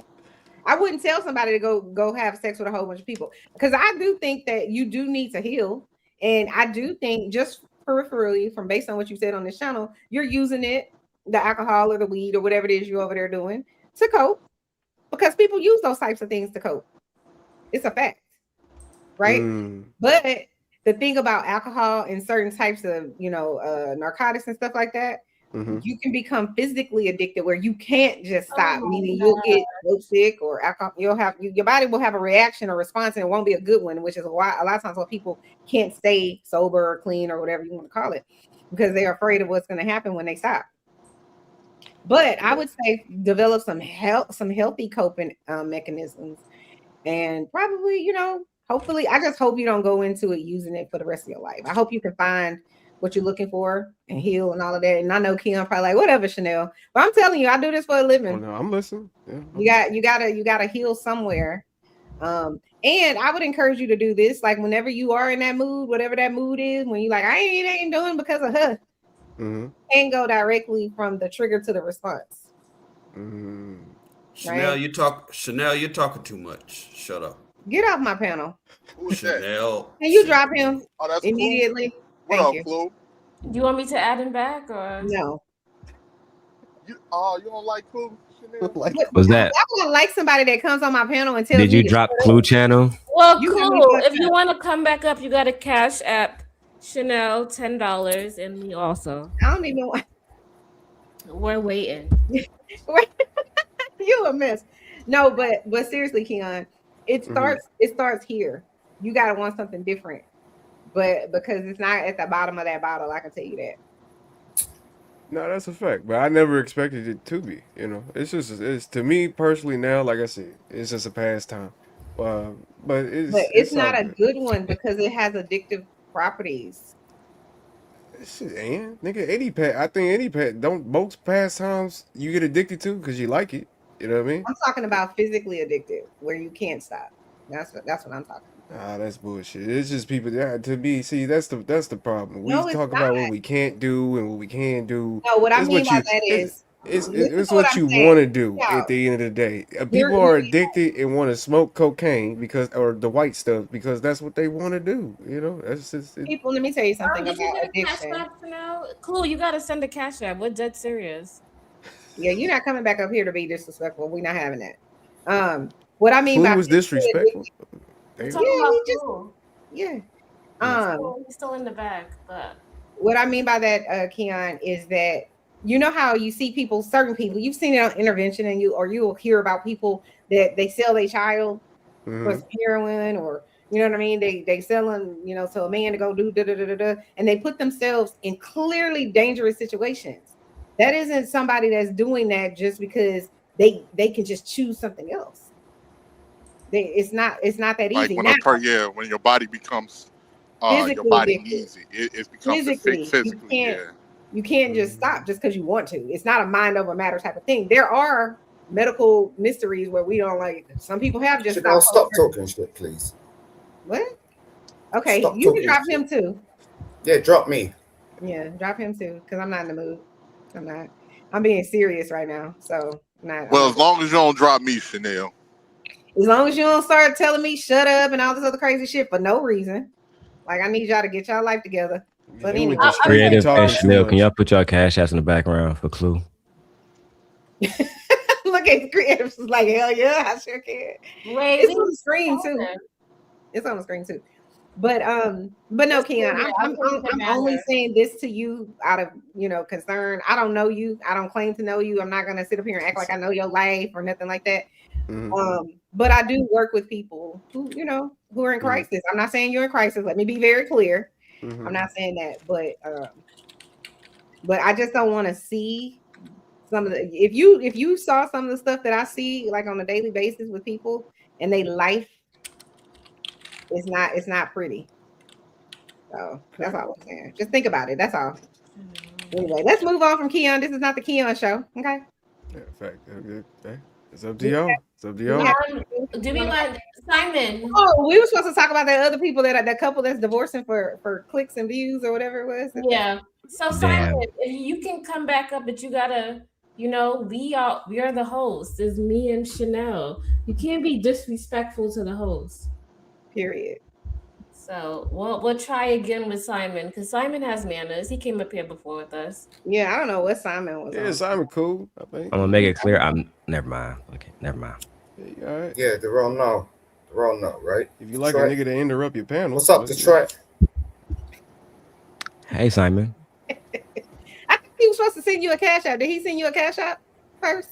Oh, he can't send a cash app. Not Simon, but Clue has to. Oh. Did you get a cash app, Chanel? I don't think so. I don't want no cash app from some disrespectful idiot. You can he can send it to you. No, I want him to send it to you too. Clue might have just been What did he joking do to around. you? Wait a second. Let me tell you something. You don't know who you have on your panel right now. Hold on. Simon. You don't know. Simon, we are being respectful right Don't now. laugh at me, Brian. Who's laughing? Like I'm confused. This here. motherfucker over here. The husky. Oh, I he's think he talking calls about me husky. Oh, Daryl. Yeah, he calls me husky. Oh, Daryl too. Oh, okay. Daryl, quit laughing at him. Do y'all want to have it out for 2 minutes? Uh-oh. No, I ain't got nothing against him. Darrell, no. He put a gun up on me. What the fuck? What? You call him in Darrell? You said he did what? Put a gun. What happened? Hold on. What happened? Did this really happen? Look at him. He looking slick. Okay. Okay, Simon. This motherfucker Breathe. crazy. You know what you did, Darrell. You know Just what you breathe, did. Simon. Just breathe. What you mean breathe, nigga? Oh, yeah, he had sex with your girl or something? Or is that what happened? Yo.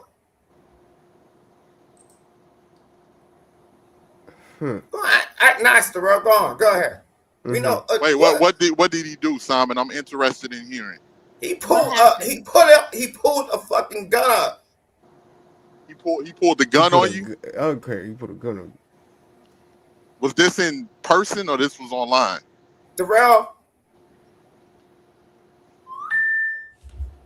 don't fucking don't do that smirking shit with me, bruh. Was this online? You tried to fuck with my life, bro.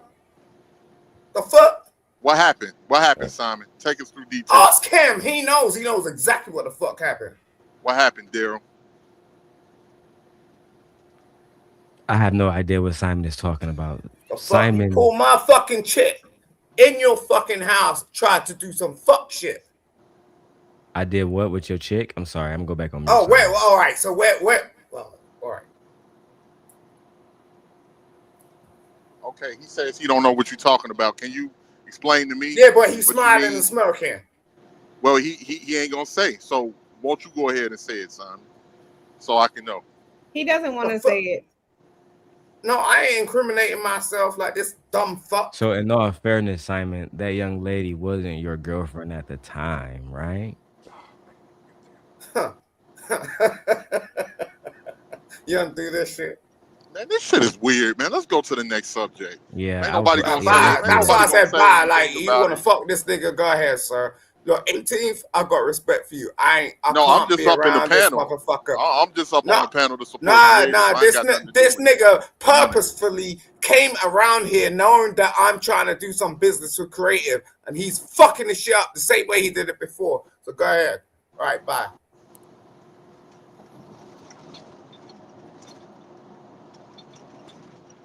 I'm sorry. He must have watched our last live. I was unaware that. What happened? That's what happened. He watched that last live. He's like, you on my territory. Okay, sorry, is creative can do whatever she wants. I don't control her autonomy. Daryl, why don't you do a live about what the Simon situation? Because I've heard of it a couple of times. You should do a live about it. I want to know now. I want to know. I don't think nobody wants that because I just made up with Truth is Never Favored, and I'm not trying to go back down that lane. I will say this. Okay. There was a young lady. Oh, never mind. Topic. Go ahead. Okay, never mind then. There was a young lady, and she came to see me. And, we spent the weekend together. And that was pretty much it, Whether she had a boyfriend or not is irrelevant to me. She made her choice as an adult, and that's that. There's really nothing else to talk about it. She's an adult. I believe women have, in this day and age, men, especially men who are not maritally bound to a woman or not paying her bills, you don't really have a right to tell her what to do. And even in those situations, it's a sticky situation. Women should be able to move with their full autonomy. She chose me over, other individuals. And that's just what happened at the time. That was years ago too. So I don't like to disclose bad conversations because if I'm doing something with a woman, that should be between me and that woman, which is why I said earlier, it was not important to bring her up. There you go. Go ahead, You're Creative. muted, Creative. Oh, my bad. I was like, I agree with that statement. Yeah, just don't bring people up. Don't mention their names. If Yeah, that's that's not. their It's business, unnecessary. It's ungentlemanly as well. a lot of people need to learn that. What you just said there. Yeah, but that ain't never gonna happen because a lot of this space is built off of tearing other people down. So that's never gonna happen. But okay, so I wanted to review this because Chanel don't know about Adam 22 or Lena or their relationship dynamic. So I think Chanel's not going to like this. Chanel will find this very intriguing. Watching you on YouTube for the past 9 years he's been in my life. And when you call, I'm usually there. But this is the first time we're meeting in person. This is great. Heard a lot of great things about you. Pleasure to finally meet you. And just so everybody knows, yes, there will be a Vlad Plug Talk scene that we're doing in collaboration. Why are you getting weird already? I'm just saying, after this. I don't know about that. Just like how he does No Jumper, I do Vlad TV. It's a swap. Oh, so it's a no plug. It's okay. It's not a no plug. It's a Plug Talk swap. Yeah, that's what I'm saying. Yeah. Okay. That's the deal, right? This is what I walked into right here. I don't know. Are you Have to scared? take a look at this. Go to church, bud. Well, I want to get into your story, Lando, but there's a few things that are happening right now that are kind of time sensitive that I want to discuss.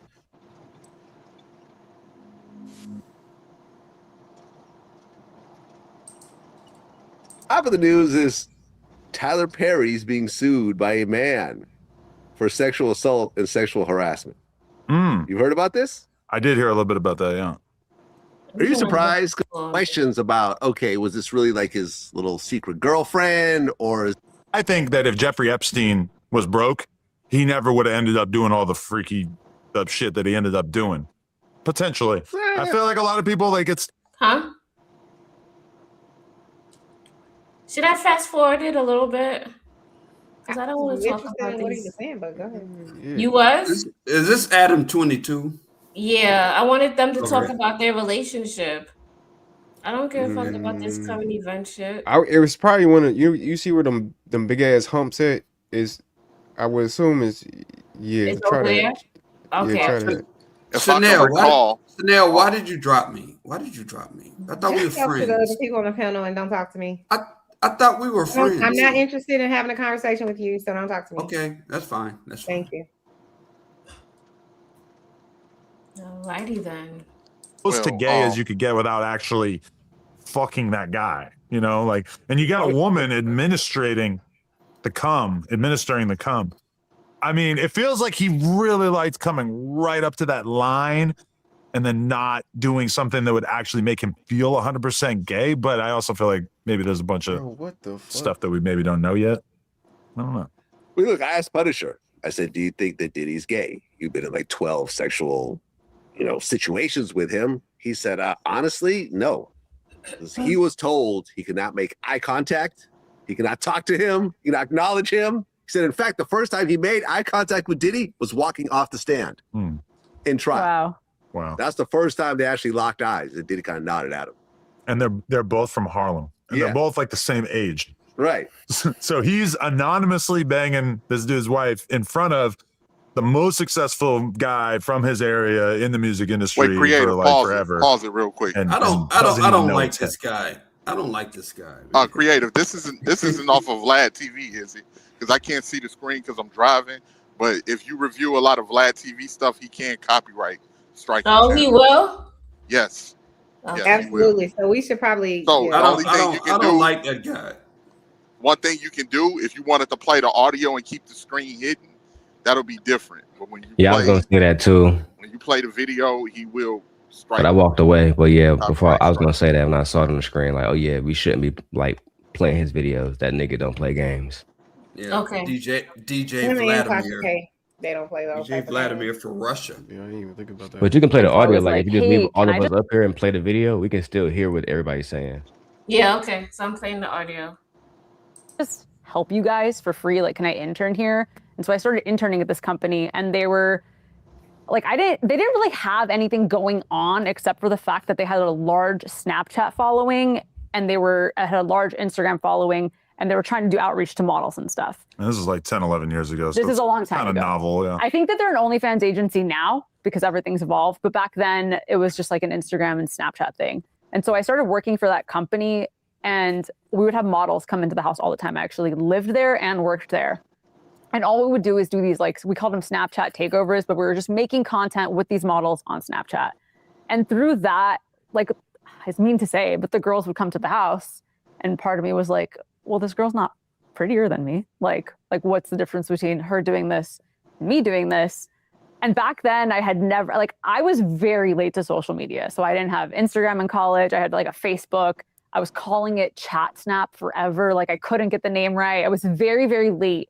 At that time, we were just very casual in our relationship, but I looked at his life. He was just sitting on his bed watching YouTube videos all day like a bum. Listen, I was out hustling. I was riding my bike like 10 hours a day and making YouTube videos, do a couple podcasts a night. I was doing shit, but yeah, I also, like, I didn't have to do anything I didn't want to do. His freedom was really like eye-opening to me. I was like, I could have this kind of life. Because at the time I'm working at this social media company making $10 an hour. I'm in a credit card debt. I can't afford my life. And I was just looking at him like, wow, he gets to run the show. Like, that's so sick. So it's not like I entered the private Snapchat world because I was like, I just feel this desire to show everyone but I was like, I want to be able to wake up and Oh, we have somebody else.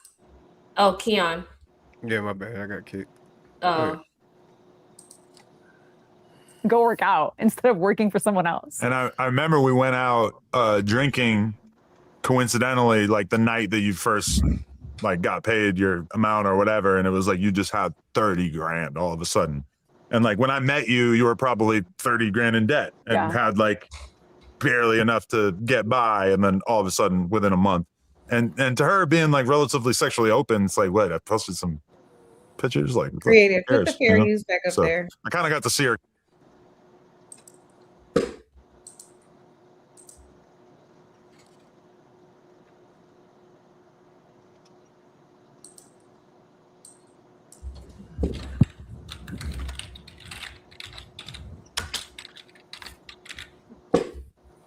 Really, Chanel, you stopped the stream for that.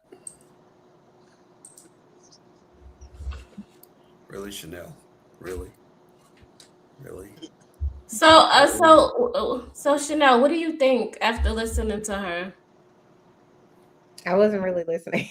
No. Sorry. Okay, so far she was interested. Yeah, so far she was really interested in possibly doing what he was telling her to do, was to take like explicit photos and be Instagram models. I didn't know you do get paid a lot of money for that, just posting photos and people liking it. I don't know how. I'm not an Instagram model, so yeah, I think Facebook owns Instagram, from my understanding, and Facebook has. No shit, you're not an Instagram model, Chanel. See, no he about shit. to get dropped again. You about? I'm cool. Like you was cool. Man, Chanel is a beautiful black woman. Stop. Yeah, yes, she is. Why are you over here trying me? She is a beautiful black woman, but Shut she's not an the hell up. Instagram model. Be quiet. I mean, am I lying or what? You about to get dropped again, so you got to make a decision. Do you want to stay up here, or do you want to get dropped? There is no reason for you to come up. You think you driving again? Yeah, I'm switching lanes. You heard that clicking. No, I was saying Okay, Facebook has. We cool. All right, go ahead, Dal. Facebook has one of the biggest monetization programs in all of social media. So yeah, if you if you get monetized on there, you definitely can make a lot of money. Even on Facebook, they pay you a lot of money just to post. That's a fact. Where can you get, Daryl? Where can you get a lot of money? What was that again? Facebook, like you know how YouTube has monetization as far as super chats, et cetera, et cetera. Facebook and Instagram has their own. Oh, you're talking about meta advertising. Okay. Hey, Kim Kane. Hey, so, Hey, Candy Cane. Oh, that's Candy. Shout out to Candy. Mm-hmm. Go ahead, Keon. You about to say something? yeah, but I'm trying to figure this out. I'm trying to. So this is academics, right? He's explaining. Oh, He thinks and that's what DJ was probably talking about. He thinks that this is fake, right? If I can share it. Okay. That was fake. Oh, okay. Yeah, this whole thing is like a conspiracy Keon thing. got it See, yeah, Chanel, you'll probably like this because you love conspiracies and shit. So yeah, you Why you'll do you probably like say that. that? Oh no, is that the wrong one? No, that's I got a me. quick. I got a question for creative. Go ahead. She filed it on June. Can she pay to have me drop? Because she didn't pay to have me drop. She just said drop. Sir, this is free. our stream. I don't have to pay anything for She anything. can pay to have me dropped, but I have to pay to get back on. Hey, I think that's somebody is unfair. somebody Like, spamming go y'all ahead, chat. Y'all should go time that person out. They put in the N-word in the chat. It's in somebody's. Is it yours, Chanel? Is it mine? Nah, it's in the comment section, but you don't see it on YouTube though. It's all good. I don't know who he What is. I'm saying is somebody's chat box that I can't get to. But go ahead. Yes. If Chanel can drop me for free, but I have to pay to get back on, you don't think that's unfair? They're She the dropped me It for is free. Chanel's show also. That's Yeah, why. it is. Oh, okay. I don't know how to. I got it. I got it. find this person out? I got it. I understand. Go ahead. I understand. It's her show too. You click on their name, Chanel. If you're on your phone, you click on their name and then you just order 3 dots and you press timeout. Or if you're on the computer, you go to their Only name thing and I do the see same is process. remove, but I don't know how I could block them. Oh, it's on Chanel's channel. Let me see. You know how to block me, but you don't know how to block Cheese and Juan for some reason. Cheese and Okay. Juan. Can you just go ahead and let him go down? Because I can't. I'm not in the mood. You gonna drop me again? Okay.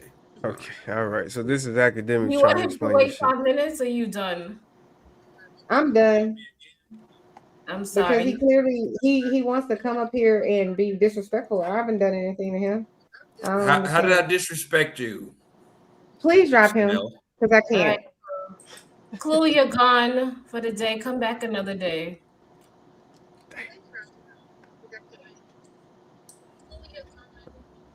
Somebody playing something in the background. Keon, I is don't block this person because they keep coming up on my panel. I mean, on my thingy. I think you gotta block them, creative. this commenter is on a guest destination. What does Only your that mean? guest can delete the comment or ban the user. I would definitely try. I can't Yeah, I'm reach trying to for figure my out phone. like which channel is that because I'm looking at both of Chanel's channels and it's I don't see that person. Maybe it's on Chocolate Earth. Do you guys got a rental on Chocolate? Maybe that's why. Maybe yeah. No, I don't. I don't think so. Y'all might have to cut chocolate from the simulcast if y'all I don't can't know how to figure do it out. that. You click on whatever link it is and you just go to remove. I got it. You have to figure out how to ban people. It's because In creative order to ban doesn't make people, it so you go to their viral. StreamYard and you go to their account and you ban them that way. So like, let's say for example, if y'all want to ban me now, you click on like you go to like my name or whatever, and then you just click on ban. You can ban. Okay, I did it. I ended it on her end. I should have been did that.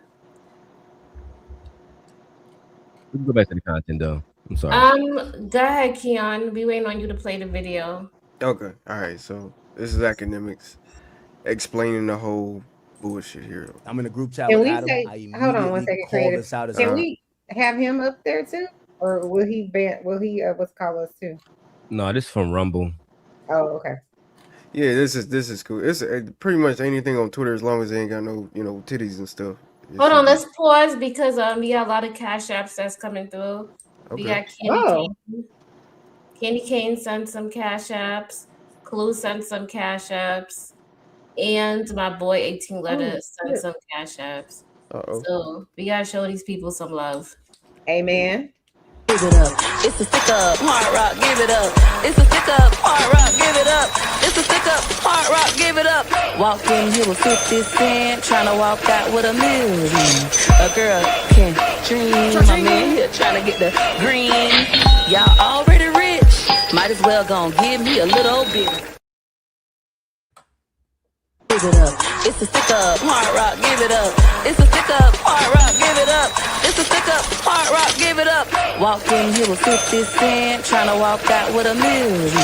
A girl can dream. My man here trying to get the green. Y'all already rich, might as well gon' give me a little bit. Give it up. It's a stick up, hard rock, give it up. It's a stick up, hard rock, give it up. It's a stick up, hard rock, give it up. Walked in here with 50 Cent, trying to walk out with a million. A girl can dream. My man here trying to get the green. Y'all already rich, might as well gon' give me a little bit. Okay, Dang, all right, we're creative. back. You could have Who's just all that played movement one. back there? I play one for everybody who cashed up. No, I was just saying, since you had mentioned it, you was like, it's 3. You could have just played one. I know. Everybody, we would have been all right. I enjoyed it, but okay. Yeah. I'm in a group chat. Do with you have Adam. one where I you're immediately dancing? Called My bad. this out as a promotional Can y'all hear stunt. it? I said, Yes, go ahead, Keon. what video are y'all dropping now? Okay. Let's go over the facts. She filed it on June 1st, her birthday.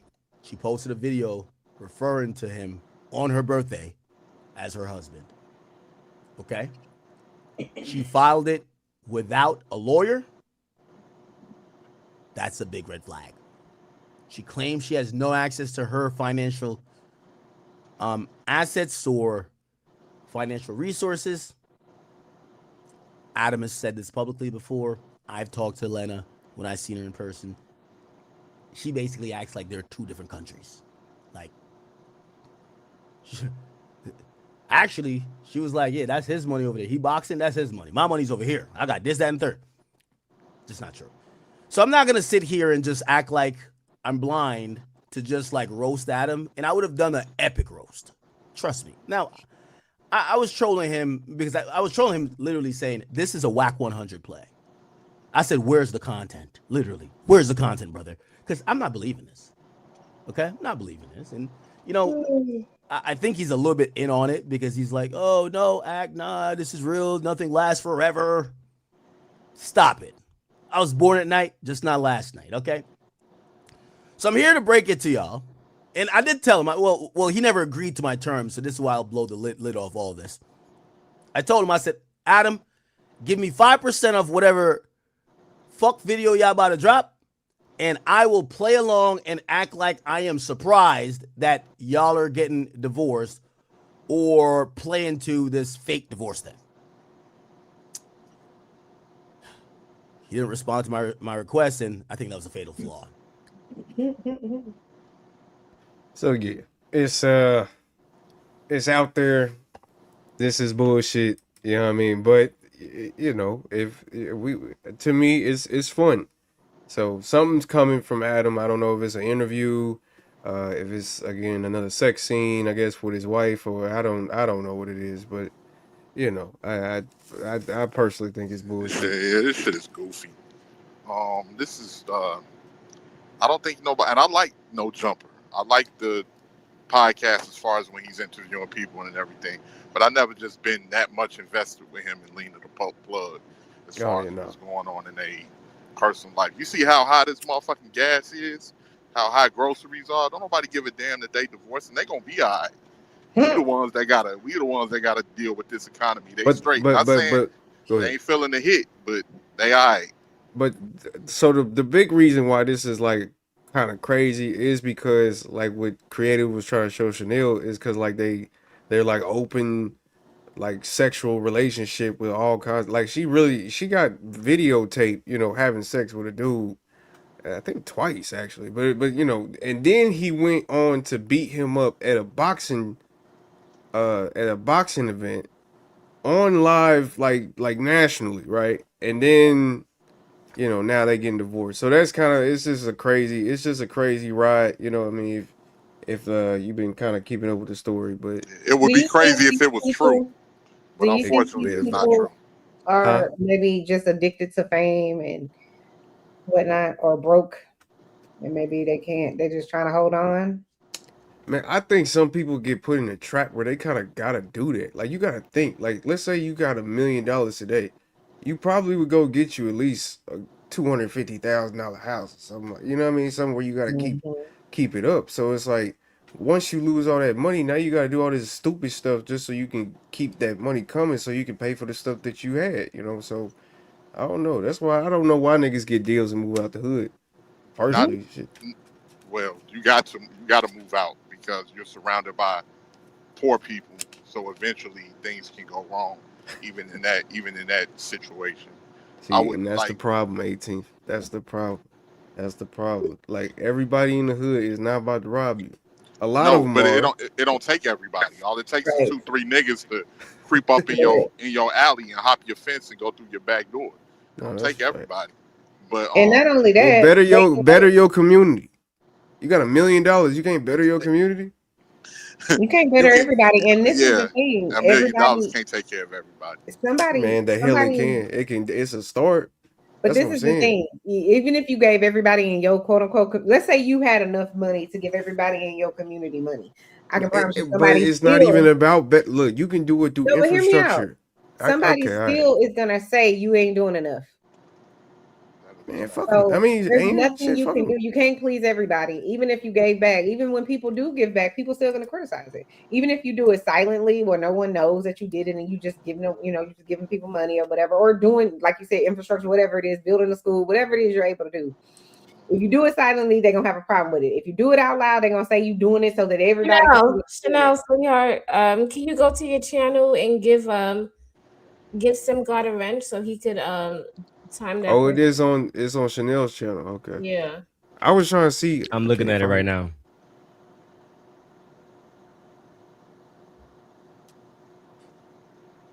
Everybody can see what he put in the chat. It's clear as day. Yeah. He ran a whole bunch of stuff. We gotta ban him. Yeah. Because so Chanel, I don't know if y'all know, but YouTube has something called a transcript, and they take a transcript of everything we say on here and what's in the chat, and they go in and they see if it's against community guidelines. Or you can give Keon a wrench. I see he over there now. Either one of us. All right, there you I go. gave it to you already. Okay. Yeah, let's delete it. Then ban I'm him. gonna go ahead and ban him. Yeah, I'm gonna have to use him. When you ban them, it deletes all their comments, right? Yep. From the chat. It'll still be in the StreamYard, but it's not on the chat no more. Okay. I don't understand what's wrong with people. Anyway, they got no life. Clearly. Yeah. Anyway, back to what we were saying. I forgot. Oh, it's nothing you can do because of how people operate. You could be the best of a human being and give from your heart and do all this stuff, and you could afford to do it, and it's still gonna be somebody that's gonna try to, you know what I'm saying, take your money, take your credit, take your whatever it is, take away your good deeds, shit on your name, all kinds of stuff. So you should move out of the hood for those reasons, or at least away from where you're from. But I mean, you could move away and still get done in by your own family members. Be very clear. So you can just do what you can do. No, I agree. Nah, I've been in Chicago a lot. look. I believe in being naive. I ain't gonna lie to you. Oh my God. Look, just because You believe in being naive. just because look, personally, and I don't know. Can y'all see my camera before I even go on this rant? You're not moving. You're stuck. You're stuck in Being naive is never a good thing. Man, that's because people think it's like it leads you to support. No, if you just sit up here, it like one day one person gonna do it right. I feel so. Shoot, we just go down that line. Probably 20 of us get popped. That one person, he'll do it right, and now our communities is actually doing better. And Chanel, all I was saying right is that it's really through. To me, it's not really just about giving the people money. Like there's ways to just better the community, like the infrastructure, the buildings, the people, and then they'll see that because I think the environment is what makes people that act the way that they do. When they go out there and see trash around their communities and see all this poverty and stuff like that, that's what makes it. When they don't have nothing to do, such as go to a park that's down the street or a pool that's at a YMCA or wherever the case may be, like just little shit like that. Like I don't think it really take that much, bro. People do that Well, all the let me time. let me add to that real quick. There's nothing wrong in investing into your community, but you have to have the right people that will help you invest, and it has to be an ongoing cycle of resources, right? And one of the reasons why people throw trash everywhere is because a lot of the times in those areas, those are Section 8 renters that don't really own nothing, so they don't really have no pride in the neighborhood, so they'll just toss trash wherever. But and they foundation at home may cause them to act a certain way. Between that and not having nothing in the environment, yes, but you have to have the proper people to invest into that area and seeing this a way that you can cycle But see, resources. 18th though, I think you thinking now. I'm thinking like reconstructing like the whole entire neighborhood. I'm just No, saying like just fix the shit. Like if you in it, like let's say that your neighbor got a bad AC, just fix it. Just that little shit like that will grow like property values and like what I mean. I just little shit. If you keep going and keep going, will just make the neighborhood better because people can actually have nicer homes. Can have yeah, I'm no, just I saying. agree, but it can't be off of your dime and like solely off of your Shit. Not dime. if It you can't got be off of 5, one 10, 20, individual. $30 million, man. It's really not. That's really not that. It's been people that's done that. Like Ti Mhm. renovated houses down there in Atlanta, where Mhm. houses that used to be trap houses and stuff like that. It's That's people what I'm that saying. Lil Wayne and them talking about they got 100 million. That's shaving nothing off of yeah, them. but You know you what I got to mean? think of Lil Wayne's character. Would you really expect him to do anything from the areas that he? No, he's Yeah, not I going to do do. nothing. Yes. No, I don't expect Hell anything. yeah. But see, here's the thing. In reality, too, you can't expect anything from anybody because they're not Bullshit. obligated to do it. They're, Bullshit. 'cause they're not You obligated can to do it. expect. Now you I can feel like you can have appreciate. the expectation, but it's not like that. My expectation is forcing you to do it. You still got a choice to do it or not. But I still expect. I expect that from all people if they feel, especially in your neighborhood, at least in your neighborhood where you grew up. You know what I mean? Like it's just. I made 10, 20, 30, $40 million, and I don't think that at least a million could at least help my neighborhood where I came from. Oh, And Ken, then, and you then have a heart. and then Oh. another thing too, people have to be willing to support their own. Because if you are out there, you're trying to rebuild the neighborhood, you're trying to establish something where you can have money and capital flowing in and out of that neighborhood. The people of that neighborhood have to be willing to support it. Because if they don't support That's it, a fact. then it's a bottomless pit Yeah, that you you just just wasting toss money at money that out point. of. And now you coming up short, trying to do what you can to build for the neighborhood. So it has to be a joint effort. Hey, Yeah, I feel young that. Riaz, we see you. Uh-oh. I just want to say hi to him. What's He up, gonna come give Riaz? us that Middle East. Yeah, yeah. I fuck with Riaz. He always says hi. I gotta say hi back. Yeah, I did in my stream myself, just to protect y'all channel, just in case. It's always lovely talking to y'all, ladies, Chanel and Creative. I'll let y'all close out the show. Yeah, we Thank about to leave you. anyway Thank because I'm you, so Daryl. sorry. Simp Nation. We Of appreciate Yeah, course. you. not the Simp Nation, child. Hold on. Uh-oh. That's for you, right? Simp Nation. Are you the Simp Nation? That's what we are. Oh, is that where the Drip Nation came from? The Simp Nation? I don't Wait, know. wait, wait. Create you got a fling? Is it What? What's going? What? What are we talking about? Oh, I thought you said you got a situation. My bad. I may have heard it. Go ahead. You didn't say that, and you didn't think I that. did not say anything. I said thank you, Keon Daryl. is full of shit.com. That's Okay. a simp nation. He's a simp nation. We love you guys. The black woman is God. By Mr. Long, or Mr. Daryl, Mr. Simcon. Yo, Keon. Yeah. Keon is crazy. He is. Keon, how many girlfriends have you had in the year 2025? Oh, none. Really? I haven't had a girlfriend since my baby mama. Like that was what 2022. So yeah, nah. You just had girls you've been putting in the mattress? I just yeah, I'll be chilling. I'll be chilling. I'll be chilling. It's just 4 years. Are you lonely? I'm already known as a deadbeat, so I don't know about a whore. I don't know. What do you think is worse, Chanel or creative? A deadbeat or a whore? Which Definitely a deadbeat. Yeah. Definitely deadbeat. Because you could be a whore and still treat people nice. You just having Okay. sex with a whole bunch of people. No, you can be a whore and not be a bad parent. People won't say that, he may be hoeing, but he's a good father.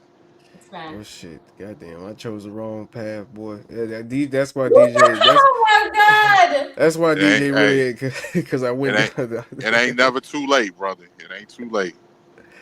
Oh yeah, well, yeah, you're right. But let me ask you this, Keon. If let's say there was a great woman that came along or whatever, what would she look like to you? Not physically, but like what would be her attributes? To be honest, she speak her mind. I like that. Me Because personally. you're very blunt and honest. Yeah, like blunt, honest, damn near talking shit. To be honest with you, I like ghetto, if that makes sense. Oh, you I want didn't a want to ghetto? say that. I didn't want to say that because Chanel thinks of dark skinned women every time, So, but yeah, ghetto. Like I don't know. That's me. You like ghetto girls, like dark skin, the long earrings. Yeah. Well, You want somebody you can have fun with? Is that what you mean? somebody I can have fun with. That gets your sense of humor and doesn't take it too seriously or whatever. Exactly. marry the ghetto woman? Exactly. Like an unserious, kind of sarcastic type of person. Okay, Like, would you marry that ghetto unserious woman? Yeah, a ghetto. Yeah, exactly. Plus that. Plus yeah. Or would you marry her? You say that one more time. Would you marry that type of girl? It might be these headphones, man. I cannot hear shit. I said, would you marry that type of girl? You got to get creative. Yeah, for sure. My bad. My bad. Yeah. It's these headphones. They like kind of, but nah. Yeah, that's me for sure. That's Okay. what I would be looking for. So, What about 18 letter? 18 letter, what type of girl you like? already been down this road with 18 I like. letter. No, we hit. What you talking You about? don't I like like. nobody. What you talking about, Chanel? Okay, go ahead. I like soft women. I like girly women. Okay. See, I think whatever you are, that's what you attract. I'm a man's man, so I attract softer women. Oh, 'cause you're very manly. What you're Huh? saying. So, yeah, I'm a man. I'm a man, so I attract softer women. Just like you might have some women that are not so soft, so they attract they attract certain types of men. Feminine men. Well, men, not I wouldn't say feminine, but men that's willing to follow what she says. I think the opposite end of me, I like the type of women I attract is, I'm going to handle my business. I'm going to make sure that you're well taken care of. I might get on your nerves sometimes. You may want to smack me in the back of my head, but you already know everything is going to be fine, and you're going to love me. We're going to be joking. We're going to be laughing. We ain't got to be toxic to each other. Let's just go make fun of other people together, and we're going to be all right. That's toxic. Just FYI. No time. And I like stuff that'll be considered boring. I like stuff that'll be considered boring. I'm always open to learning about different cultures and learning about new things. I'll take you downtown to a play. We go try new What do restaurants. you want her to be like? What do you I want want her to be like? I want her to be loyal. I want her to be loyal. I want her to be respectful and willing to be supportive. That's it. That's it. You can have your own hobbies. You can just know if we in it for the long haul, we in it for Can the she be long a haul. feminist? Huh? No, no, not at What all. is a feminist He do? said they do. Why would Is y'all a even ask me feminist that? wait, hold on. Is a feminist a woman who express her ideas? No, no, I don't want no misandrist. No misandrist at all. I'm not with none of that. Okay. If But you a want me to feminist be respectful, if you want me to be respectful to women, I need you to be respectful to men. Not talking down to men, not telling me how much niggas ain't shit, not how much niggas don't build or provide, how many other groups are better than black men. Talk that How shit. don't tell. I'm not trying So because let if me that ask you this, you ain't got no what love for fighting me. these people for? Okay. You ain't So got no love for me. have you been And in a I love relationship? me. I love Okay, me. hold on. So Have you been in a relationship with a woman like you're describing? I was in a relationship with one woman who she was listening to online rhetoric, and eventually I had to cut ties with her because she No, thought I I'm was gonna play saying, those type of games, have and I you been wasn't in a playing those type of relationship? games. Have you ever been in a relationship? Okay, let me ask you this. Have you been in love? Of course, I have. Yes, Okay. yes, I have. And did you fall out of love or did she just leave? She left. Mm. She left, and I think I don't know, what that situation was. I think I kind of caught her at a bad time because she had a child, and the guy that she was dealing with, maybe I was her rebound, but we was together for about 3 years. That's a We was long together. time. Yeah, we was together for not three. I say 2.5, close to 3. Still a long time. Yeah, we was together for a Hmm. minute. So Well, since But her, and I she know thought how it long was ago. something. I guess she thought it was something better out there. She ended up calling me.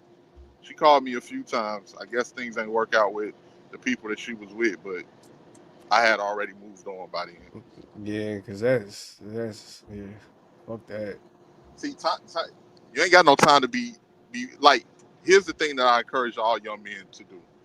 First and foremost, I love women. I love me some women, but I got to You be around women that love men. If you don't love men, I can't love you. I can't love you more than you love me, and more importantly, I can't love you more than I love myself. Mm. Because if I don't love myself, then I'm going to allow you to do certain things and accept certain things that'll be unbecoming of me. But Well 18, the said. only thing I got to push back on, I don't think nobody really hates the other side, right? I just think that they say that they do these extreme gestures or They say these no, they extreme do. things. Some of them really do, bro. I think a lot of them do. They do that. They do a lot of these extreme things just so they It can hurts. be like, this is what I want my man, or this is what I want all men or most men to at least be like. You know what I mean? To try to, like, in a weird, No, no, well, psychological way. here's the You thing. It's a lot of people that say that they want certain things that they haven't even put in the work to say they deserve. They know? like usually when it comes down to somebody and you a family together, y'all building together. That's I don't. how a lot of families have their wealth. They build together. But if you're telling me how much you hate black men and you always throwing in some comment where you talking down on black men and it's accepted, and I'm not about to sit up here like, oh yeah, I'm a different nigga. I ain't like the rest of these niggas. I'm something special. No, you talking about me as well. Like, you talking about me as well, and I don't think a lot of people understand it. Just like it's like that's why when I talk about women, I try to. It's different types of women. I'm talking about a certain type of woman. Not all black women. Black women that support. I support women like Creative and Chanel. Chanel is a sweetheart. Well, Chanel, you be you was touching my nerves when we first met, but it's just touching your nerves. I don't see you say anything that requires somebody to curse you out, anything like that. Creative is a sweetheart. Women like that, I support all day. Y'all got y'all little views or whatever, but I don't see y'all being a person that hates men, and I'm not here to cater to those type of women either. I Oh don't yeah, think just like if Chanel married. just like we wouldn't deal with a a misogynist. Like if it's a dude that's just talking down on women day in and day out, and don't nobody want to be around that type of guy. I don't want to be around that type of woman. So Okay, you guys, so we're gonna be closing out the show. I really enjoy everybody that was tuning in today. Thank you, 18 letter. You always come through and support. You know, you have a strong passion, and I love that about you. Keon also stay on these dudes' necks. Keon don't care. He say whatever that come out his mouth, and I think it's cool because it's so bold. But Keon yeah, is so funny though with it. yeah, 'Cause he be catching their ass off guard. I yeah. get him, Keon. He's bold when he do it. Yeah, But funny. thank you guys. I appreciate y'all. We might go to DJ's channel and say what's up to him. Chill out for a little bit. Wait, he live? Is he live right now? Is he? I don't know if Red, he's if live. you know if he live, is he live? Normally he goes live every day. Maybe he didn't go live today. I don't think he. I mean, he could be, but I was shocked that he came over here for a period of time. I was like, all right, come Is on, he come live? I don't think through. he's not live. No, he's not live. Yeah, that's why he came over here for a little bit. But I thought I saw something that said he went live. No, he went live yesterday. He probably taking a break. You know Something he came gonna across go my little live. thing that said he was going live like right after we went live. I don't know either, creative. I have no idea. But all right, thank you guys for tuning in. I Bye, love all you guys. guys. Bye bye. Catch you guys on my next one. Do me a favor, please. Get out of here. Get out of here, man. Shit, I'm saying.